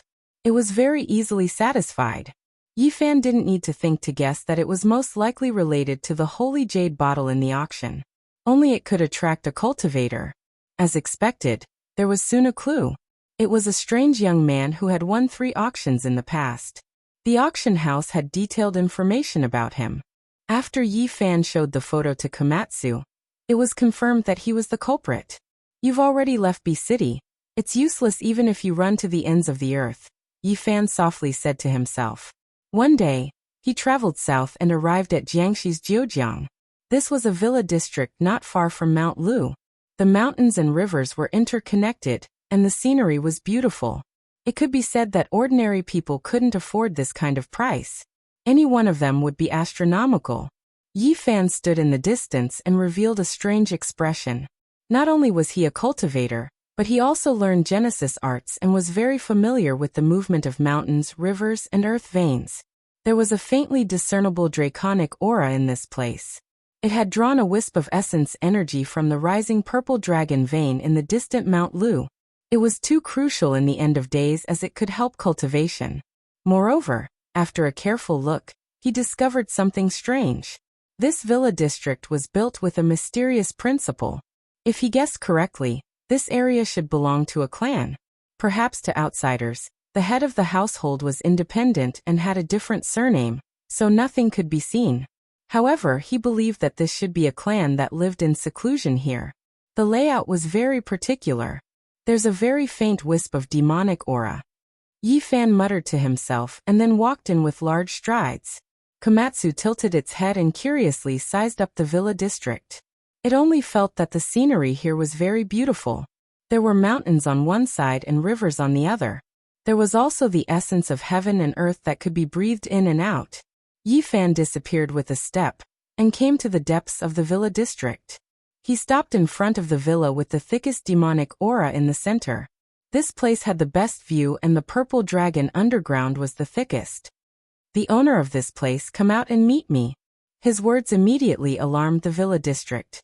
With his powerful divine sense, he could naturally clearly sense that there were at least 10 pairs of eyes sweeping over and spying on him in the dark. And someone immediately walked out from the villa in the center. It was an old man with a face as rosy as a baby's. His hair was like snow and his complexion was very good. He was full of energy. Yi Fan's expression didn't change. This was definitely a person with cultivation. His cultivation was at the 3rd small realm of the 1st secret realm, the Sea of Reincarnation, Divine Bridge. "Little brother, is there anything I can help you with?" he asked with a smile. "You and I are both cultivators. There's no need to hide anything.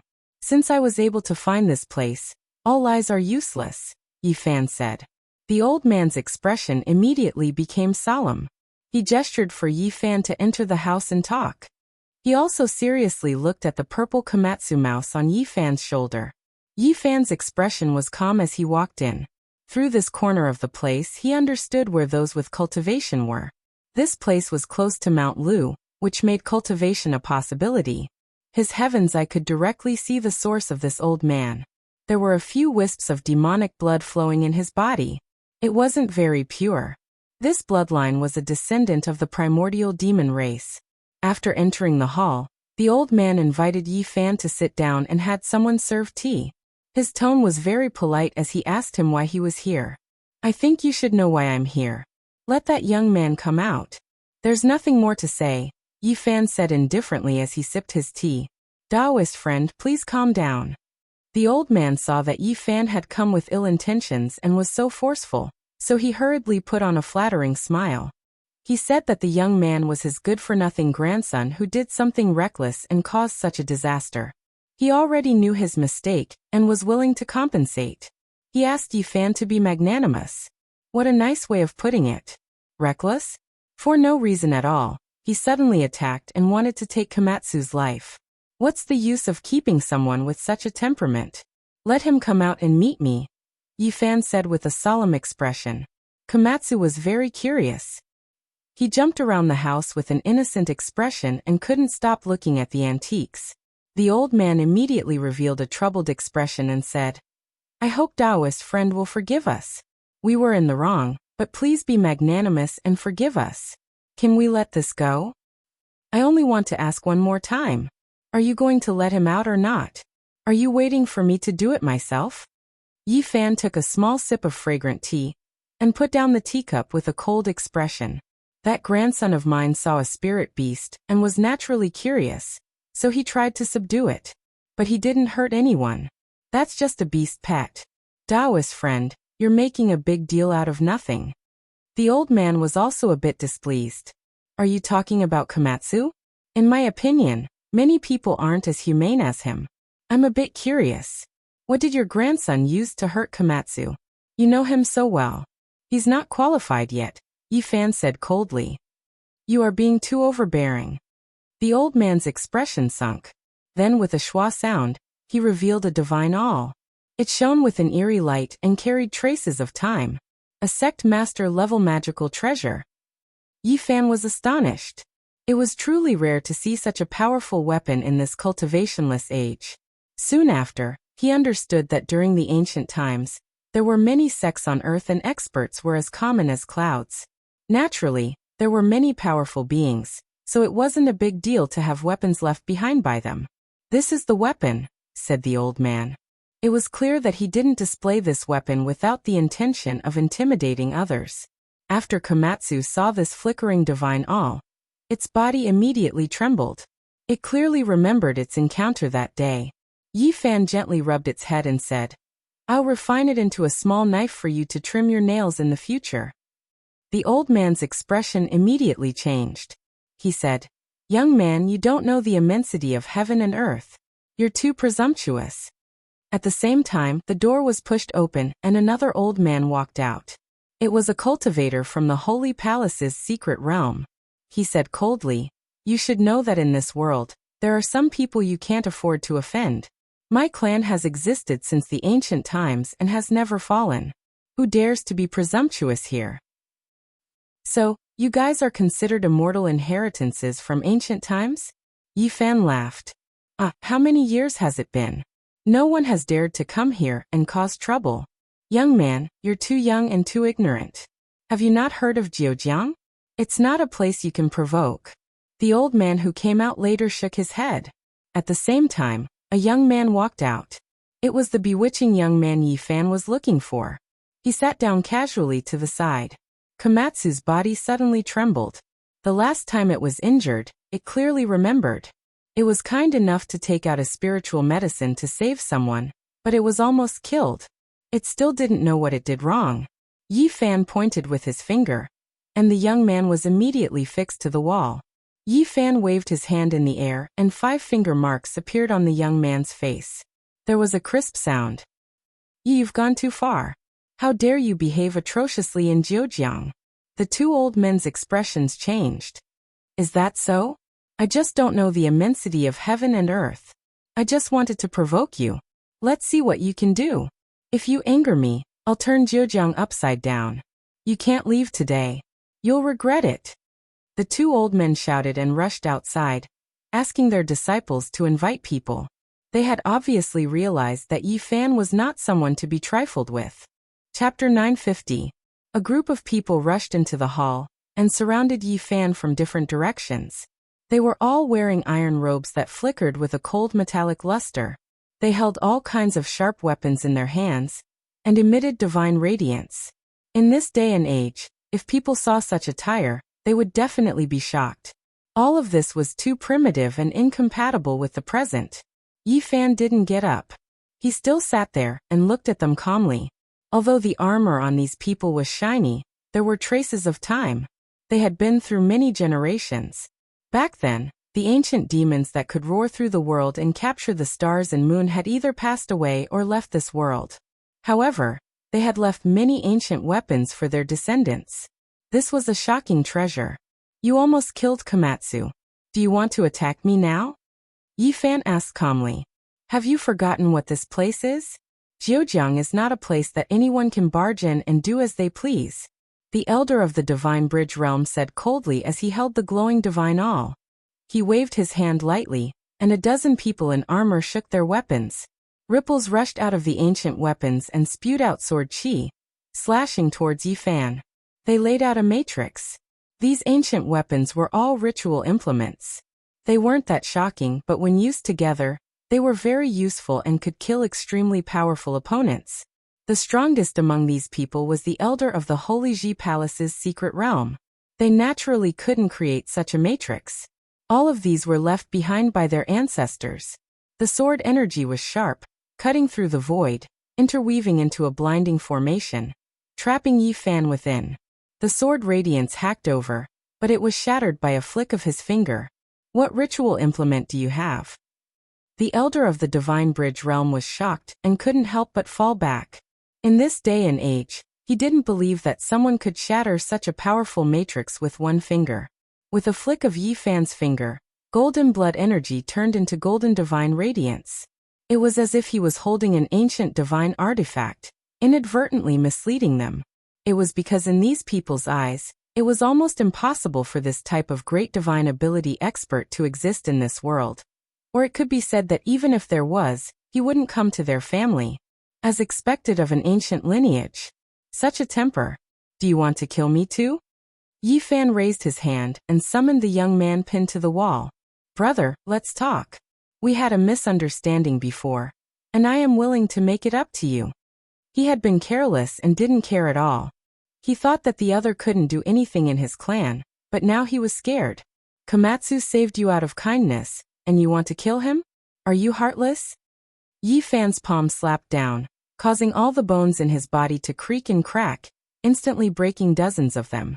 Of course, he did not use his full strength.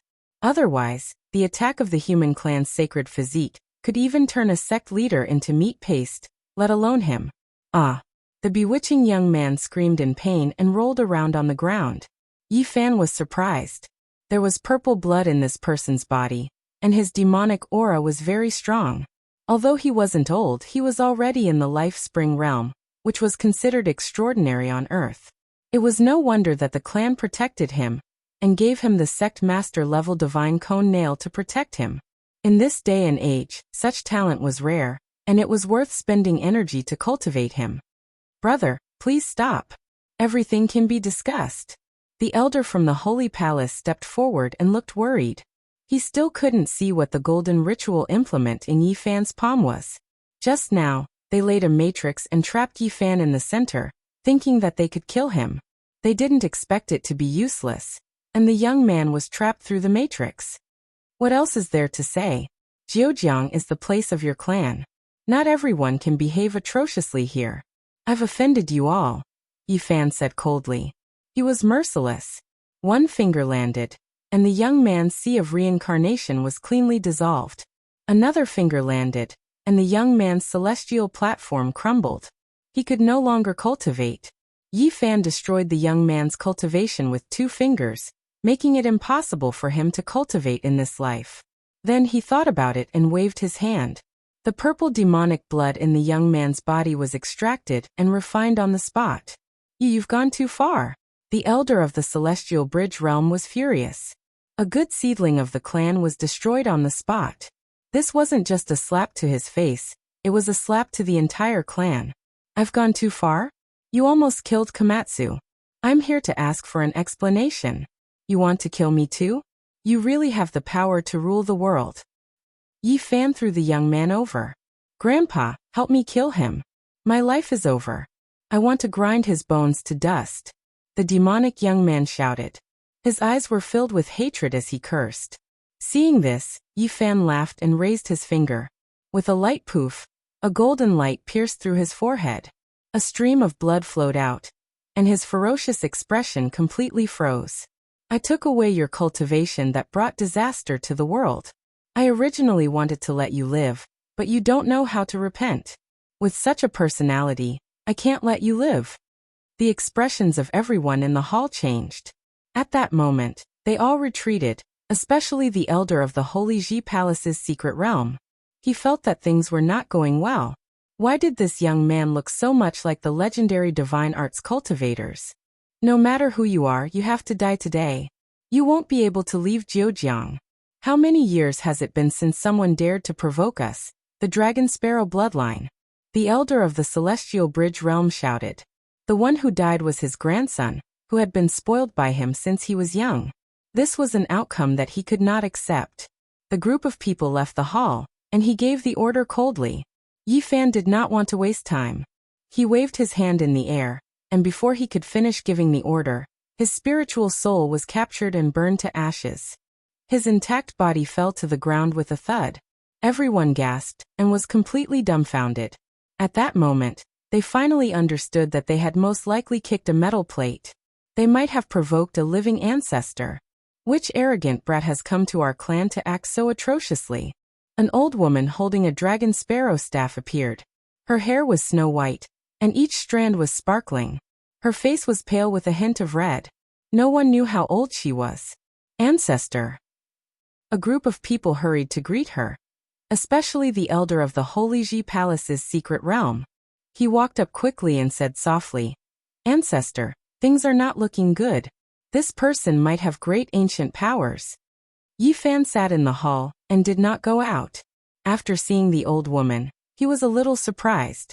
Her cultivation level was at the third secret realm, for extremities. He was truly a little surprised. Was there still someone who could cultivate to such a level in this era?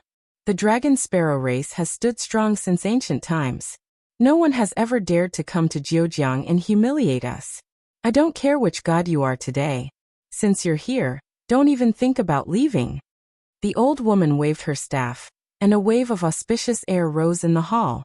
A bone-piercing light shone, and an extremely powerful spell formation appeared, trying to refine Yi Fan. The layout of the hall was very particular. Yi Fan noticed it when he came in. The floor was covered with demon bloodstones, and the marks of time were engraved on them. This was an ancient spell formation that had been moved here. The house was built on it, and any cultivator from the Dragon Transformation secret realm who entered by mistake would be refined. When the Dragon Sparrow race lured him into this hall, they had already schemed against him. Once they had a falling out, they would definitely use the ancient spell formation to refine him to death. Unfortunately, they had encountered a human with a holy physique from the Big Dipper. They had no idea how terrifying his cultivation and physical body were. Not to mention this kind of killing spell, no matter how powerful it was, it would be useless. Flames burned and brilliant light danced. Dragon sparrows cried out as they were bathed in the fire, drowning Yi Fan. Komatsu was very afraid and grabbed onto the corner of Yi Fan's clothes. Yi Fan was surrounded by divine light, but he did not care at all. He paced around the hall and knocked around, trying to figure out which era this ancient spell formation was from. The people on the lawn were dumbfounded. He's a powerful being. Someone swallowed a mouthful of saliva with difficulty. What era is this? How could there still be such a powerful person? Didn't they all turn into ashes or leave? They were incomparably shocked. It's over. This is truly a great calamity. We actually provoked this kind of ancestor. He must be someone who survived from the ancient era. Everyone's faces were deathly pale. Yi Fan flicked his finger, and the spell formation was completely destroyed. He calmly walked out without a speck of dust on his body.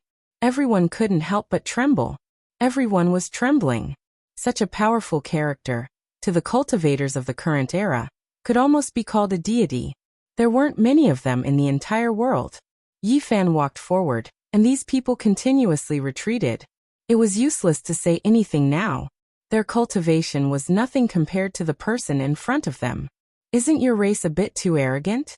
In this era, you still want to treat Zhejiang as your territory? How can the common people of Zhejiang endure this?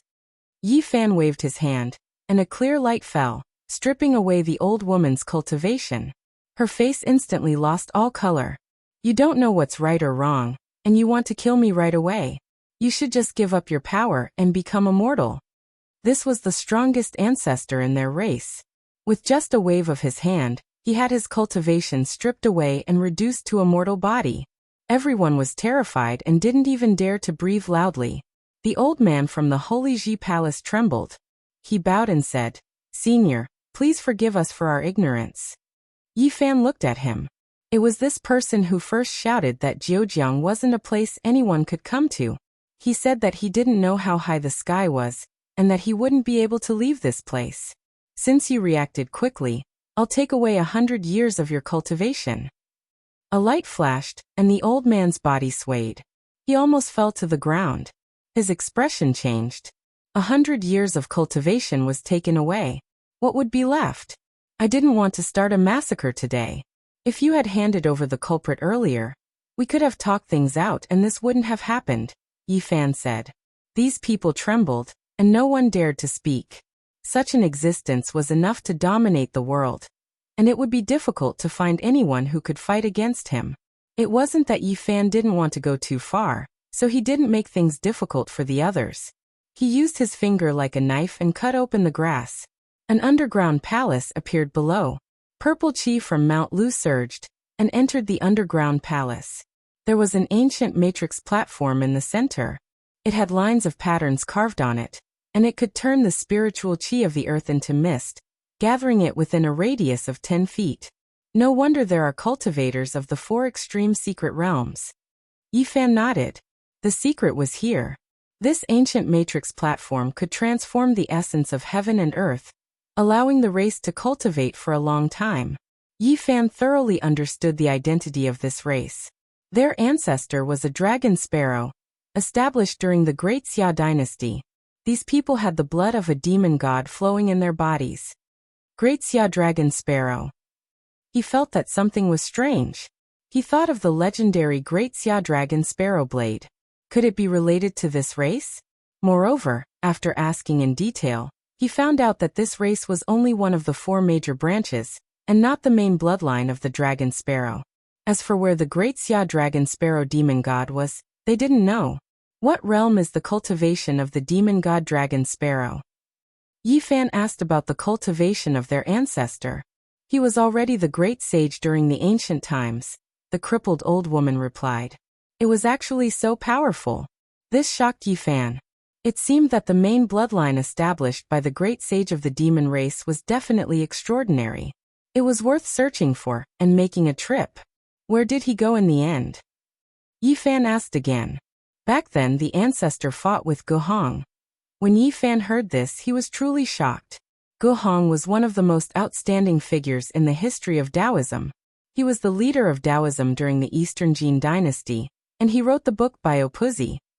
The Biopuzi that fell into the hands of mortals mentioned the 9 secrets of Lin, Bing, Do, and Zhe. He told the people that if they constantly recited these 9 words, they would be able to expel all evil.